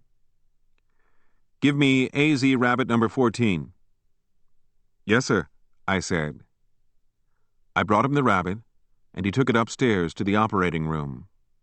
We waited for repercussions. None came. All that afternoon the doctors came and went. I would run into the room, stealing a few seconds from my step scrubbing, and ask what progress was being made, and would learn that the doctors had detected nothing. At quitting time, we felt triumphant. "They won't never know," Cook boasted in a whisper. I saw Brand stiffen. I knew that he was aching to dispute Cook's optimism, but the memory of the fight he had just had was so fresh in his mind that he could not speak. Another day went by, and nothing happened. Then another day. The doctors examined the animals and wrote in their little black books, in their big black books, and continued to trace red and black lines upon the charts. A week passed, and we felt out of danger. Not one question had been asked. Of course, we 4 black men were much too modest to make our contribution known, but we often wondered what went on in the laboratories after that secret disaster. Was some scientific hypothesis well on its way to validation and ultimate public use discarded because of unexpected findings on that cold winter day? Was some tested principle given a new and strange refinement because of fresh, remarkable evidence? Did some brooding research worker, those who held stopwatches and slopped their feet carelessly in the water of the steps I tried so hard to keep clean, get a wild, if brief, glimpse of a new scientific truth? Well, we never heard. I brooded, of course, upon whether I should have gone to the director's office and told him what had happened, but each time I thought of it, I remembered the director had been the man who had ordered the boy to stand over me while I was working and time my movements with a stopwatch. He did not regard me as a human being. I didn't share his world. I earned $13 a week, and I had to support 4 people with it. And should I risk that $13 by acting idealistically? Brandon Cook would have hated me and would have eventually driven me from the job had I told on them. The hospital kept us 4 Negroes, as though we were close kin to the animals we tended, huddled together down in the underworld corridors of the hospital, separated by a vast psychological distance from the significant processes of the rest of the hospital. Just as America had kept us locked in the dark underworld of American life for 300 years. And we had made our own code of ethics, values, loyalty. Chapter 18.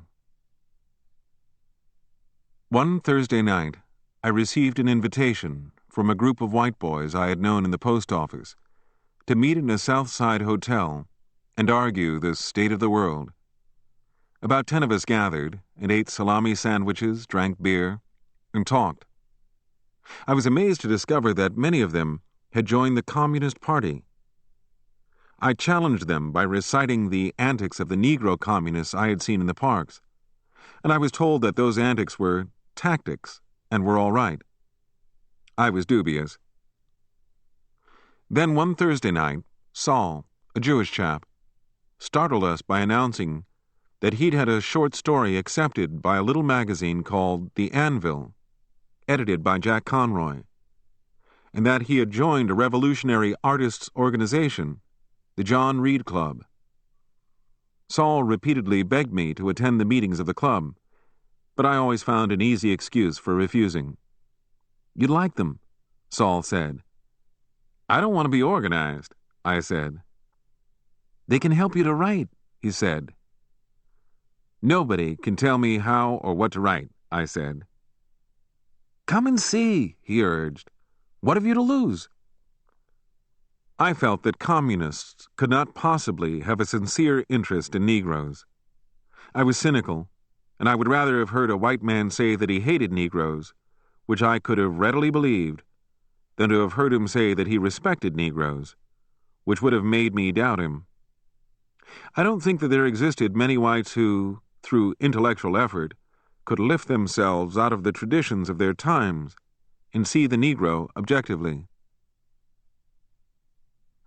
One Saturday night, sitting home idle, not caring to visit the girls I had met on my former insurance route, bored with reading, I decided to appear at the John Reed Club in the capacity of an amused spectator. I rode to the Loop and found the number. A dark stairway led upstairs. It did not look welcoming. What on earth of importance could transpire in so dingy a place? Through the windows above me, I saw vague murals along the walls. I mounted the stairs to a door that was lettered, "The Chicago John Reed Club." I opened it and stepped into the strangest room I had ever seen. Paper and cigarette butts lay on the floor. A few benches ran along the walls, above which were vivid colors depicting colossal figures of workers carrying streaming banners. The mouths of the workers gaped in wild cries, their legs sprawled over cities. "Hello." I turned and saw a white man smiling at me. "A friend of mine who's a member of this club asked me to visit here. His name is Saul," I told him. "You're welcome here," the white man said. "We're not having an affair tonight. We're holding an editorial meeting. Do you paint?" He was slightly gray, and he had a mustache. "No," I said. "I try to write." "Then sit in on the editorial meeting of our magazine, left front," he suggested. "I know nothing of editing," I said. "You can learn," he said. I stared at him, doubting. "I don't want to be in the way here," I said. "My name's Grimm," he said. I told him my name, and we shook hands. He went to a closet and returned with an armful of magazines. "Here are some back issues of The Masses," he said. "Have you ever read it?" "No," I said. "Some of the best writers in America publish in it," he explained. He also gave me copies of a magazine called International Literature. "There's stuff here from Gide, Gorky." I assured him that I would read them. He took me to an office and introduced me to a Jewish boy who was to become one of the nation's leading painters, to a chap who was to become one of the eminent composers of his day, to a writer who was to create some of the best novels of his generation, to a young Jewish boy who was destined to film the Nazi invasion of Czechoslovakia.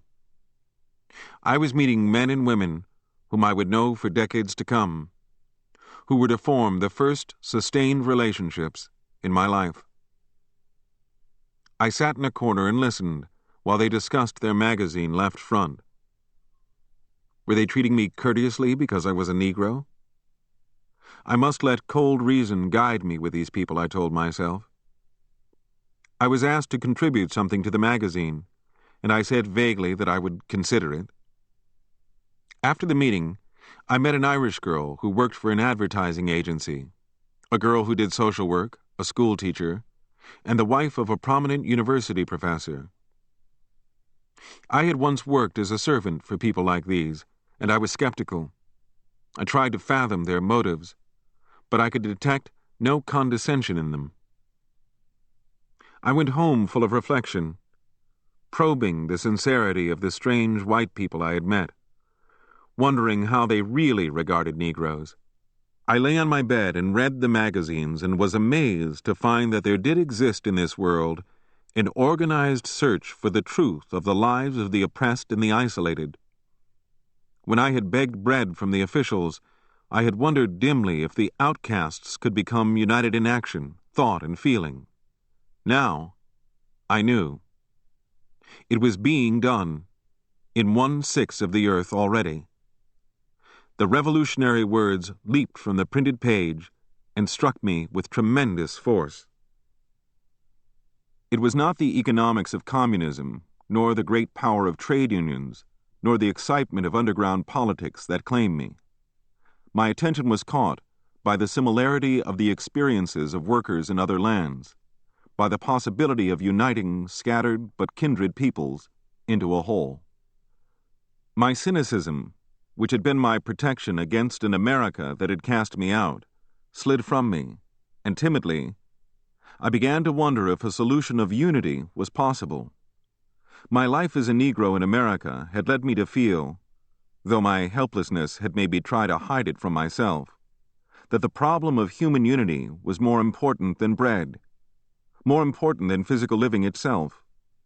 For I felt that without a common bond uniting men, without a continuous current of shared thought and feeling circulating through the social system, like blood coursing through the body, there could be no living worthy of being called human. I hungered to share the dominant assumptions of my time and act upon them. I didn't want to feel, like an animal in the jungle, that the whole world was alien and hostile. I didn't want to make individual war or individual peace. So far, I'd managed to keep humanly alive through transfusions from books. In my concrete relations with others, I'd encountered nothing to encourage me to believe in my feelings. It had been by denying what I saw with my eyes, disputing what I felt with my body, that I had managed to keep my identity intact. But it seemed to me that here at last, in the realm of revolutionary expression, was where Negro experience could find a home, a functioning value, and role. Out of the magazines I read came a passionate call for the experiences of the disinherited, and there were none of the lame lispings of the missionary in it. It did not say, "Be like us, and we will like you, maybe." It said, "If you possess enough courage to speak out what you are, you will find that you are not alone." It urged life to believe in life. I read on into the night. Then toward dawn, I swung from bed and inserted paper into the typewriter. Feeling for the first time that I could speak to listening ears, I wrote a wild, crude poem in free verse, coining images of black hands, playing, working, holding bayonets, stiffening finally in death. I read it, and felt in a clumsy way it linked white life with black, merged two streams of common experience. I heard someone poking about the kitchen. "Richard, are you ill?" my mother called. "No, I'm reading." My mother opened the door and stared curiously at the pile of magazines that lay upon my pillow. "You're not throwing away money buying those magazines, are you?" she asked. "No, they were given to me." She hobbled to the bed on her crippled legs and picked up a copy of The Masses that carried a lurid May Day cartoon. She adjusted her glasses and peered at it for a long time. "My God in heaven," she breathed in horror. "What's the matter, Mama?" "What is this?" she asked, extending the magazine to me, pointing to the cover.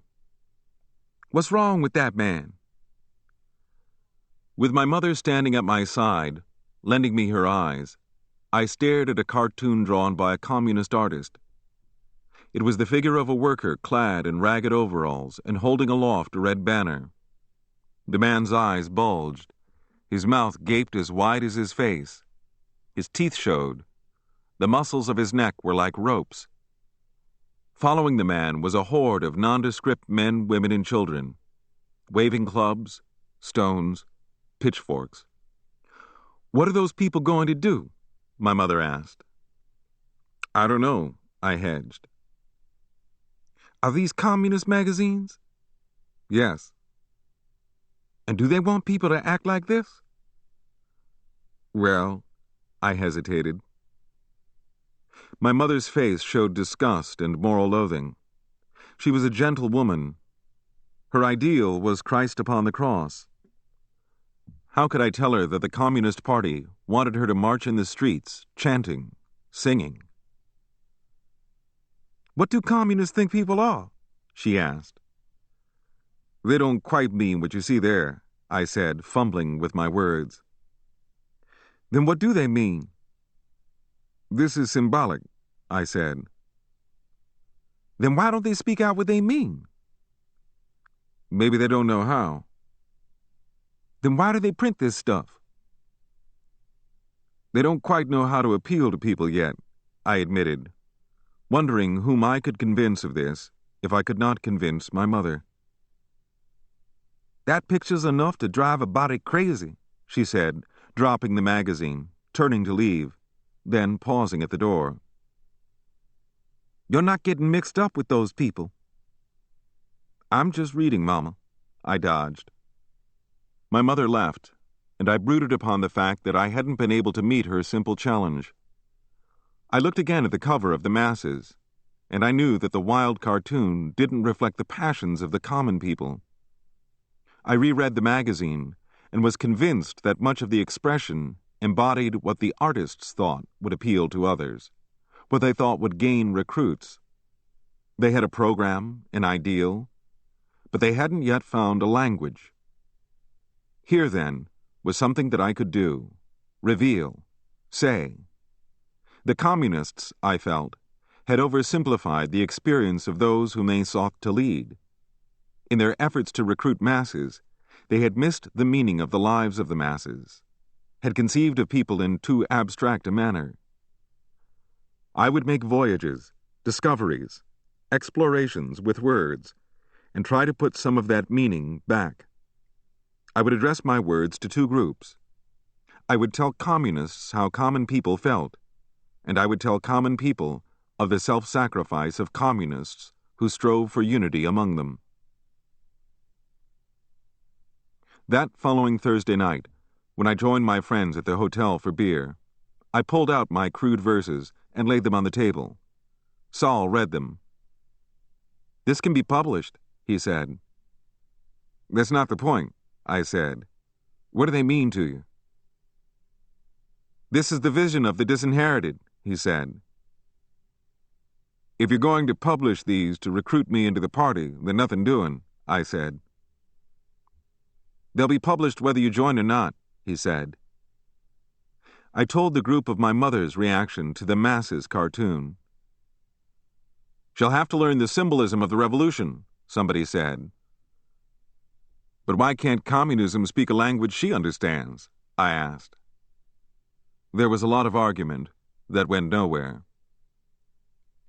Still suspicious, my eyes watching for the slightest anti-Negro gesture, I attended the next meeting of the club. In the end, I had to admit that they were glad to have me with them, but I still doubted their motives. Were they trying to get my head bashed in a picket line so that they could capitalize on the publicity? Or did the discipline of the club demand that they be friendly with me?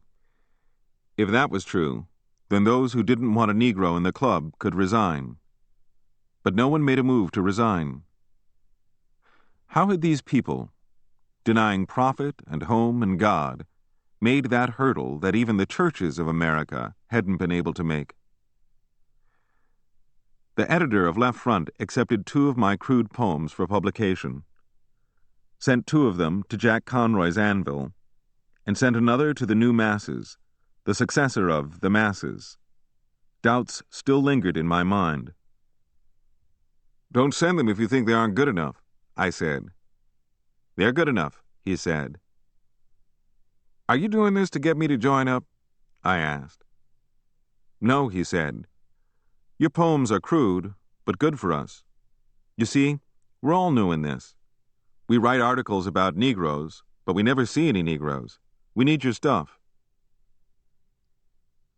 I sat through several meetings of the club and was impressed by the scope and seriousness of its activities.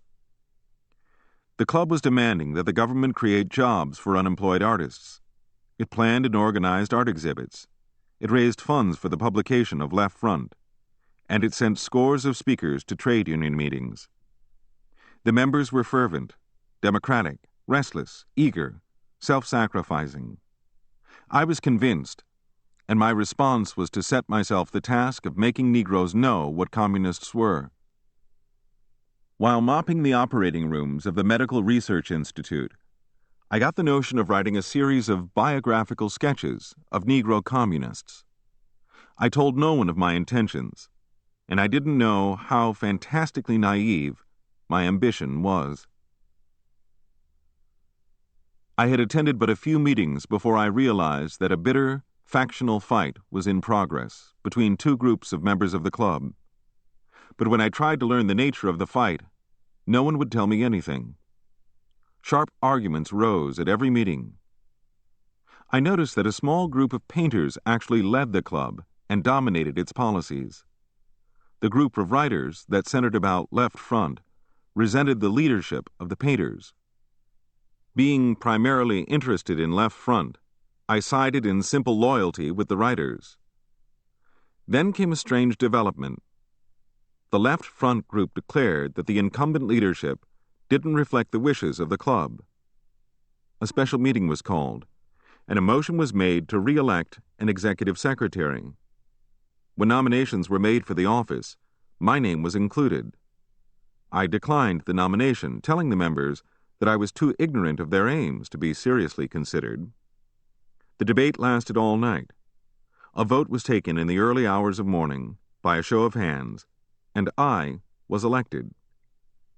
I had been a member of the club for less than 2 months and didn't fully understand the purposes of the organization. Later, I learned what had happened. The writers of the club had decided to use me to oust the painters, who were party members, from the leadership of the club. Without my knowledge and consent, they confronted the members of the party with a Negro, knowing that it would be difficult for communists to refuse to vote for a man representing the largest single racial minority in the nation, inasmuch as Negro equality was one of the main tenets of communism. Though I was not a communist, cynical rivalry had put me in charge of one of the party's leading cultural organizations. At once I offered my resignation, but the members wouldn't hear of it. I couldn't determine if they were acting sincerely. I was afraid that the defeated secretary, being white, would resent losing to a Negro, but his conduct showed nothing but friendliness. As the club's leader, I soon learned the nature of the fight. The communists had secretly organized a fraction in the club, that is, a small portion of the club's members were secret members of the Communist Party. They would meet outside of the club, decide what policies the club should follow, and when they put forth their proposals in open meetings, the sheer strength of their arguments usually persuaded non-party members to vote with them. The crux of the fight was that the non-party members resented the excessive demands made upon the club by the local party authorities through the fraction. For example, the fraction demanded that the Daily Worker and the New Masses, official periodicals of the Communist Party, be put on sale at all meetings. The non-party group declared that this would limit the club's membership to those who already believed in communism. The demands of the local party authorities for money, speakers, and poster painters were so great that the publication of Left Front was in danger. Many young writers had joined the club because of their hope of publishing in Left Front, and when the Communist Party sent word through the fraction that the magazine should be dissolved, the writers rejected the decision, an act which was interpreted as hostility toward party authority. I pleaded with the party members for a more liberal program for the club. Feelings waxed violent and bitter. Then the showdown came. I was informed that if I wanted to continue as secretary of the club, I would have to join the Communist Party. I stated that I favored a policy that allowed for the development of writers and artists. My policy was accepted. I signed the membership card. As the club's leader, I strove to keep the quarrels within limits by striking a series of compromises.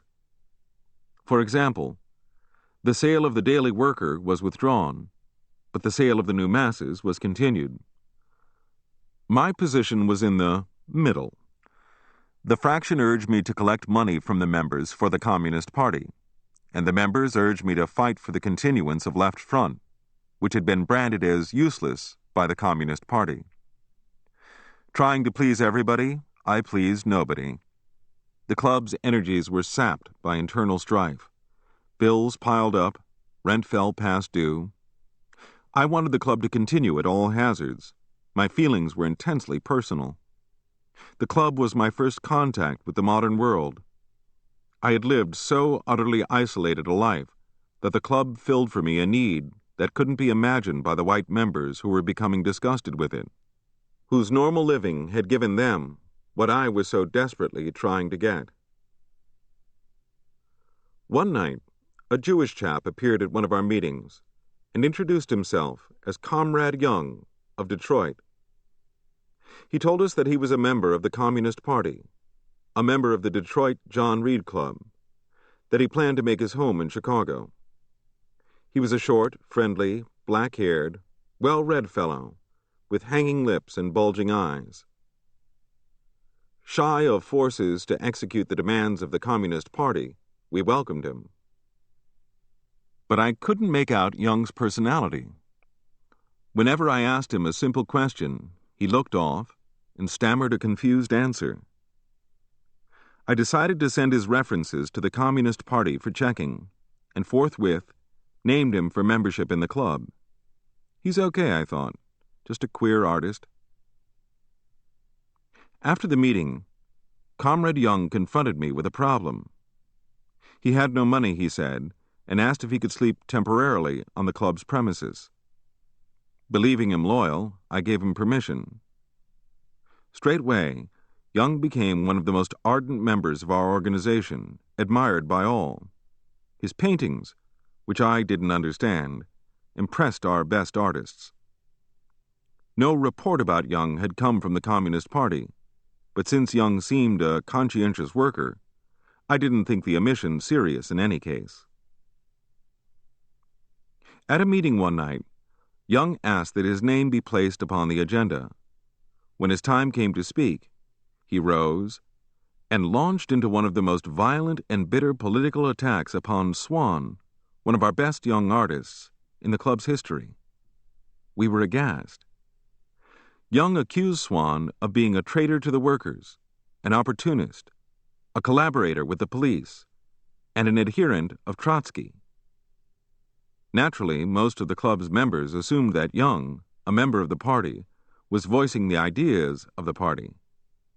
Surprised and baffled, I moved that Young's statement be referred to the executive committee for decision. Swan rightfully protested. He declared that he had been attacked in public and would answer in public. It was voted that Swan should have the floor.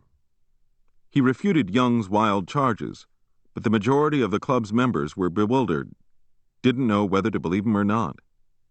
We all liked Swan, did not believe him guilty of any misconduct, but we didn't want to offend the party. A verbal battle ensued. Finally, the members who had been silent in deference to the party rose and demanded of me that the foolish charges against Swan be withdrawn. Again, I moved that the matter be referred to the executive committee, and again my proposal was voted down. The membership had now begun to distrust the party's motives. They were afraid to let an executive committee, the majority of whom were party members, pass upon the charges made by party member Young. 3 meetings were consumed in bitter debate. Between meetings, we urged Young to tell us who had given him the authority to castigate Swan, and Young hinted darkly that he was acting under the orders of either the Central Committee of the Communist Party or the Communist International. And we were naturally impressed. Who were we to question the decisions of political bodies so highly placed? I sympathized with Swan, but was afraid to say a word in his behalf for fear that I, too, would be charged. A delegation of members asked me if I had anything to do with Young's charges. I was so hurt and humiliated that I disavowed all relations with Young. Determined to end the farce, I cornered Young and demanded to know who had given him authority. "I've been asked to rid the club of traitors," he said. "But Swan isn't a traitor," I said. "We must have a purge," he said, his eyes bulging, his face quivering with passion. I admitted his great revolutionary fervor, but I felt that his zeal was a trifle excessive. The situation became worse. A delegation of members informed me that if the charges against Swan weren't withdrawn, they would resign in a body. I was frantic. I wrote to the Communist Party to ask why orders had been issued to punish Swan, and a reply came back that no such orders had been issued. Then what was Young up to? Who was prompting him? I finally begged the club to let me place the matter before the leaders of the Communist Party for decision. After a violent debate, my proposal was accepted. One night, 10 of us met in an office of a leader of the party to hear Young restate his charges against Swan. The party leader, aloof and amused, gave Young the signal to begin. Young unrolled a sheaf of papers and declaimed a list of political charges that excelled in viciousness his previous charges. An instinct warned me that something was wrong, but I couldn't make out what it was. I stared at Young, feeling that he was making a dreadful mistake, but fearing him, because he had, by his own account, the sanction of high political authority. When Young had finished, the party leader asked, "Will you allow me to read these charges?" "Of course," said Young, surrendering a copy of his indictment. "You may keep that copy. I have 10 carbons." "Why did you make so many carbons?" the leader asked. "I didn't want anyone to steal them," Young said. "If this man's charges against me are taken seriously," Swan said, "I'll resign and publicly denounce the club." "You see," Young yelled, "he's with the police." I was sick. The meeting ended with a promise from the party leader to read the charges carefully and render a verdict as to whether Swan should be placed on trial or not. I was convinced that something was wrong, but I couldn't figure it out. One afternoon, I went to the club to have a long talk with Young, but when I arrived, he wasn't there. Nor was he there the next day. For a week, I sought Young in vain. What had become of the man? I asked about him far and wide, but could get no word. Meanwhile, the club's members asked his whereabouts, and they wouldn't believe me when I told them I didn't know. Was he ill? Had he been picked up by the police? Somebody suggested that we search Young's luggage, which was still in the club's back room. One afternoon, Comrade Grimm and I sneaked into the club's headquarters and opened Young's luggage. What we saw amazed and puzzled us. First of all, there was a scroll of paper 20 yards long, one page pasted to another, which had drawings depicting the history of the human race from a Marxist point of view. The first page was titled, "A Pictorial Record of Man's Economic Progress." "This is terribly ambitious," I said. "He's very studious," Grimm said. There were long dissertations written in longhand. Some were political, and others dealt with the history of art. Finally, we found a letter with a Detroit return address, and I promptly wrote asking news of our esteemed member.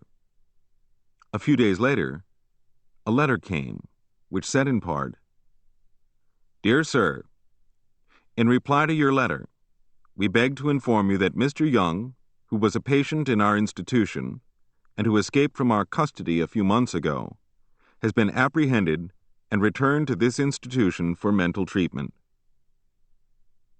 I was thunderstruck. Was this true? Undoubtedly, it was. Then what kind of club did we run, that a lunatic could step into it and help run it? Were we all so mad that we couldn't detect a madman when we saw one? I called a meeting of a few of the most trusted members of the club and laid the matter before them. They were dumbfounded. We swore ourselves to secrecy and decided to suppress the matter. We agreed that we had made a terrible mistake.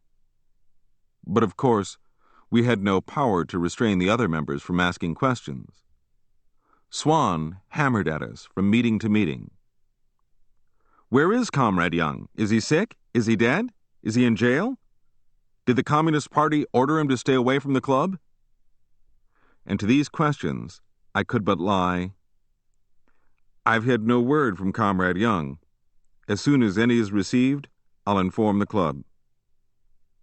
Meanwhile, I made a motion that all charges against Swan be dropped, which was done. I offered Swan an apology, but as the leader of the Chicago John Reed Club, I was a completely sober and chastened communist. Chapter 19. I had read widely in revolutionary literature, had observed many communists, white and black, and had learned to know the daily hazards they faced and the sacrifices they made. I now wanted to give time to writing the book of biographical sketches I had planned. I didn't know Negro communists as well as I wanted to, and when on many occasions I had sought to question them about their feelings, their work, and their actions, they had been reticent. My zeal made me forget these rebuffs, for I was sure that an atmosphere of trust would be created as soon as I had explained my project to them. The Communist Party fraction in the John Reed Club instructed me to ask my party cell, or unit, as it was called, to assign me to full duty in the work of the club. I was instructed to give my unit a report of my activities, writing, organizing, speaking. I agreed to do this and wrote a report. A unit, membership in which is obligatory for all communists, is the party's basic form of organization. Unit meetings are held on certain nights, which are kept secret for fear of police raids. Nothing treasonable transpires at these meetings, but once one is a communist, one doesn't have to be guilty of wrongdoing to attract the attention of the police. At these meetings, members pay their dues, are given party tasks, are instructed in the party's interpretation of world events. I went to my first unit meeting, which was held in the Black Belt of the South Side, and introduced myself to the Negro organizer. "Welcome, comrade," he said, grinning. "We're glad to have a writer with us." "I'm not much of a writer," I said. The meeting started. About 20 Negroes were gathered. The time came for me to make my report, and I took out my notes and told them how I had come to join the party, what few stray items I had published, what my duties were in the John Reed Club. I finished and waited for comment. There was silence. I looked about. Most of the comrades sat with bowed heads. Then I was surprised to catch a twitching smile on the lips of a Negro woman. Minutes passed. The Negro woman lifted her head and looked at the organizer. The organizer smothered a smile. Then the woman broke into unrestrained laughter, bending forward and burying her face in her hands. I stared. Had I said something funny? "What's the matter?" I asked. The giggling became general. The unit organizer, who had been dallying with his pencil, looked up. "It's all right, comrade," he said. "We're glad to have a writer in the party." There was more smothered laughter. Some of the more intelligent ones were striving to keep deadpan faces. What kind of people were these? I had made a serious report, and now I heard giggles. "I did the best I could," I said uneasily. "I realize that writing is not basic or important, but given time, I think I can make a contribution." "We know you can, comrade," the black organizer said. His tone was more patronizing than that of a Southern white man. I grew angry. I thought I knew these people, but evidently I did not. I wanted to take issue with their attitude, but caution urged me to talk it over with others first. I left the meeting baffled. During the following days, I learned through discreet questioning that I had seemed a fantastic element to the black communists. I was shocked to hear that I, who had been only to grammar school, had been classified as an intellectual. What was an intellectual? I'd never heard the word used in the sense in which it was applied to me. I had thought that they might refuse me on the grounds that I was not politically advanced. I had thought they might place me on probation. I had thought they might say I would have to be investigated. But they had simply laughed. And I began to realize why so few sensitive Negroes had had the gall to come as close to them as I had. I learned, to my dismay, that the black communists in my unit had commented upon my shined shoes, my clean shirt, and the tie I had worn. Above all, my manner of speech had seemed an alien thing to them. "He talked like a book," one of the Negro comrades had said, and that was enough to condemn me forever as bourgeois. The more I learned of the Negro communists, the more I found that they were not vicious, that they had no intention to hurt. They just didn't know anything and didn't want to learn anything. They felt that all questions had been answered, and anyone who asked new ones or tried to answer old ones was dangerous.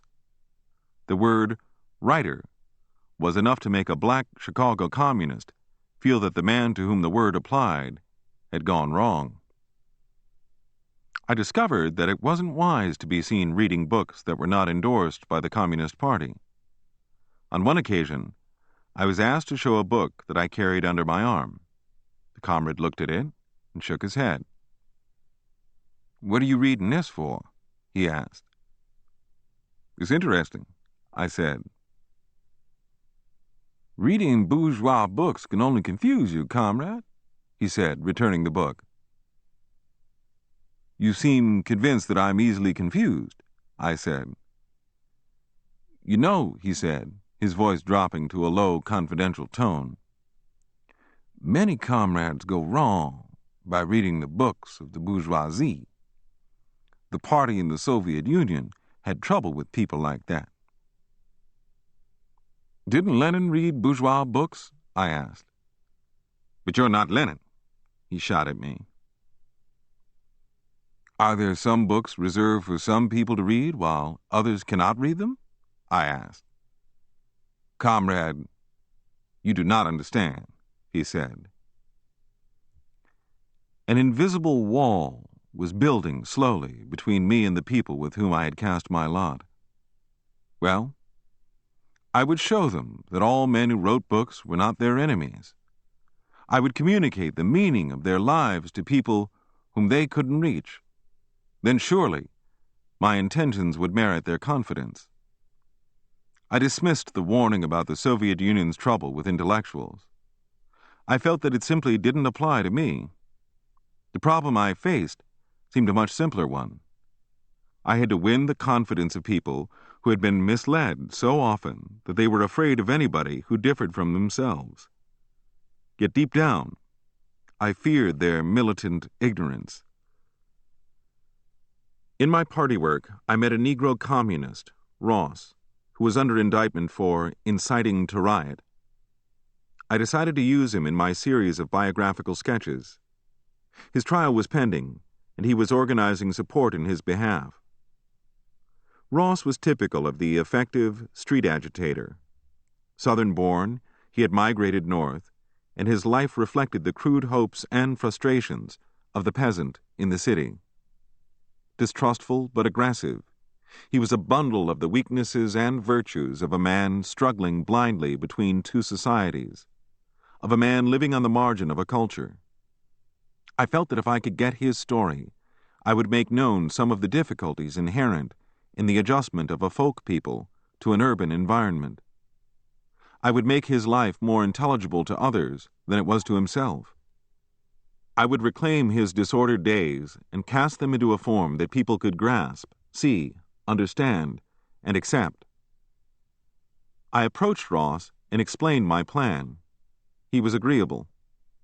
He invited me to his home, introduced me to his Jewish wife, his young son, his friends. I talked to Ross for hours, explaining what I was about, cautioning him not to relate anything that he didn't want to divulge. I'm after the things that made you a communist, I said. It was arranged that I was to visit Ross each morning and take notes for 2 hours. At last, I thought, I would reveal dramas of hope, fear, love, and hate that existed in these humble people. I would make these lives merge with the lives of the mass of mankind. I knew I could. My life had prepared me for this. Word spread in the Communist Party that I was taking notes on the life of Ross, and strange things began to happen. A quiet black communist came to my home one night and called me out to the street to speak to me in private. He made a prediction about my future that frightened me. "Intellectuals don't fit well into the party, right?" he said solemnly. "But I'm not an intellectual," I protested. "I sweep the streets for a living." I had just been assigned by the relief system to sweep the streets for $13 a week. "That doesn't make any difference," he said. "We've kept records of the trouble we've had with intellectuals in the past. It's estimated that only 13% of them remain in the party." "Why do they leave, since you insist upon calling me an intellectual?" I asked. "Most of them drop out of their own accord," he said. "Well, I'm not dropping out," I said. "Some are expelled," he hinted gravely. "For what?" "General opposition to the party's policies," he said. "But I'm not opposing anything in the party." "But you have to prove yourself." "What do you mean?" "You'll have to prove your revolutionary loyalty." "That's what I'm trying to do through writing." "That's not the way to do it," he said. "You must act." "How?" "The party has a way of testing people." "Well, talk. What is this?" "How do you react to police?" "I don't react to them," I said. "I've never been bothered by them." "Do you know Evans?" he asked, referring to a local militant Negro communist.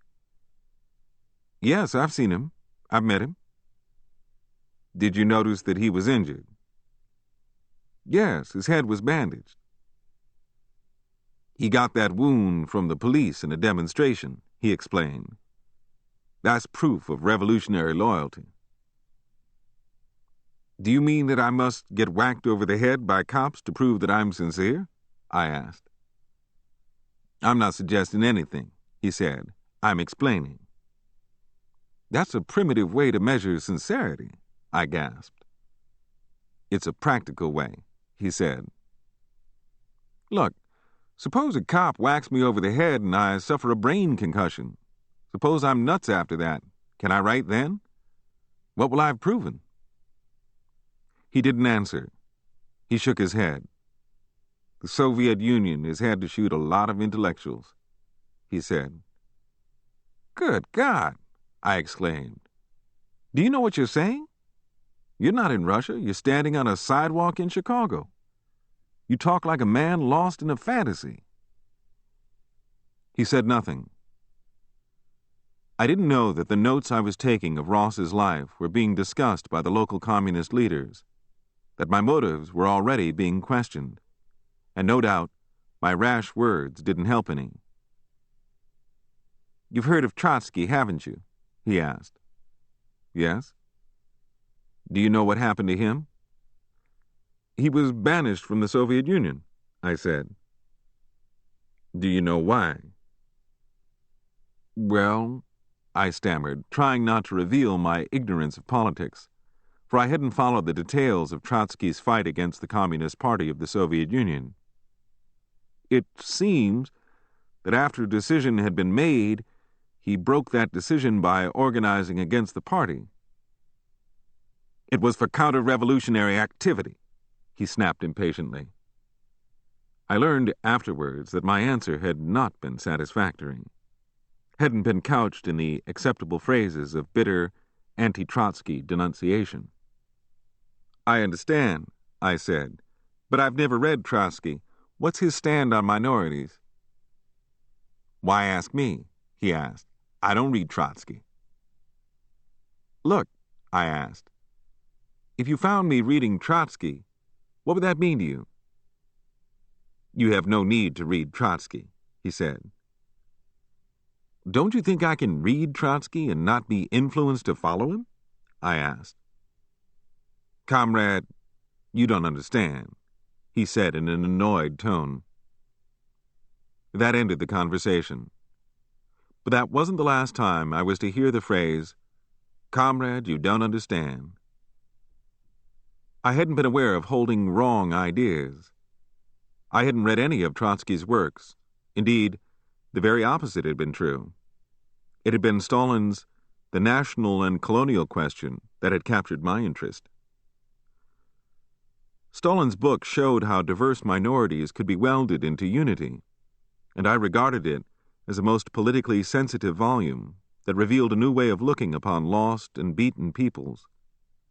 Of all the developments in the Soviet Union, the method by which scores of backward peoples had been led to unity on a national scale was what had enthralled me. I had read with awe how the communists had sent phonetic experts into the vast regions of Russia to listen to the stammering dialects of peoples oppressed for centuries by the czars. I had made the first total emotional commitment of my life when I read how the phonetic experts had given these tongueless people a language, newspapers, institutions. I had read how these forgotten folk had been encouraged to keep their old cultures, to see in their ancient customs meanings and satisfactions as deep as those contained in supposedly superior ways of living. I had exclaimed to myself how different this was from the way in which Negroes were sneered at in America. Then what was the meaning of the warning I had received from the black communists? Why was it that I was a suspected man because I wanted to reveal the vast physical and spiritual ravages of Negro life, the profundity latent in these rejected people, the dramas as old as man and the sun and the mountains and the seas that were transpiring in the poverty of black America? What was the danger in showing the kinship between the sufferings of the Negro and the sufferings of other people? I sat one morning in Ross's home with his wife and child. I was scribbling furiously upon my yellow sheets of paper. The doorbell rang, and Ross's wife admitted a black communist, one Ed Green. He was tall, taciturn, soldierly, square-shouldered. I was introduced to him, and he nodded stiffly. "What's happening here?" he asked bluntly. Ross explained my project to him, and as Ross talked, I could see Ed Green's face darken. He hadn't sat down, and when Ross's wife offered him a chair, he didn't hear her. "What are you going to do with these notes?" he asked me. "I hope to weave them into stories," I said. "What are you asking the party members?" "About their lives in general." "Who suggested this to you?" he asked. "Nobody. I thought of it myself." "Were you ever a member of any other political group?" "I worked with the Republicans once," I said. "I mean revolutionary organizations," he asked. "No. Why do you ask?" "What kind of work do you do?" "I sweep the streets for a living." "How far did you go in school?" "Through the grammar grades." "You talk like a man who went further than that," he said. "Why would I lie to you about my education?" I asked. "I don't know," he said, looking directly at me. "I've read books. I taught myself." "You know about Ross's indictment?" he asked. "Yes." "I don't know," he said, looking off. "What do you mean?" I asked. "What's wrong?" "To whom have you shown this material?" "I've shown it to no one yet." What was the meaning of his questions?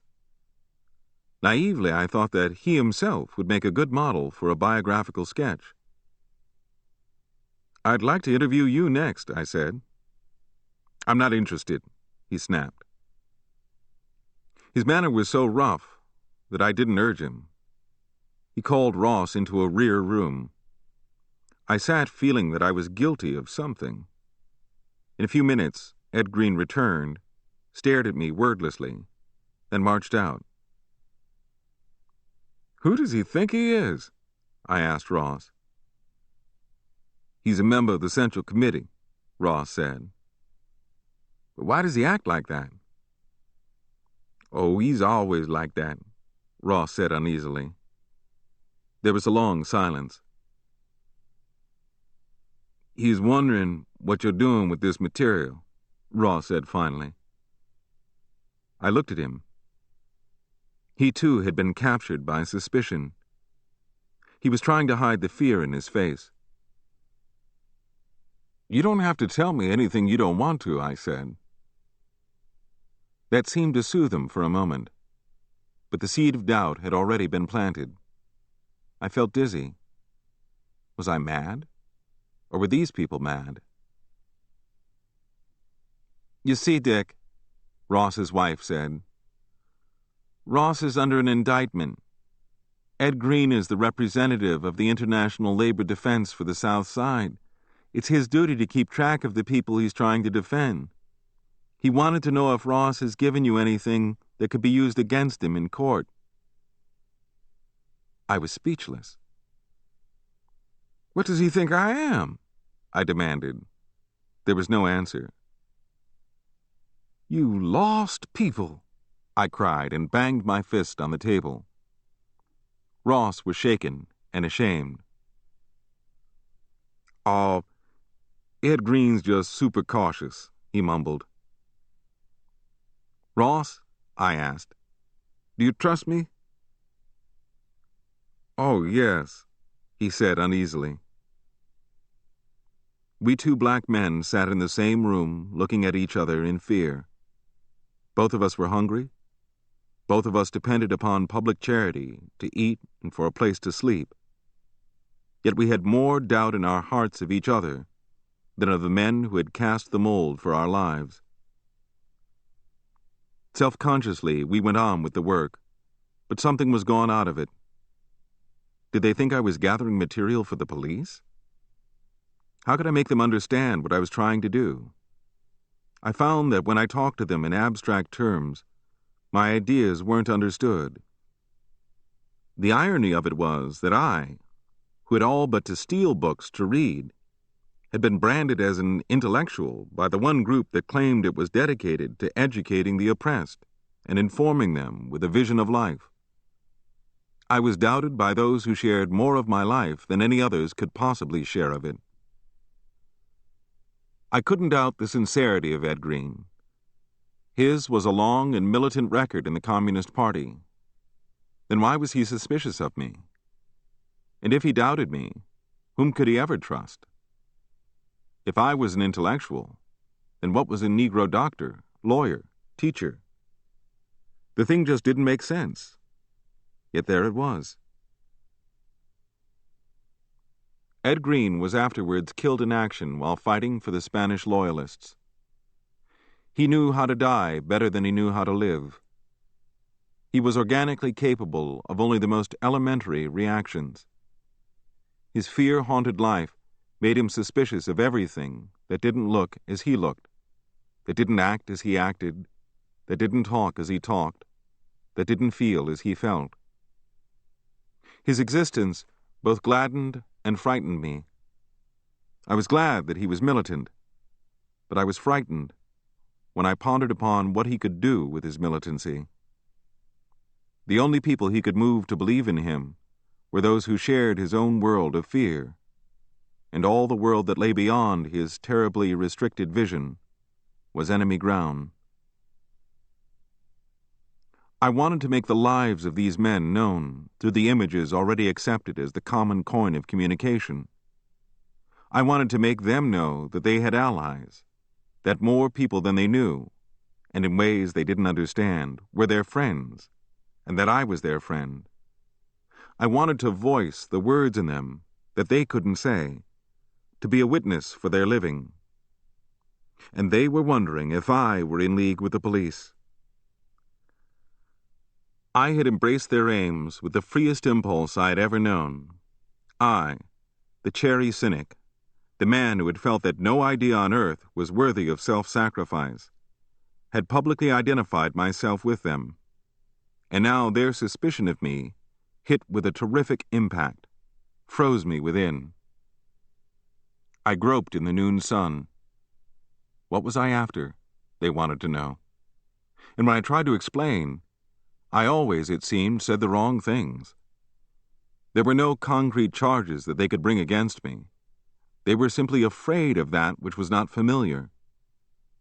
They were more fearful of my ideas than they would have been had I held a gun on them. They could have taken the gun away from me and shot me with it. But they didn't know what to do with ideas. I talked with white communists about my experiences with black communists, and I couldn't make them understand what I was talking about. White communists had idealized all Negroes to the extent that they didn't see the same Negroes I saw. And the more I tried to explain my ideas, the more they too began to suspect that I was somehow dreadfully wrong. Words lost their usual meanings. Simple motives took on sinister colors. Attitudes underwent quick and startling transformations. Ideas turned into their opposites while you were talking to a person you thought you knew. I began to feel an emotional isolation that I hadn't known in the depths of the hate-ridden South. I continued to take notes on Ross's life, but each successive morning found him more reticent. I pitied him and didn't argue with him, for I knew that persuasion would not nullify his fears. Instead, I sat and listened to him and his friends tell tales of Southern Negro experience, noting them down in my mind, not daring to ask questions for fear they would become alarmed. In spite of their fears, I became quite drenched in the details of their lives. I gave up the idea of the biographical sketches and settled finally upon writing a series of short stories, using the material I had got from Ross and his friends, building upon it, inventing. I wove a tale of a group of black boys trespassing upon the property of a white man, and the lynching that followed. The story was published in an anthology under the title of Big Boy Leaves Home, but its appearance came too late to influence the communists who were questioning the use to which I was putting their lives.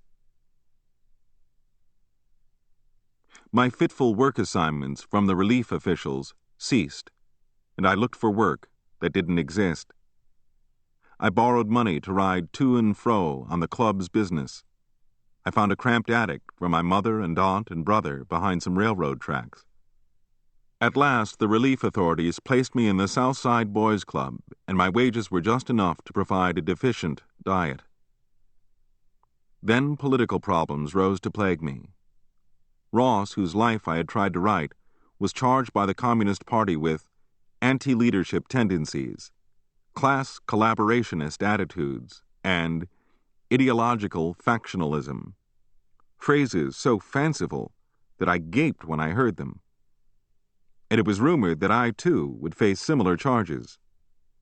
It was known that I had visited Ross, had taken notes on his life, and it was believed that I had been politically influenced by him, though in what way was not stated.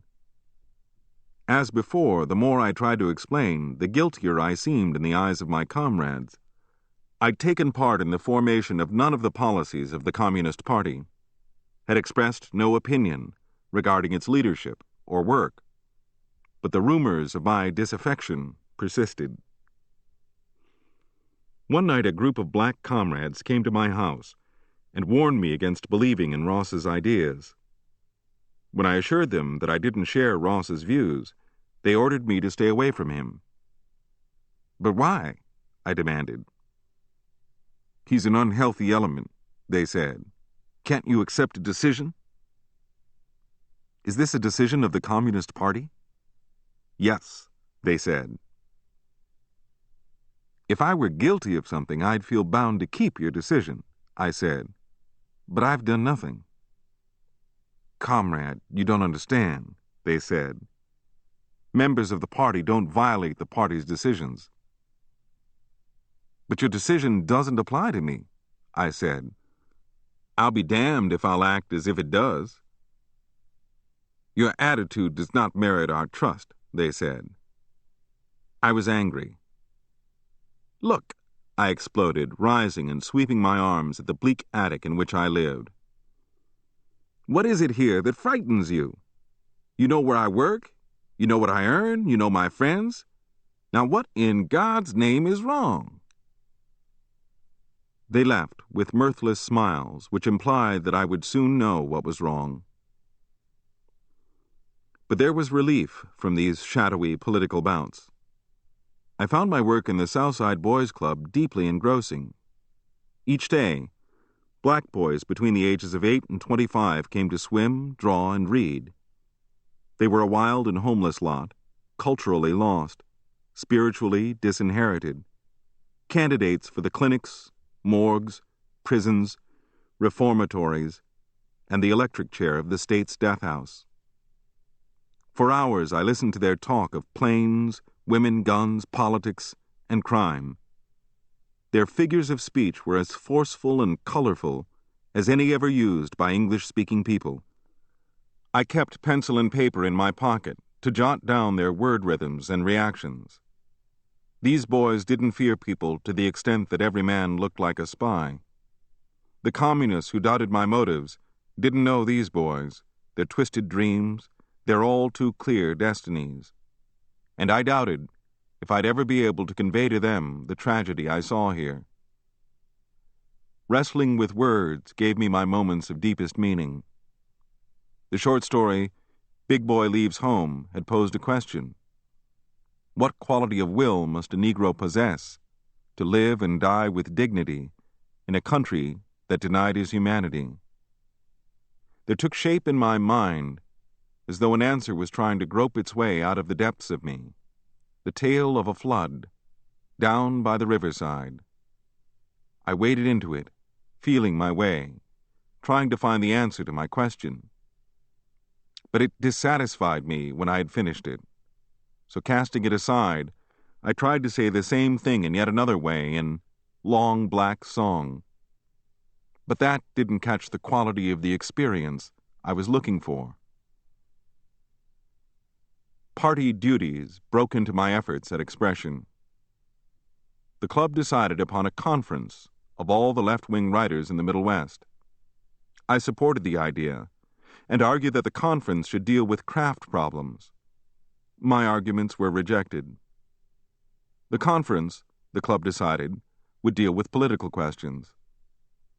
I asked for a definition of what was expected from the writers, books or political activity. Both was the answer. Write a few hours a day and march on the picket line the other hours. I pointed out that the main concern of a revolutionary artist was to produce revolutionary art, and that the future of the club was in doubt if a clear policy couldn't be found. The conference convened with a leading communist attending as advisor. The question debated was, what did the Communist Party expect from the club? The answer of the communist leader ran from organizing to writing novels. I argued that either a man organized or he wrote novels. The party leader said that both must be done. The attitude of the party leader prevailed, and Left Front, for which I had worked so long, was voted out of existence. The party leader demanded that writers be assigned the task of producing pamphlets for the use of trade unions. I contended that it would be a mistake for the Communist Party to persuade writers to abandon imaginative work to write pamphlets. I explained the advantages that could be derived from the long-term artistic products of the club's writers, and pointed out that these more durable products would outweigh all the pamphleteering. This, too, was rejected by vote. I then appealed for an organizational structure that would include provisions for artistic work of all types, hoping in this way to eliminate constant quarrels over tactics and strategy. But all my proposals were voted down. I knew now that the club was nearing its end, and I rose and stated my gloomy conclusions, recommending that the club dissolve. My defeatism, as it was called, brought upon my head the sharpest disapproval of the party leader. The conference ended with the passing of a multitude of resolutions dealing with China, India, Germany, Japan, and conditions afflicting various parts of the earth. But not one idea regarding writing had emerged.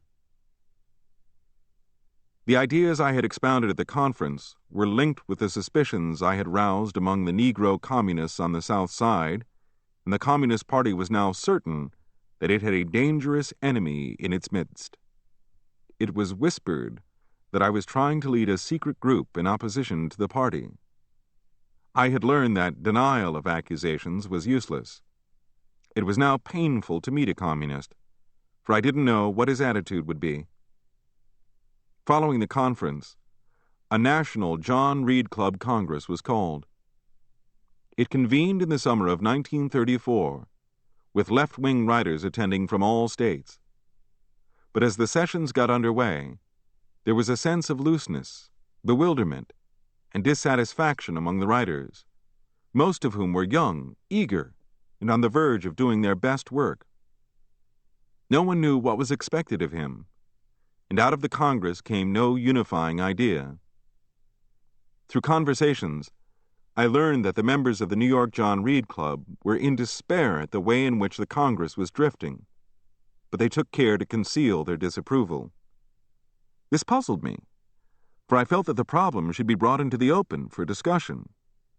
But I was glad to hear the New York communists express horror at the brutal way in which the Chicago communists made demands upon the Chicago John Reed Club membership. One astonished New York comrade declared, "A Chicago communist is a walking terror." As the Congress drew to a close, I attended a caucus to plan the future of the clubs. 10 of us met in a loop hotel room, and to my amazement, the leaders of the club's national board confirmed my criticisms of the manner in which the clubs had been conducted. I was excited. Now, I thought, the clubs will be given a new lease on life. Writers would now be free to make their political contributions in the form of their creative work. Then I was stunned when I heard a nationally known communist announce a decision to dissolve the clubs. Why, I asked. Because the clubs don't serve the new People's Front policy, I was told. That can be remedied. The clubs can be made healthy and broad, I said. No. A bigger and better organization must be launched. One in which the leading writers of the nation could be included, they said. I was informed that the People's Front policy was now the correct vision of life, and that the clubs could no longer exist. I asked what was to become of the young writers whom the Communist Party had implored to join the clubs and who were ineligible for the new group, and there was no answer. This thing is cold, I exclaimed to myself. To effect a swift change in policy, the Communist Party was dumping one organization, scattering its members, then organizing a new scheme with entirely new people. I had sacrificed energy to recruit writers who subscribed to a revolutionary point of view, and now my feelings fought against the waste and meaninglessness to which my efforts were being reduced. This was the first time I had sat with a communist policy-making body. I'd had the illusion that each man would have his say, and, out of the facts presented, a decision would be made. I was naive. I had merely been called in to give my approval to a decision previously made. It angered me. I found myself arguing alone against the majority opinion, and then I made still another amazing discovery. I saw that even those who agreed with me wouldn't support me. At that meeting, I learned that when a man was informed of the wish of the party, he submitted, even though he knew with all the strength of his brain that the wish wasn't a wise one, was one that would ultimately harm the party's interests. I had heard communists discuss discipline in the abstract, but when I saw it, in its concrete form, it tore my feelings. It wasn't courage that made me oppose the party. I simply didn't know any better. It was inconceivable to me, though bred in the lap of Southern hate, that a man could not have his say. I had spent a third of my life traveling from the place of my birth to the north, just to talk freely, to escape the pressure of fear.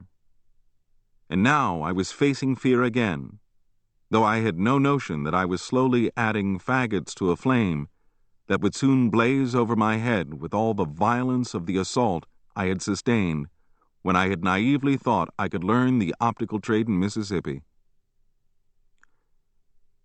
The artist and the politician stand at opposite poles. The artist enhances life by his prolonged concentration upon it, while the politician emphasizes the impersonal aspects of life by his attempts to fit men into groups.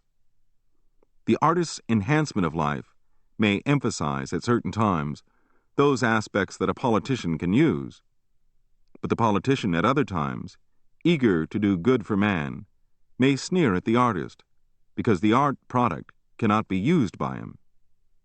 Hence the two groups of men, driving in the same direction, committed to the same vision, often find themselves locked in a struggle, more desperate than either of them wanted, while their mutual enemies gape at the spectacle in amazement. Why didn't we writers leave the realm of politics and organize ourselves? We simply didn't know how. We were hostile toward our environment, and we didn't know how other American writers had met such problems. Totally at odds with our culture, we wanted nothing less than to make anew. And for our examples, we looked toward Russia, Germany, and France. Out of step with our times, it was but natural for us to respond to the Communist Party, which said, "Your rebellion is right. Come with us, and we will support your vision with militant action." Indeed, we felt that we were lucky. Why cower in towers of ivory and squeeze out private words when we had only to speak and millions listened? Our writing was translated into French, German, Russian, Chinese, Spanish, Japanese. Who had ever, in all human history, offered to young writers an audience so vast? True, our royalties were small, or less than small, but that didn't matter. We wrote what we felt. Confronted with a picture of a revolutionary and changing world, there spilled out of our hearts our reaction to that world, our hope, our anger at oppression, our dreams of a new life. It spilled without coercion, without the pleading of anyone. Before the Congress adjourned, it was decided that another Congress of American Writers would be called in New York the following summer, 1935. I was lukewarm to the proposal and tried to make up my mind to stand alone, write alone. I was already afraid that the stories I had written wouldn't fit into the new official mood. Must I discard my plot ideas and seek new ones? No, I couldn't. My writing was my way of seeing, my way of living, my way of feeling. And who could change his sight, his notion of direction, his senses? My relationship with communists reached a static phase. I shunned them, and they shunned me. Buddy Nielsen, a member of the Communist International, had arrived in Chicago to assume charge of Negro work. The man, it was rumored, was the party's theoretician on the Negro question, and word reached me that he had launched a campaign to rid the Communist Party of all its Negro Trotskyite elements. Of all the Negro communists I knew, I tried to determine who could be called a Trotskyite, and I could think of none. None of the black communists I knew possessed the intellectual capacity to formulate a Trotskyite position in politics. Most of them were illiterate migrants from southern plantations, and they had never been vitally interested in politics until they had entered the Communist Party. Nevertheless, the drive against Negro Trotskyism went on, though I was too remote from it to know what was happening. The spring of 1935 came, and the plans for the Writers' Congress went on apace. For some obscure reason, it might have been to save me, I was urged by the local communists to attend, and I was named as a delegate. I got time off from my job at the Southside Boys Club, and along with several other delegates, hitchhiked to New York. Long used to the flat western prairie, I was startled by my first view of New York. We came in along the Hudson River, and I stared at the sweep of clean-kept homes and grounds. But where was the smoke pall, the soot, grain elevators, factories, stack pipes, the flashes of steam on the horizon? The people on the sidewalks seemed better dressed than the people of Chicago. Their eyes were bold and impersonal. They walked with a quicker stride and seemed intent upon reaching some destination in a great hurry. We arrived in the early evening and registered for the Congress sessions. The opening mass meeting was being held at Carnegie Hall.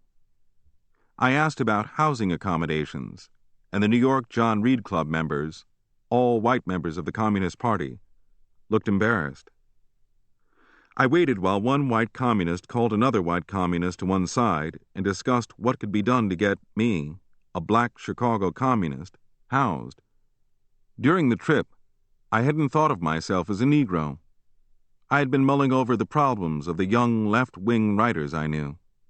Now, as I stood watching one white comrade talk frantically to another about the color of my skin, I felt disgusted. The white comrade returned. "Just a moment, comrade," he said to me.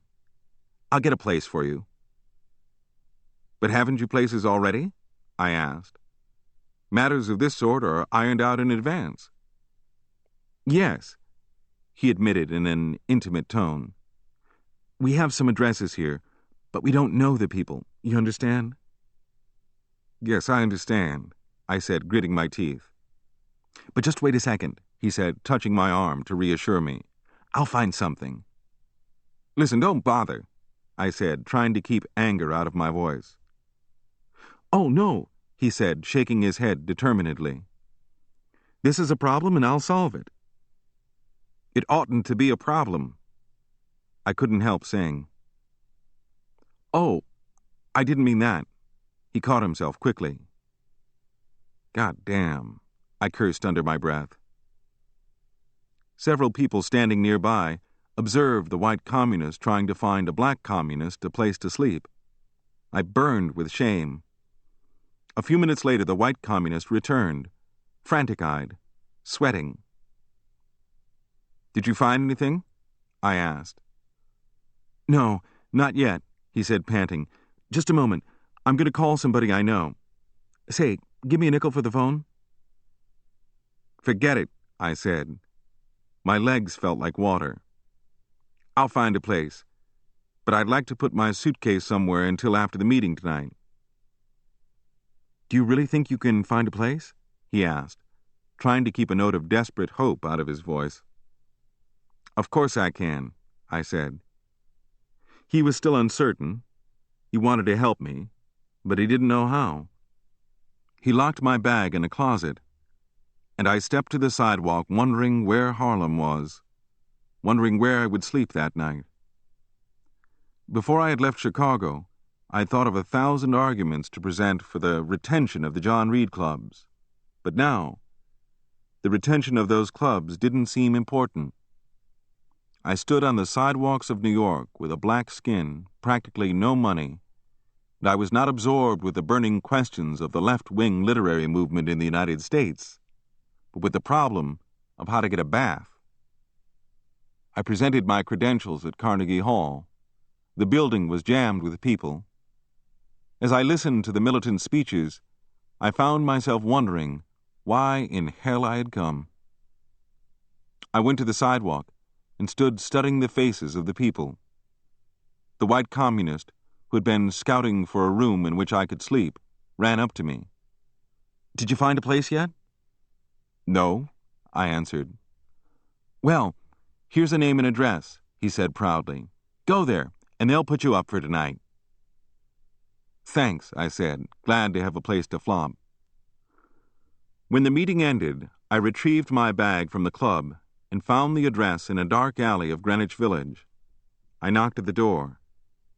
A white man opened it, took one quick look at my face, then pushed the door almost shut again, as though in desperate defense of himself and his home.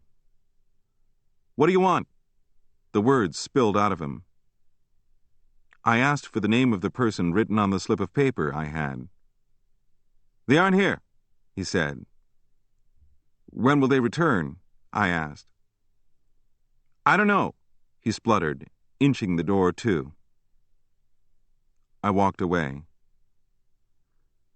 How could I sleep in a home where the sight of my face struck fear into people? I returned to the club and saw a few of the white comrades standing about the sidewalk. I crossed to the opposite side of the street to avoid them. I approached a newsstand merchant. It was nearing 3 o'clock. Where is Harlem? I asked. He stared at me. I lost my temper. For God's sake, I exploded. I'm a stranger here. I'm asking you where Harlem is. He blinked and pointed vaguely. That way, he said. His directions didn't help me. I walked on. I met a Chicago club member. Didn't you find a place yet? He asked. No, I said. I'd like to try one of the hotels, but God, I'm in no mood to argue with a hotel clerk about my color. Oh, goddamn, wait a minute, he said. I waited as he scooted off. He returned in a few moments with a big, heavy white woman. He introduced us. You can sleep in my place tonight, she said. I walked with her to her apartment, and she introduced me to her husband. I thanked them for their hospitality and went to sleep on a cot in the kitchen. I got up at 6, dressed, tapped on their door, and bade them goodbye. I went to the sidewalk, sat on a bench, took out pencil and paper, and tried to jot down notes for the argument I wanted to make in defense of the John Reed clubs. But again, the problem of the clubs didn't seem important. What did seem important was Could a Negro ever live halfway like a human being in this goddamn country? That day, I sat through the Congress sessions, but what I heard didn't touch me. That night, I found my way to Harlem and walked pavements filled with black life. I was amazed when I asked passers-by to learn that there were practically no hotels for Negroes in Harlem. I kept walking. Finally, I saw a tall, clean hotel. Black people were passing the doors, and no white people were in sight. Confidently, I entered, and was surprised to see a white clerk behind the desk. I hesitated. "I'd like a room," I said. "Not here," he said. "But isn't this Harlem?" I asked. "Yes, but this hotel is for white only," he said. "Where's a hotel for colored?" "You might try the Y," he said. "In what direction is it?" "Keep walking that way," he said, pointing. Half an hour later, I found the Negro Young Men's Christian Association, that bulwark of Jim Crowism for young black men, got a room, took a bath, and slept for 12 hours. When I awakened, I didn't want to go to the Congress. I lay in bed thinking, I've got to go it alone.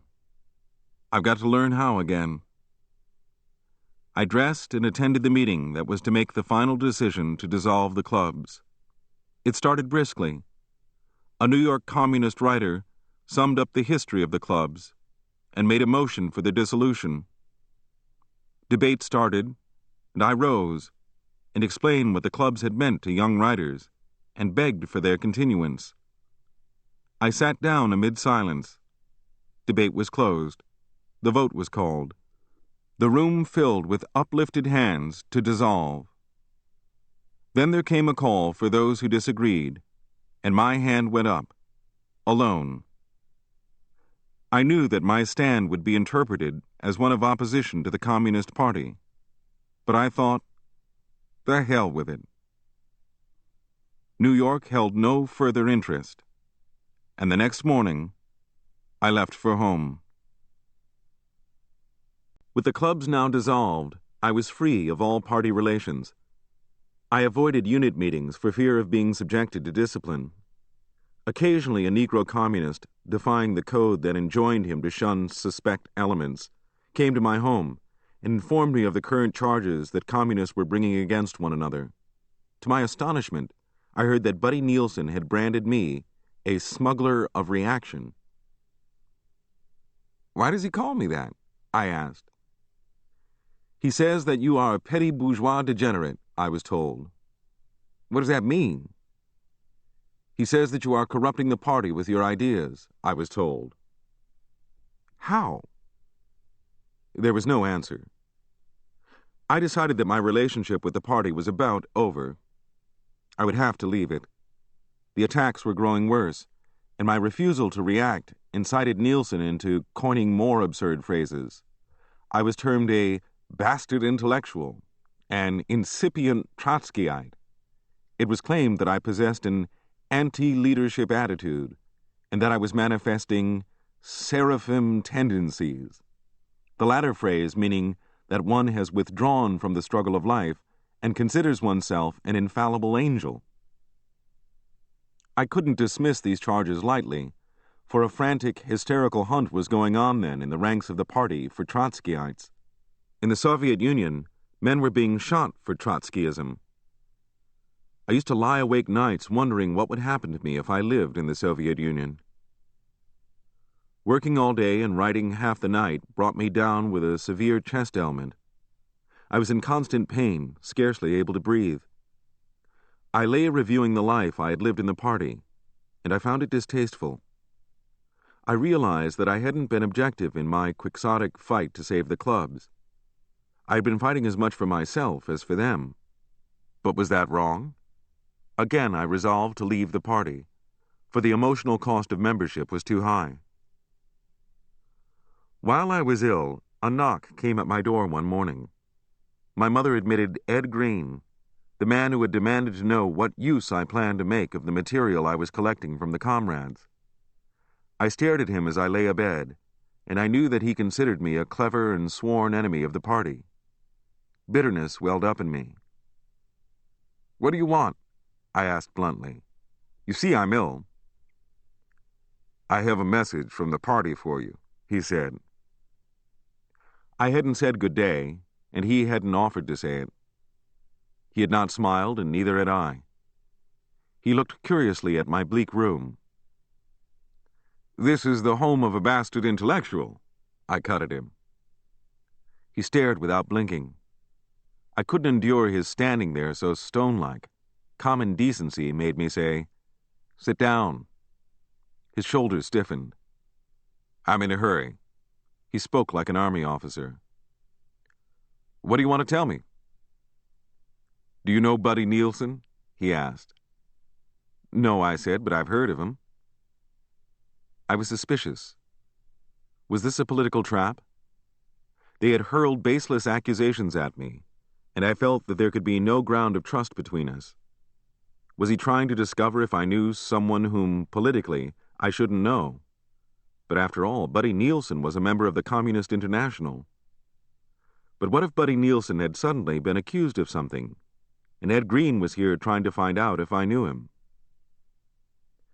"What about Buddy Nielsen?" I asked, committing myself to nothing, until I knew the kind of reality I was grappling with.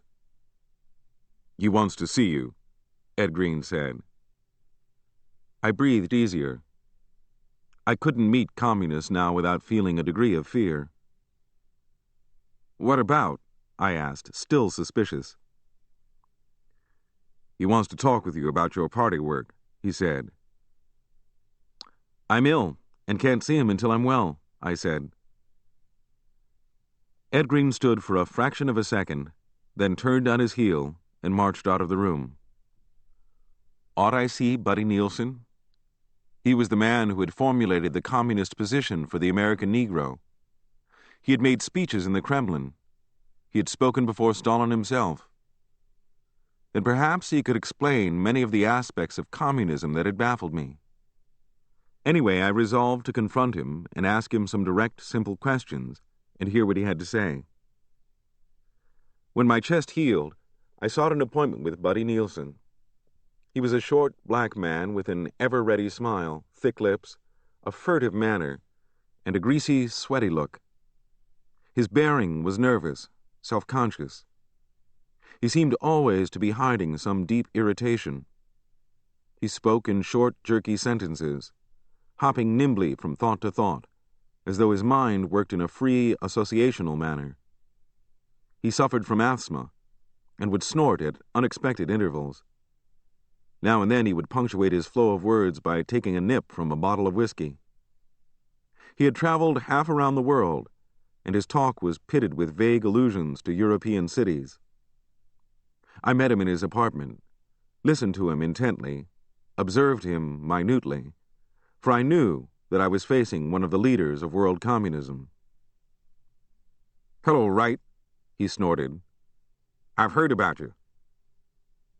As we shook hands, he burst into a loud, seemingly causeless laugh, and as he guffawed, I couldn't tell whether his mirth was directed at me or was meant to hide his uneasiness. "I hope what you've heard about me is good," I parried. "Sit down," he laughed again, waving me to a chair. "Yes, they tell me you write." "I try to," I said. "You can write," he snorted. "I read that article you wrote for the New Masses about Joe Louis. Good stuff. First political treatment of sports we've yet had." "I'm trying to reveal the meaning of Negro experience," I said. "We need a man like you," he said flatteringly. I waited.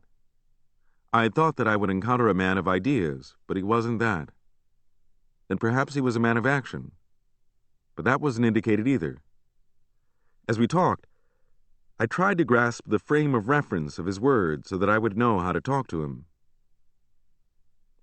"They tell me that you are a friend of Ross's," he shot at me. I paused before answering. He hadn't asked me directly, but he had hinted in a neutral, teasing way. Mentally, I prodded myself into remembering that I was speaking to a member of the Communist International. Ross, I'd been told, was slated for expulsion on the grounds that he was anti-leadership. And if a member of the Communist International was asking me if I were a friend of a man about to be expelled, he was indirectly asking me if I were loyal or not. Ross is not particularly a friend of mine, I said frankly, but I know him well, in fact, quite well. If he isn't your friend, how do you happen to know him so well? He asked, laughing to soften the hard threat of his question. I was writing an account of his life, and I know him as well perhaps as anybody, I told him. I heard about that, he said. Wright. Say, let me call you Dick, huh?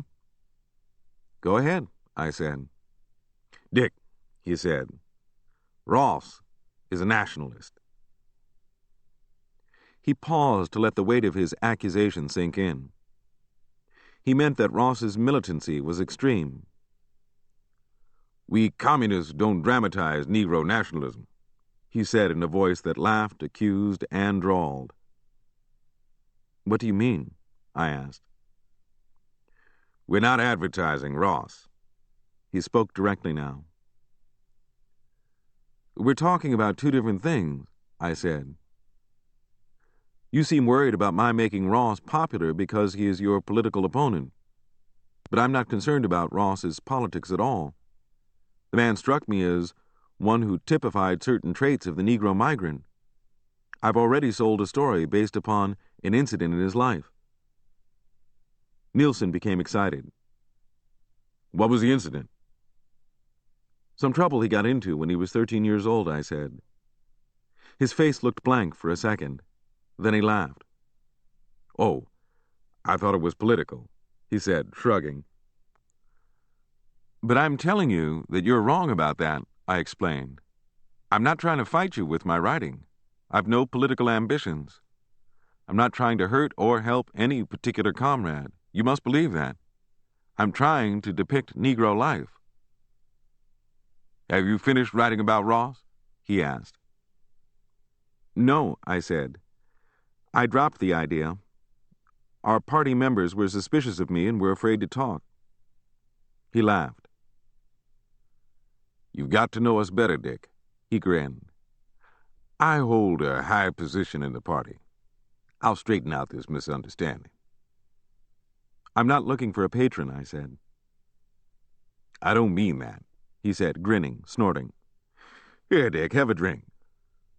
No, thank you. Don't you drink? Sometimes. There are men with whom one can drink, and there are men with whom one cannot drink. Nielsen was one of the men with whom I could not drink. He drank and put the bottle back. He shot me a quick, self-conscious glance.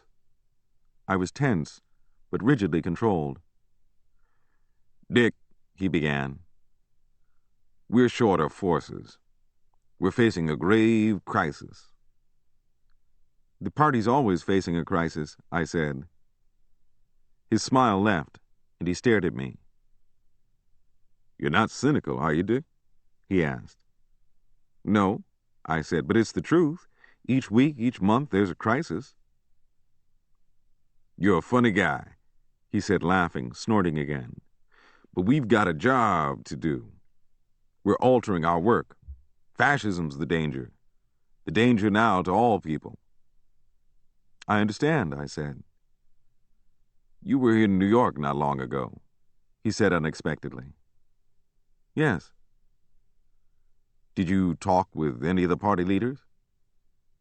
No. You said nothing to anyone about your work here. I stared at him.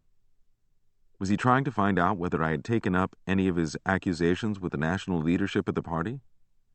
Was he trying to determine whether I had influential enough political connections to make trouble for him? I told you that I have no political ambitions, I said. Yes, he said. They say you didn't want the clubs dissolved. No, I didn't, I said truthfully. I felt that the ground was being cut from under the feet of the party's best writers. We've got to defeat the fascists, he said, snorting from asthma, switching his line of thought. We've discussed you and know your abilities. We want you to work with us. We've got to crash out of our narrow way of working and get our message to the church people, students, club people, professionals, middle class. I've been called names, I said softly. Is that crashing out of the narrow way? Forget that, he said, laughing. He hadn't denied the name-calling. That meant if I didn't obey him, the name-calling would begin again. I don't know if I fit into things, I said openly. We want to trust you with an important assignment, he said. What do you want me to do? We want you to organize a committee against the high cost of living. A high cost of living? I exclaimed. What do I know about such things? It's easy. You can learn, he said. I was in the midst of writing a novel, and he was calling me from it to tabulate the price of groceries. He doesn't think much of what I'm trying to do, I thought. Comrade Nielsen, I said, a writer who hasn't written anything worthwhile is a most doubtful person. Now, I'm in that category. Yet I think I can write. I don't want to ask for special favors, but I'm in the midst of a book which I hope to complete in 6 months or so. Let me convince myself that I'm wrong about my hankering to write, and then I'll be with you all the way. The party can't wait, he said. You'll find time to write. I work every day for a living, I said, remembering that he was being paid by the party to talk to me. Look, we want to make you a mass leader, he said. But suppose I'm not that kind of material. He laughed. Not one word that I had said had been seriously considered by him. Our talk was a game.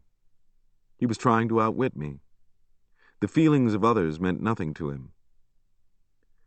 Dick, he said, turning in his chair and waving his hand as though to brush away an insect that was annoying him. You've got to get to the masses of people. You've seen some of my work, I said. Isn't it just barely good enough to warrant my being given a chance? The party can't deal with your feelings, he said. Maybe I don't belong in the party. I stated it in full. Oh, no, don't say that, he said, snorting. He looked at me. You're blunt. I put things the way I feel them, I said. I want to start in right with you. I've had too damn much crazy trouble in the party. He laughed and lit a cigarette. Dick, he said, shaking his head, the trouble with you is that you've been around with those white artists on the North Side too much. You even talk like them. You've got to know your own people. I think I know them, I said, realizing that I could never really talk with him. I've been inside of 3/4 of the Negroes' homes on the South Side. But you've got to work with them, he said. I was working with Ross until I was suspected of being a spy, I said. There was silence. The doorbell rang, and he admitted his wife, a dark, attractive, European white woman, who carried a book under her arm. She came forward with a wide smile. Nielsen introduced us. What are you reading? I asked. A Dracula mystery story, she said, eagerly exhibiting her book. You know, Dick, you and I ought to build Negro culture on the South Side. I'm asking Nielsen for that chance right now, I said, wondering what connection there could be between a Dracula mystery and Negro culture. I want him to organize against high prices, Nielsen told his wife. But he's writing a book. That oughtn't interfere with his book, she said, sliding easily into a verbal solution of my problem. "I work in the day," I said. "Oh, you'll find time," she said lightly. She left the room, and there was silence. The next word was due to come from the member of the Communist International. "Dick," he spoke seriously now, "the party has decided that you are to accept this task." I was silent. I knew the meaning of what he had said. A decision was the highest injunction that a communist could receive from his party, and to break a decision was to break the effectiveness of the party's ability to act. In principle, I heartily agreed with this, for I knew that it was impossible for working people to forge instruments of political power until they had achieved unity of action. Oppressed for centuries, divided, hopeless, corrupted, misled, they were cynical, as I had once been, and the communist method of unity had been found historically to be the only means of achieving discipline. In short, Nielsen had asked me directly if I were a communist or not. I wanted to be a communist, but my kind of communist.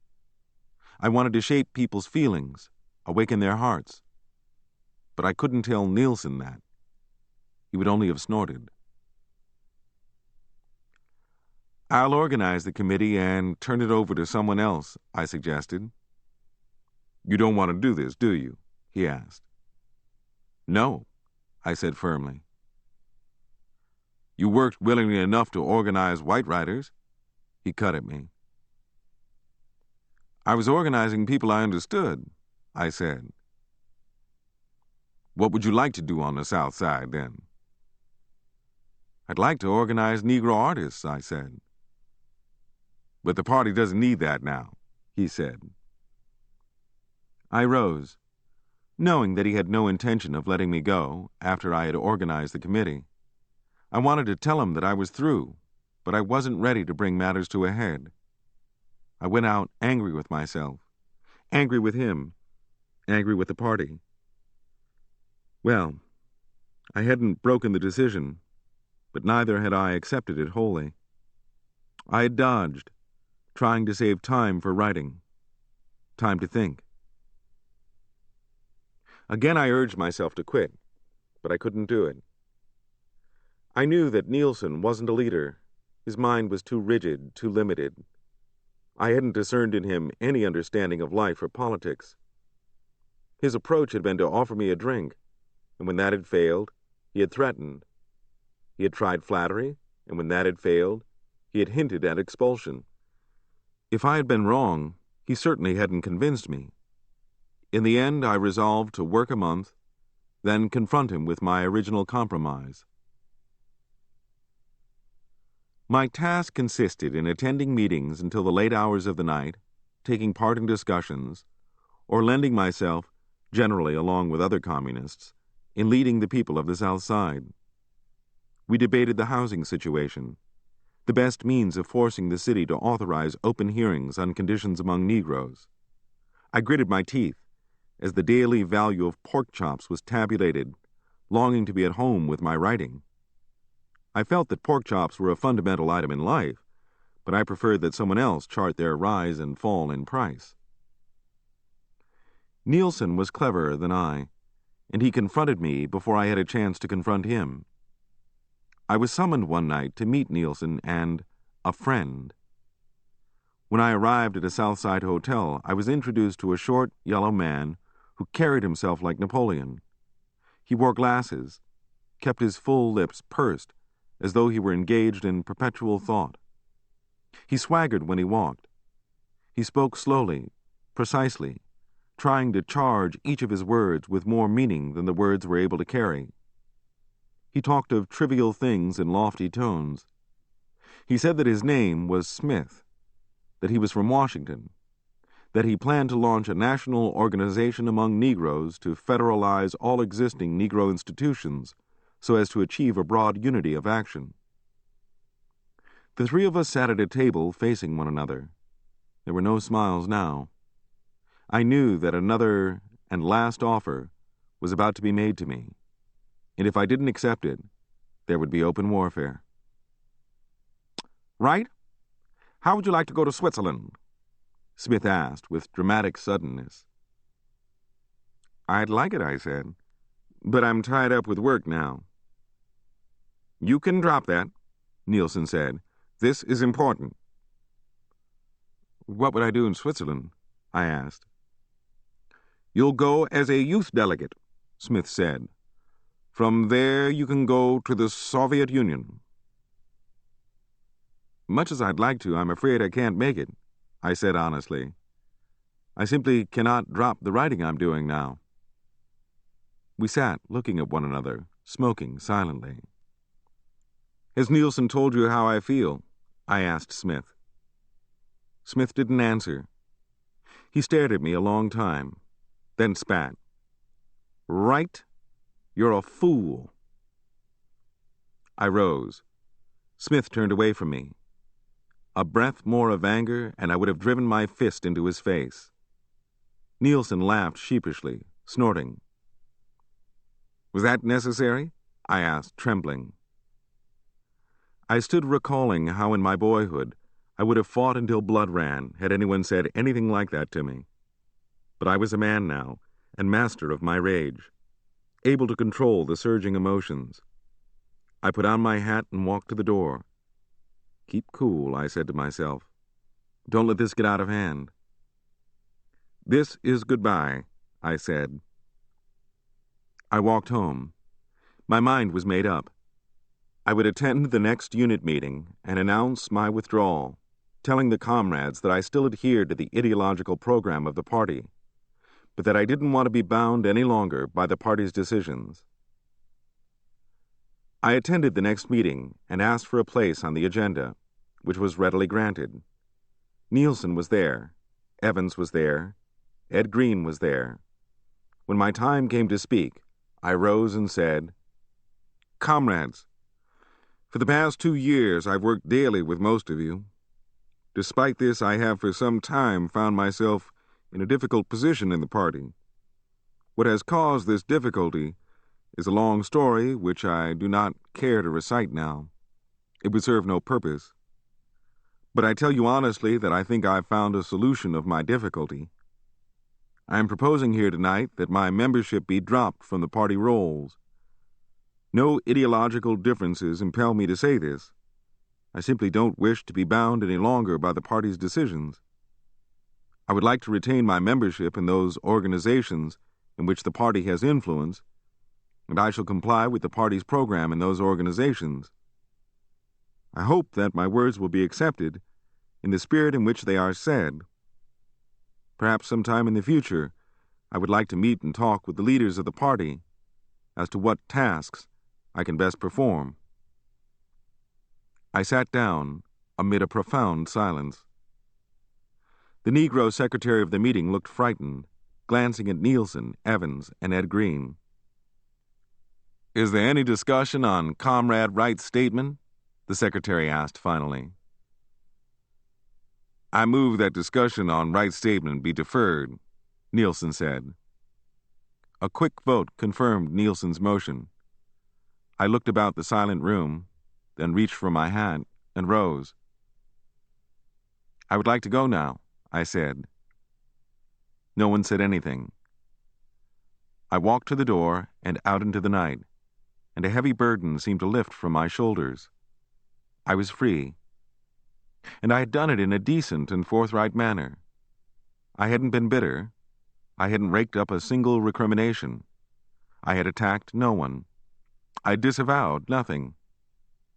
I remembered as I walked the night streets how I had stolen money from the movie house in Jackson, Mississippi, how I had forced the window and had stolen the gun, how I had broken into the college storehouse and had stolen cans of fruit preserves.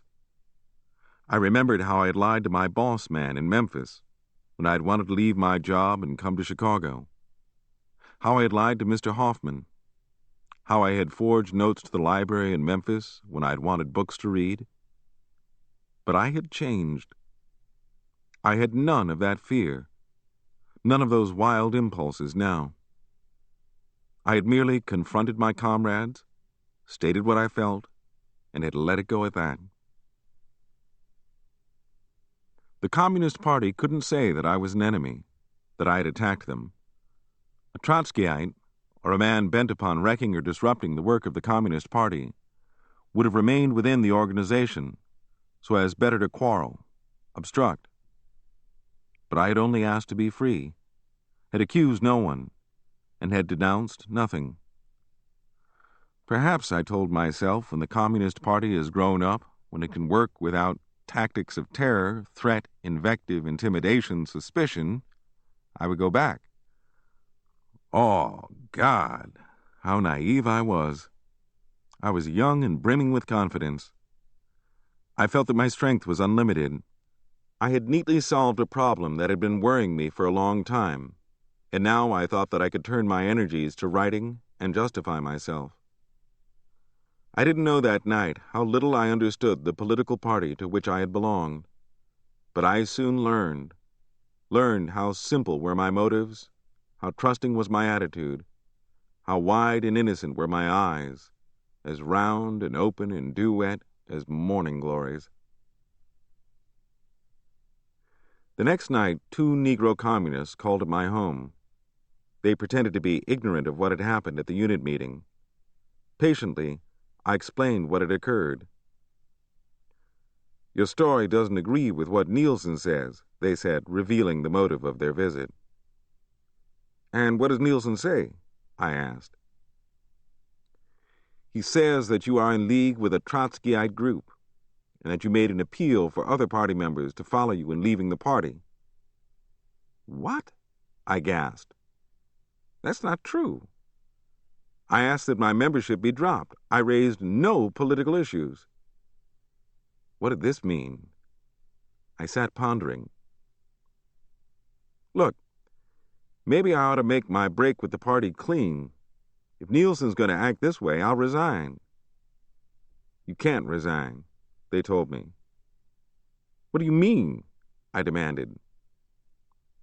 "No one can resign from the Communist Party," they said. I looked at them and laughed. "You're talking crazy," I said. "Nielsen would expel you publicly, cut the ground from under your feet if you resigned," they said. "People would think that something was wrong if someone like you quit here on the South Side." I was angry. Was the party so weak and uncertain of itself that it couldn't accept what I had said at the unit meeting? Who thought up such tactics? Then, suddenly, I understood. These were the secret underground tactics of the political movement of the communists under the czars of old Russia. The Communist Party felt that it had to assassinate me morally merely because I didn't want to be bound by its decisions. I saw now that my comrades were acting out a fantasy that had no relation whatever to the reality of their environment. "Tell Nielsen that if he fights me, then by God I'll fight him," I said. "If he leaves this damn thing where it is, then all right. If he thinks I won't fight him publicly, he's crazy." I wasn't able to know if my statement reached Nielsen, but there was no public outcry against me. But in the ranks of the party itself, a storm broke loose, and I was branded a traitor, an unstable personality, and one whose faith had failed. What a weird experience I'd had. At no time had I felt at home in the Communist Party. I had always felt that the possibility was there, but always I wasn't quite sure of the motives of the people with whom I worked, and they never seemed quite sure of mine. My comrades had known me, my family, my friends. They, God knows, had known my aching poverty, but they had never been able to conquer their fear of the individual way in which I acted and lived, an individuality which life had seared into my blood and bones. I now avoided the comrades as much as possible, and as I was losing touch with the party, many other young Negroes of the South Side were entering it for the first time. The expansion of the party's activity under the People's Front policy offered many opportunities to young Negroes who, because of race and status, had led cramped lives. The invitation to go to Switzerland as a youth delegate, which I had refused, was accepted by a young Negro who had fought the Communist Party and all its ideas until he had seen a chance to take a trip to Europe. I was transferred by the relief authorities from the Southside Boys Club to the Federal Negro Theater to work as a publicity agent. There were days when I was acutely hungry for the incessant analyses that went on among the comrades, but whenever I heard news of the party's inner life, it was of charges and countercharges, reprisals and counter-reprisals. I was glad to be out of it. All its energies, it seemed, were absorbed in factional fights, hair-splitting political definitions. The Federal Negro Theater, for which I was doing publicity, had run a series of ordinary plays, all of which had been revamped to Negro style, with jungle scenes, spirituals, and all. For example, the skinny white woman who directed it, an elderly missionary type, would take a play whose characters were white, whose theme dealt with the Middle Ages, and recast it in terms of Southern Negro life with overtones of African backgrounds. Contemporary plays dealing realistically with Negro life were spurned as being controversial. There were about 40 Negro actors and actresses in the theater, lolling about, yearning, disgruntled, not knowing what to do with themselves. What a waste of talent, I thought. Here was an opportunity for the production of a worthwhile Negro drama, and no one was aware of it. I studied the situation, then laid the matter before white friends of mine who held influential positions in the Works Progress Administration. I asked them to replace the white woman, including her quaint aesthetic notions, with someone who knew the Negro and the theater. They promised me that they would act. Within a month, the white woman director had been transferred. We moved from the South Side to the Loop and were housed in a first-rate theater. I successfully recommended Charles Duchamp, a talented Jew, as director. Duchamp and I held long talks during which I outlined what I thought could be accomplished. I urged that our first offering should be a bill of 3 one-act plays, including Paul Green's Hymn to the Rising Sun, a grim, poetical, powerful one-actor dealing with chain gang conditions in the South. I was happy. At last I was in a position to make suggestions and have them acted upon. I was convinced that we had a rare chance to build a genuine Negro theater. I convoked a meeting and introduced Duchamp to the Negro Company, telling them that he was a man who knew the theater, who would lead them toward serious dramatics. Duchamp made a speech wherein he said that he was not at the theater to direct it, but to help the Negroes to direct it. He spoke so simply and eloquently that they rose and applauded him. I then proudly passed out copies of Paul Green's Hymn to the Rising Sun to all members of the company. Duchamp assigned reading parts. I sat down to enjoy adult Negro dramatics, but something went wrong. The Negroes stammered and faltered in their lines. Finally, they stopped reading altogether. Duchamp looked frightened. One of the Negro actors rose. "Mr. Duchamp," he began, "we think this play is indecent. We don't want to act in a play like this before the American public. I don't think any such conditions exist in the South. I lived in the South, and I never saw any chain gangs. Mr. Duchamp, we want a play that will make the public love us." I could not believe my ears. I had assumed that the heart of the Negro actor was pining for adult expression in the American theater, that he was ashamed of the stereotypes of clowns, mammies, razors, dice, watermelon, and cotton fields. Now they were protesting against dramatic realism. I tried to defend the play, and I was heckled down. "What kind of play do you want?" Duchamp asked them. They didn't know. I went to the office and looked up their records and found that most of them had spent their lives playing cheap vaudeville. I had thought that they played vaudeville because the legitimate theater was barred to them. And now it turned out that they wanted none of the legitimate theater, that they were scared spitless at the prospects of appearing in a play that the public might not like, even though they didn't understand that public and had no way of determining its likes or dislikes. I felt, but only temporarily, that perhaps the whites were right, that Negroes were children and would never grow up. Duchamp informed the company that he would produce any play they liked, and they sat like frightened mice, possessing no words to make known their vague desires. When I arrived at the theater a few mornings later, I was horrified to find that the company had drawn up a petition demanding the ousting of Duchamp. I was asked to sign the petition, and I refused. "Don't you know your friends?" I asked them. They glared at me. I called Duchamp to the theater, and we went into a frantic conference. "What must I do?" he asked. "Take them into your confidence," I said. "Let them know that it is their right to petition for a redress of their grievances." Duchamp thought my advice sound, and accordingly he assembled the company and told them that they had a right to petition against him if they wanted to, but that he thought any misunderstandings that existed could be settled smoothly. "Who told you that we were getting up a petition?" a black man demanded. Duchamp looked at me and stammered wordlessly. "There's an Uncle Tom in the theater," a black girl yelled. After the meeting, a delegation of Negro men came to my office and took out their pocket knives and flashed them in my face. "You get the hell off this job before we cut your belly button out," they said. I tried to talk to them, but couldn't.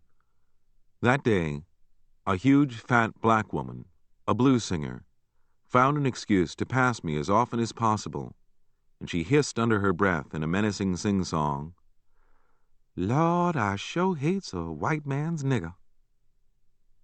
I telephoned my white friends in the Works Progress Administration. "Transfer me at once to another job or I'll be murdered." Within 24 hours, Duchamp and I were given our papers. We shook hands and went our separate ways. I was transferred to a white experimental theatrical company as a publicity agent, and I resolved to keep my ideas to myself, or better, to write them down and not attempt to translate them into reality. I dodged the Negro theatrical world and kept rigorously clear of all members of the Communist Party. Whenever I met any of my erstwhile comrades, they refused to acknowledge my existence in accordance with a party principle that made it imperative that all traitors be isolated from the working class. One evening, a group of Negro communists called at my home and asked to speak to me in strict secrecy. I took them into my room and locked the door. "Dick," they began abruptly, "the party wants you to attend a meeting Sunday." "Why?" I asked. "I'm no longer a member." "That's all right. They want you to be present," they said. "Communists don't speak to me on the street," I said. "Now, why do you want me at a meeting?" They hedged. They didn't want to tell me. "If you can't tell me, then I can't come," I said. They whispered among themselves and finally decided to take me into their confidence. "Dick, Ross is going to be tried," they said. "For what?" They recited a long list of political offenses, of which they alleged that he was guilty. "But what has this got to do with me?" "If you come, you'll find out," they said. "I'm not that naive," I said, smiling. I was suspicious now. Were they trying to lure me to a trial and expel me? This trial might turn out to be mine. They swore that they had no intention of placing me on trial, that the party merely wanted me to observe Ross's trial so that I might learn what happened to enemies of the working class. "But I'm not your enemy," I said. "We want to save you," they said. "Save me from what?" I asked. "I'm not lost." "We have your welfare at heart," they said. Then why did you all lie and call me a Trotskyite? Nielsen lost his head, they said. When you left the party, he had to hit at you some way.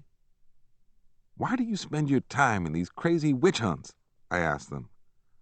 You claim to be fighting oppression, but you spend more of your time fighting each other than in fighting your avowed enemies.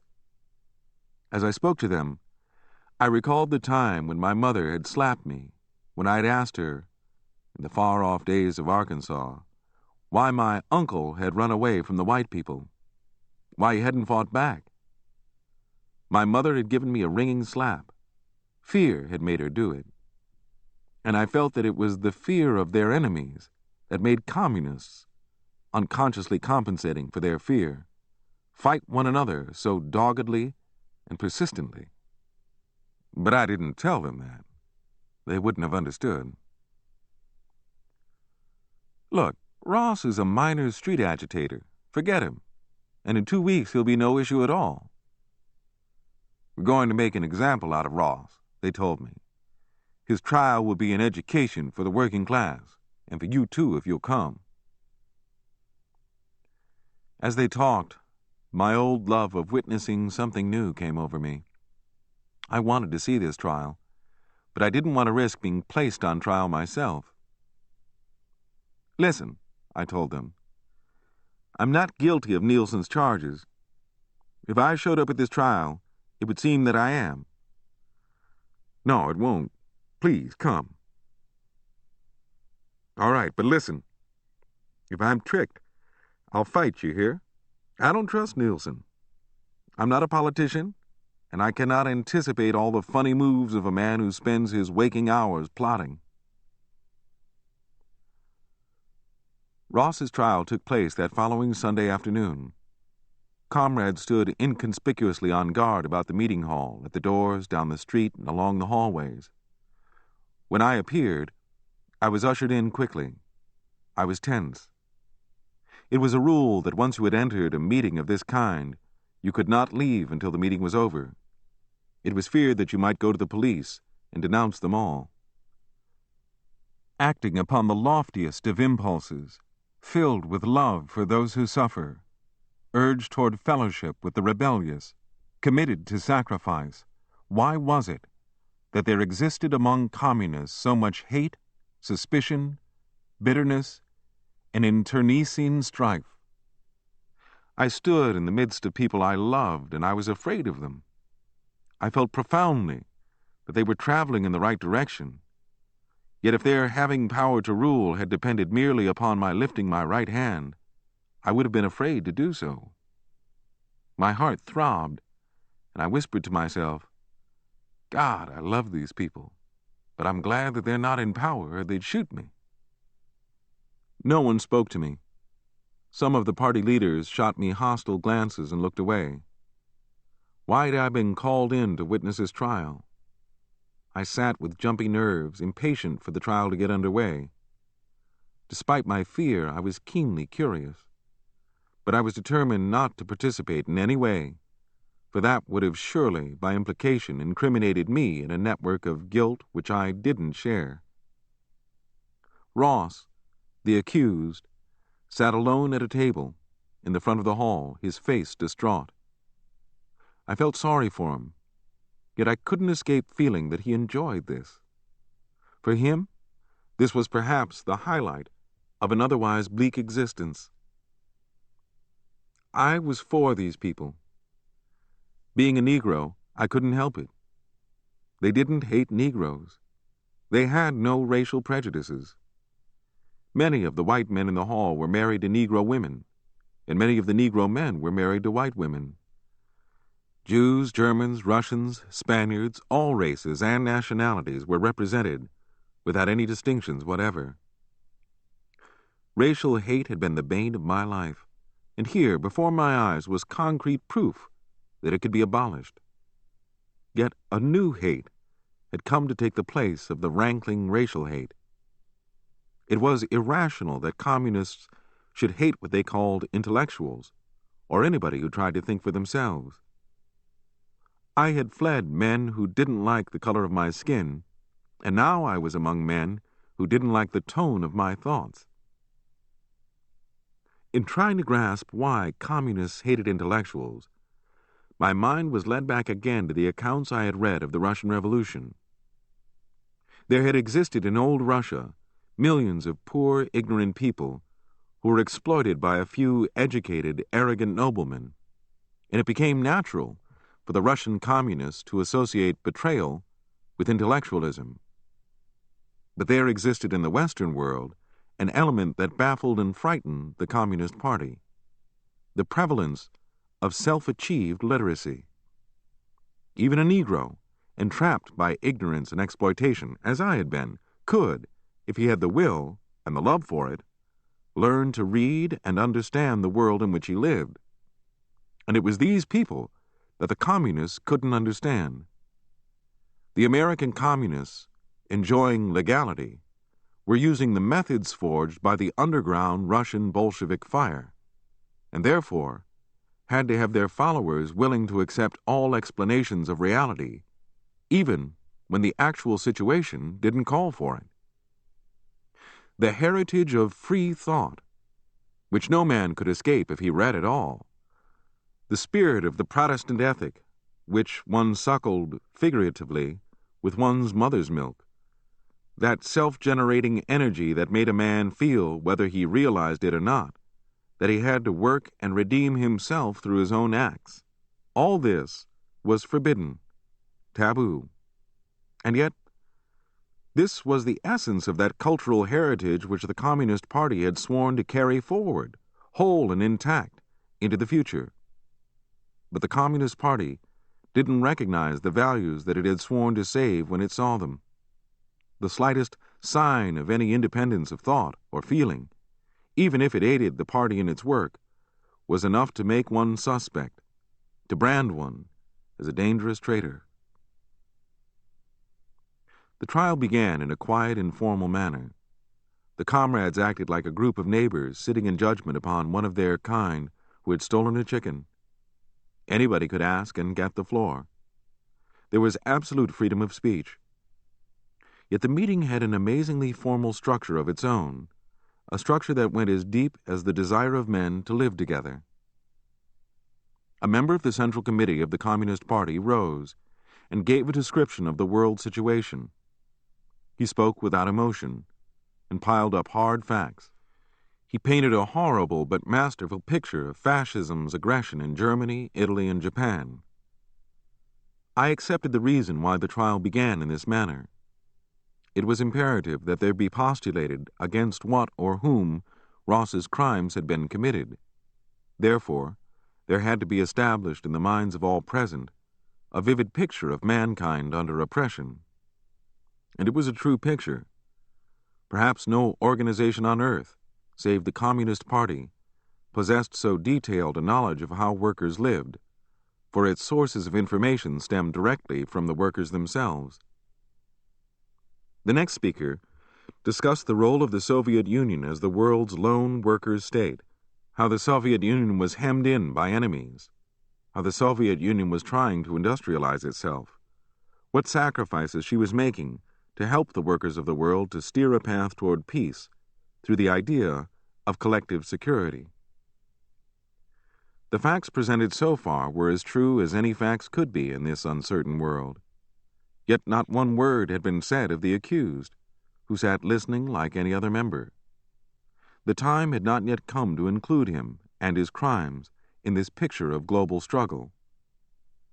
An absolute had first to be established in the minds of the comrades, so that they could measure the success or failure of their deeds by it. There was no mysticism, no invoking of God, merely a passionate identification of all present with a will to right wrongs. It was a simple, elemental morality. Communism had found a moral code that could control the conduct of men, yet it was a code that stemmed from practical living and not from the injunctions of the supernatural.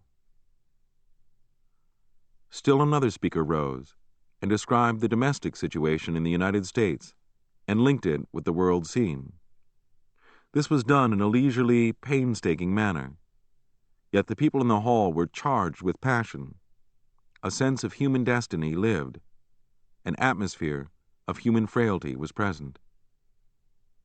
Finally, a speaker came forward and spoke of Chicago's South Side, its Negro population, their sufferings and handicaps, linking all that also to the world struggle. Then still another speaker followed and described the tasks of the Communist Party on the South Side. At last, the world, the national, and the local pictures had been fused into one overwhelming drama of moral struggle, in which everybody in the hall was participating. This presentation had lasted for more than 3 hours, but it had enthroned a new sense of reality in the hearts of those present, a sense of man on earth. With the exception of the church and its myths and legends, there was no agency in the world so capable of making men feel the earth and the people upon it as the Communist Party. I knew as I watched that I was looking at the future of mankind, that this way of living would finally win out. I knew that in no other way could the emotional capacities, the passional nature of men be so deeply tapped. In no other system yet devised could man so clearly reveal his destiny on earth, a destiny to rise and grapple with the world in which he lives, to wring from it the satisfactions he feels he must have. I knew as I watched and listened that but few people understood the essence of communism, its passional dynamics. But a few knew that communism was more important than any of its individual parties, than the sum of all its tactics, strategies, theories, mistakes, and tragedies. I knew that once this system became entrenched on earth, for good or bad, it could not fail, that all Europe and her armies could not destroy the Soviet Union, that the spirit of self-sacrifice that communism engendered in men would astound the world. And these people had asked me to come and listen to another man being tried, so that I might know what was in store for me if I went wrong. I was with them. Could I not rise up and tell them? But even as I thought of it, I knew they would not be able to know when I was telling the truth. My kind of helping was something frightening to them. If I talked, I would only incriminate myself further. I had wanted to tell others what these men felt. I understood their impulses, the long years' privation and hurt out of which they had come to communism. I knew that I didn't know as much politics as Buddy Nielsen, as the members of the Central Committee, or the members of the Communist International. Politics wasn't my game. The human heart was my game.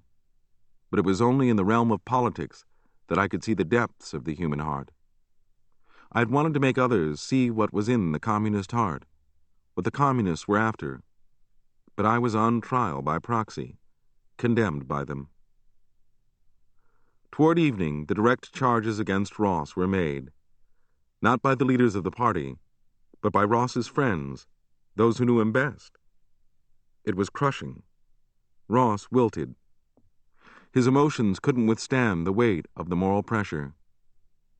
No one was terrorized into giving information against him. They gave it willingly, citing dates, conversations, scenes. The black mass of Ross's wrongdoing emerged slowly and irrefutably. He couldn't deny it. No one could.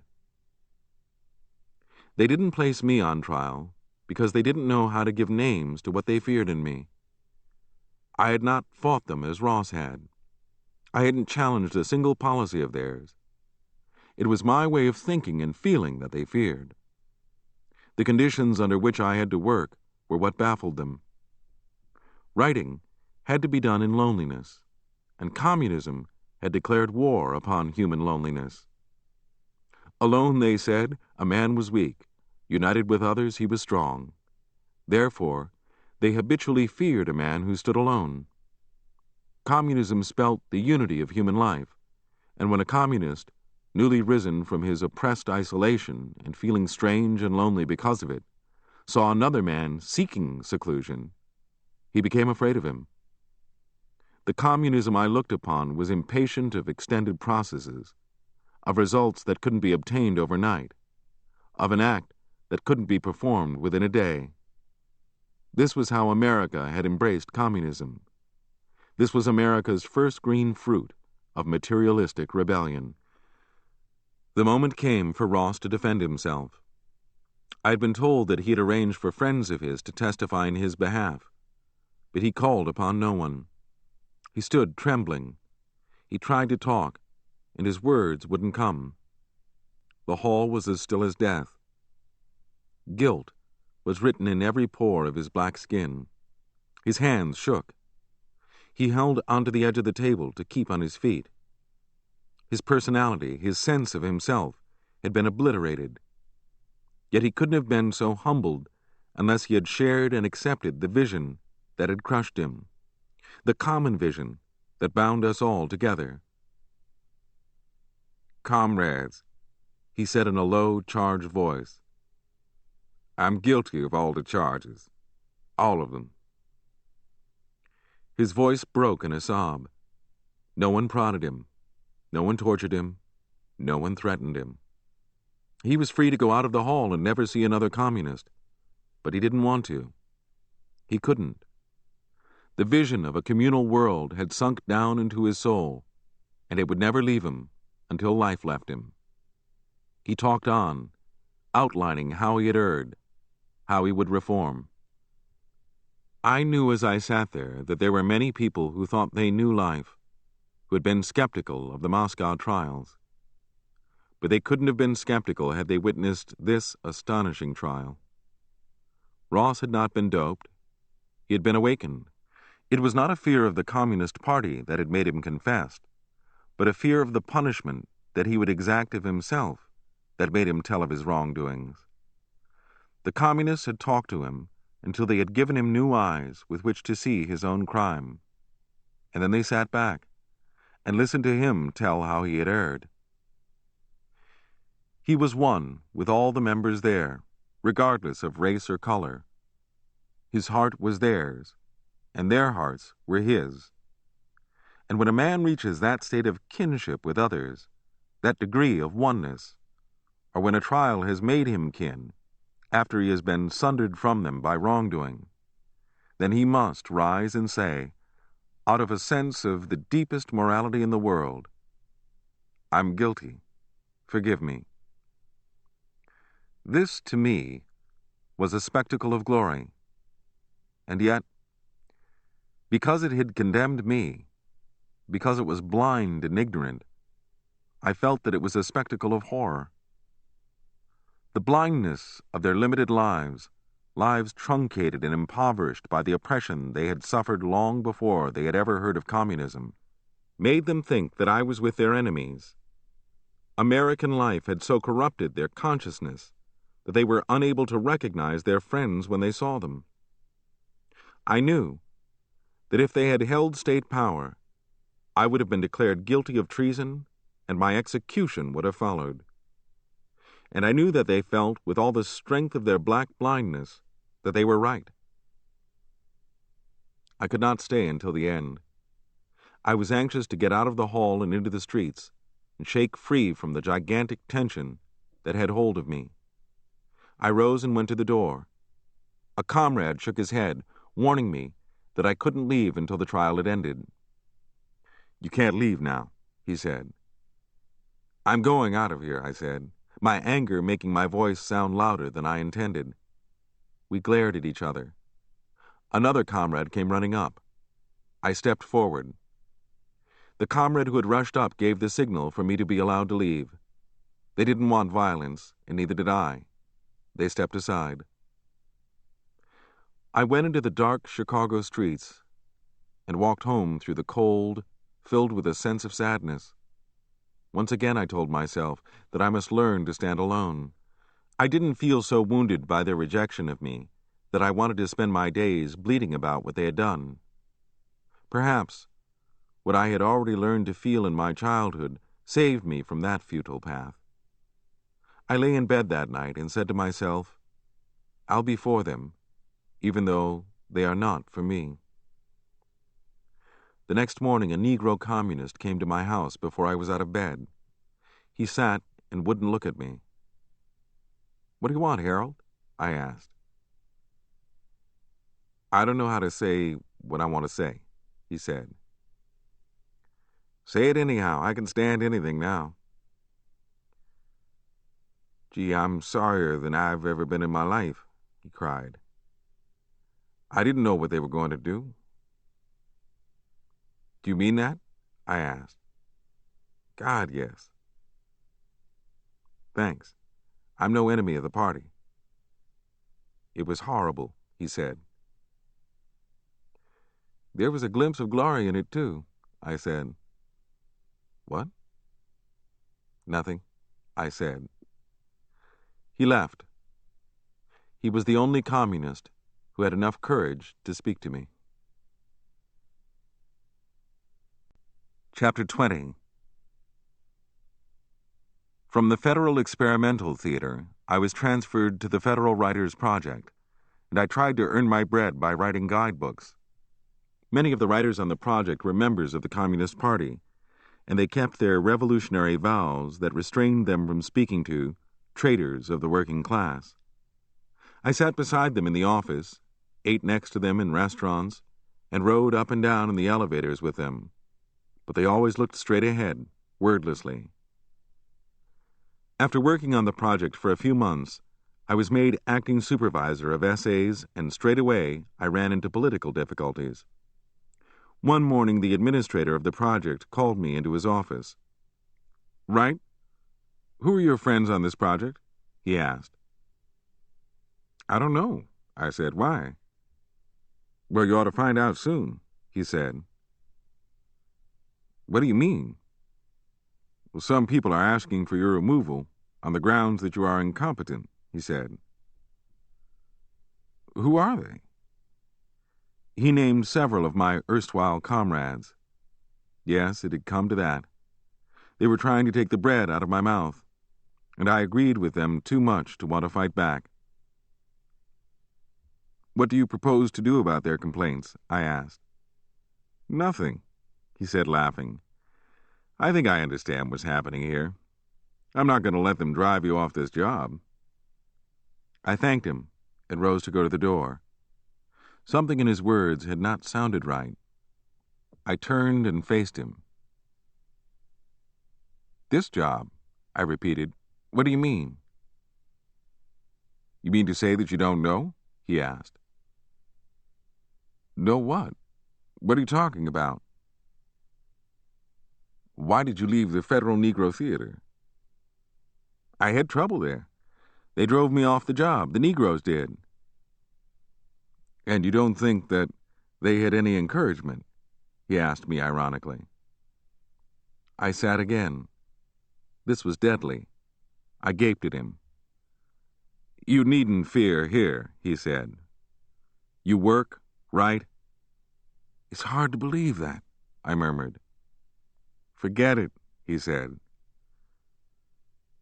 I returned to my desk and stared at the communists who sat near me. I wasn't angry. I was sorry. How far can they go acting like this? I wondered. I knew that if they had succeeded in getting me fired, they would have considered it a triumph of proletarian tactics. Why could they not forget me? I was opposing no policy of theirs. I was not speaking or writing against them. But the worst was yet to come. One day at noon, I closed my desk and went down in the elevator. When I reached the first floor of the building, I saw a picket line moving to and fro in the streets. Many of the men and women carrying placards were old friends of mine, and they were chanting for higher wages for Works Progress Administration artists and writers. It wasn't the kind of picket line that one was not supposed to cross, and as I started away from the door, I heard my name shouted. There's Wright, that goddamn Trotskyite. That son of a bitch Wright is with him, too. We know you, you bastard. Wright's a traitor, too. For a moment, it seemed that I ceased to live. I'd now reached that point where I was cursed aloud in the busy streets of America's second-largest city. It shook me, as nothing else had. I decided upon a bold, open, and friendly move. I had to put a stop to this hounding of me. I would go directly to the head of the local Communist Party and have it out with him, talk to him, explain things. I implored a friend of mine to use what influence he had to obtain an appointment for me with the secretary of the party. Weeks passed, and finally word came that I had an appointment, not with the secretary, but with the secretary's secretary, a girl, Alma Zetkin. I sighed and accepted it. When I walked into the headquarters of the Communist Party, I was ushered into Alma Zetkin's presence. She was plump, blonde, blue-eyed, with big braids of hair circling her head. She was shuffling a pile of papers in her hand. She didn't look up. "I have an appointment to see you," I said, "but I'd like to see Bernard, the party's secretary." "What do you want with him?" she asked, not lifting her head, her eyes glued to the papers in her hand. "I want to discuss my party affiliation with him," I said. "He cannot see you about such matters," she said. "With whom can I talk?" "I can listen to what you have to say," she said.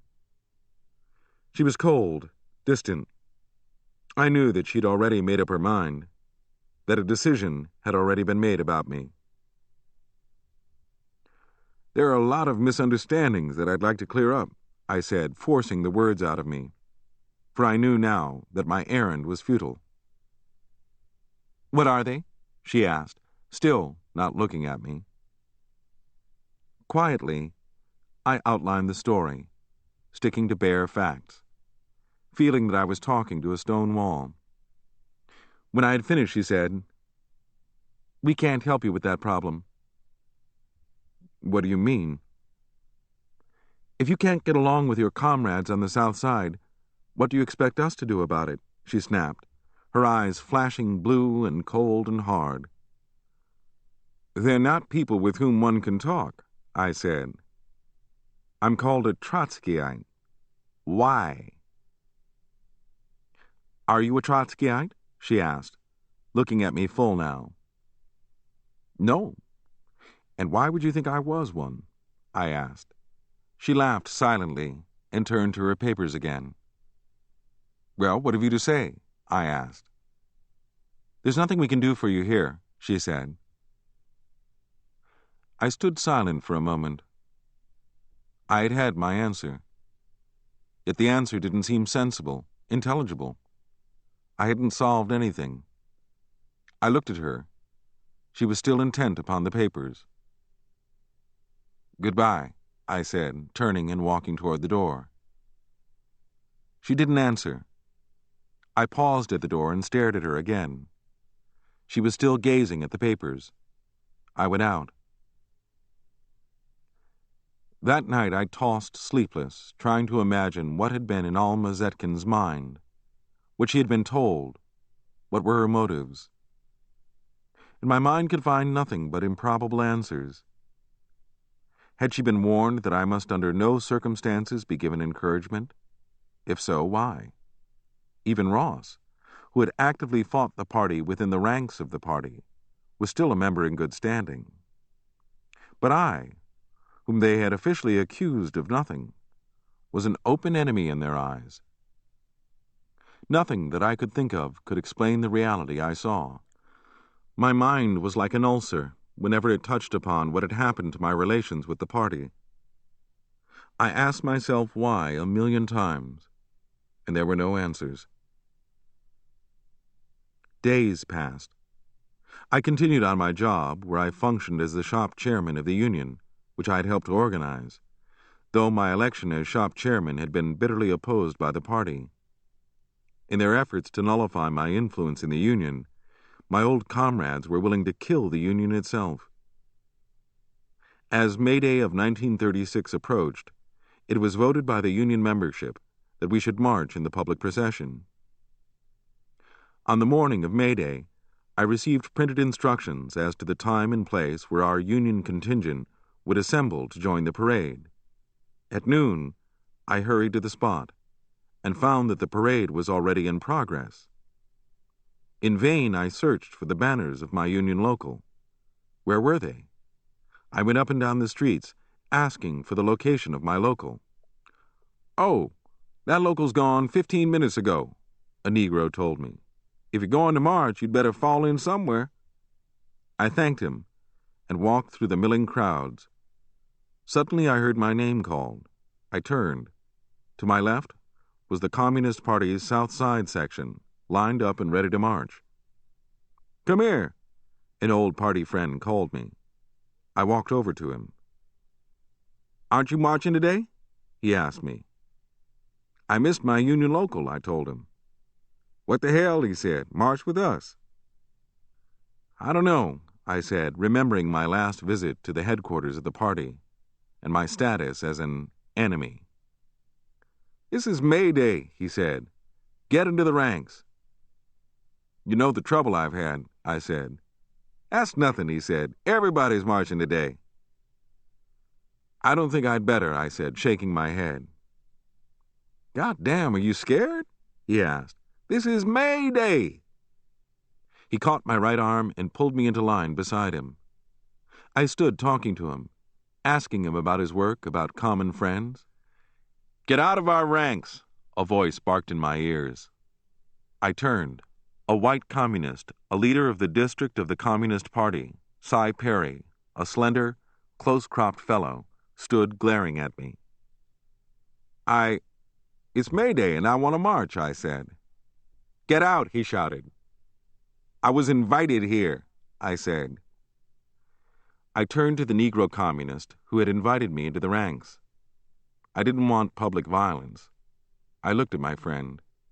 He turned his eyes away. He was afraid. I didn't know what to do. "You asked me to march here," I said to him. He didn't answer. "Tell him that you did invite me," I said, pulling his sleeve. "I'm asking you for the last time to get out of our ranks," Cy Perry shouted. I didn't move. I had intended to, but I was beset by so many impulses that I couldn't act. Another white communist came to assist Perry. Perry caught hold of my collar and pulled at me. I resisted. They held me fast. I struggled to free myself. "Turn me loose," I said. Hands lifted me bodily from the sidewalk. I felt myself being pitched headlong through the air. I saved myself from landing on my head by clutching a curbstone with my hands. Slowly I rose and stood. Perry and his assistant were glaring at me. The rows of white and black communists were looking at me with cold eyes of non-recognition. I couldn't quite believe what had happened, even though my hands were smarting and bleeding. I had suffered a public physical assault by two white communists, with black communists looking on. I couldn't move from the spot. I was empty of any idea about what to do. But I didn't feel belligerent. I had outgrown my childhood.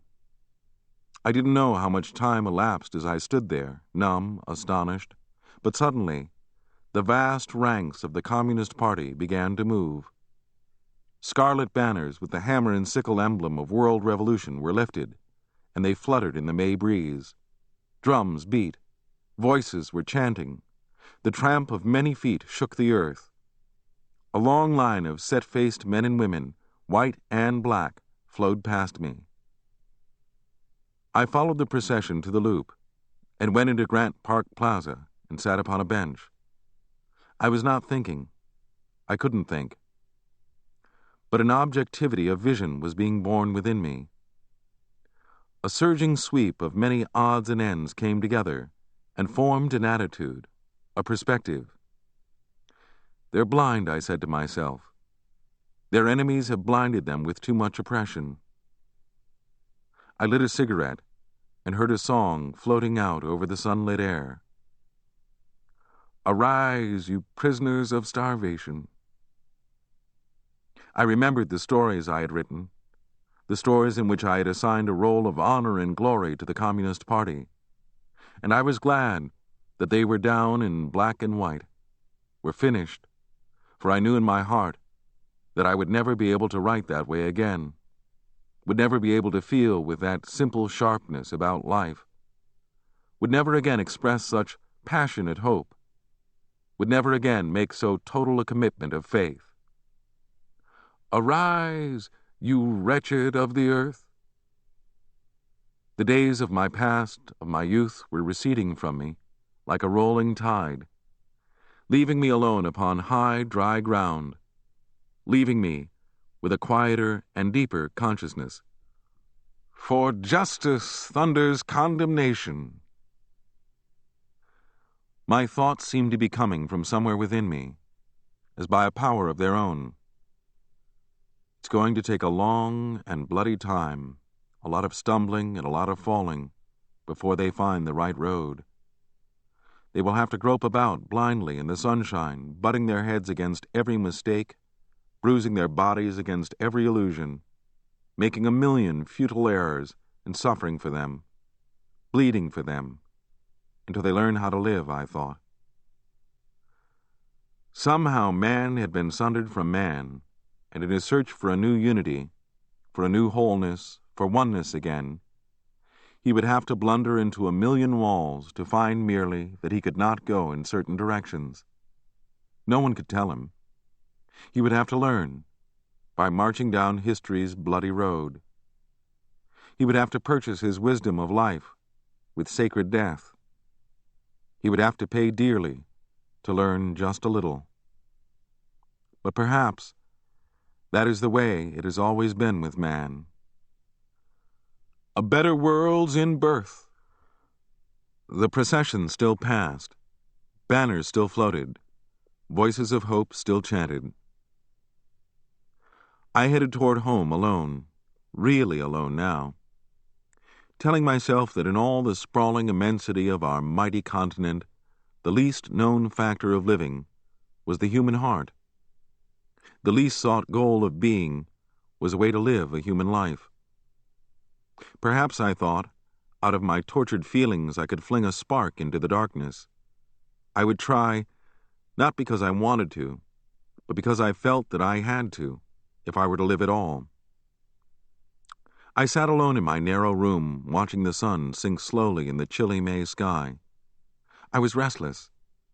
I rose to get my hat. I wanted to visit some friends and tell them what I felt, to talk. Then I sat down. Why do that? My problem was here with me, here in this room, and I would solve it here alone or not at all. Yet I didn't want to face it. It frightened me. I rose again and went out into the streets. Halfway down the block, I stopped, undecided. Go back. I returned to my room and sat again, determined to look squarely at my life.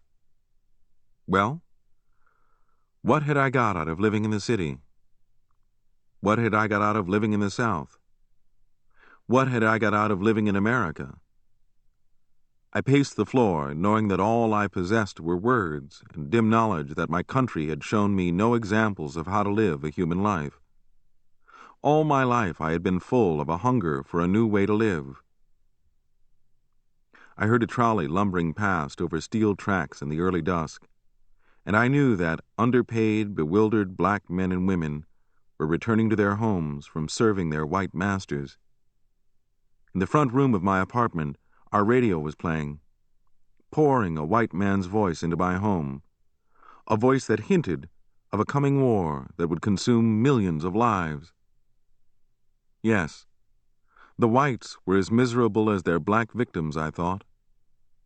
If this country can't find its way to a human path, if it can't inform conduct with a deep sense of life, then all of us, black as well as white, are going down the same drain. I picked up a pencil and held it over a sheet of white paper, but my feelings stood in the way of my words. Well, I would wait, day and night, until I knew what to say. Humbly now, with no vaulting dream of achieving a vast unity, I wanted to try to build a bridge of words between me and that world outside, that world which was so distant and elusive that it seemed unreal. I would hurl words into this darkness and wait for an echo. And if an echo sounded, no matter how faintly, I would send other words, to tell, to march, to fight, to create a sense of the hunger for life that gnaws in us all, to keep alive in our hearts a sense of the inexpressibly human. We hope you've enjoyed this unabridged production of Black Boy by Richard Wright, performed by Peter Francis James, and presented by Harper Perennial and Cadman Audio.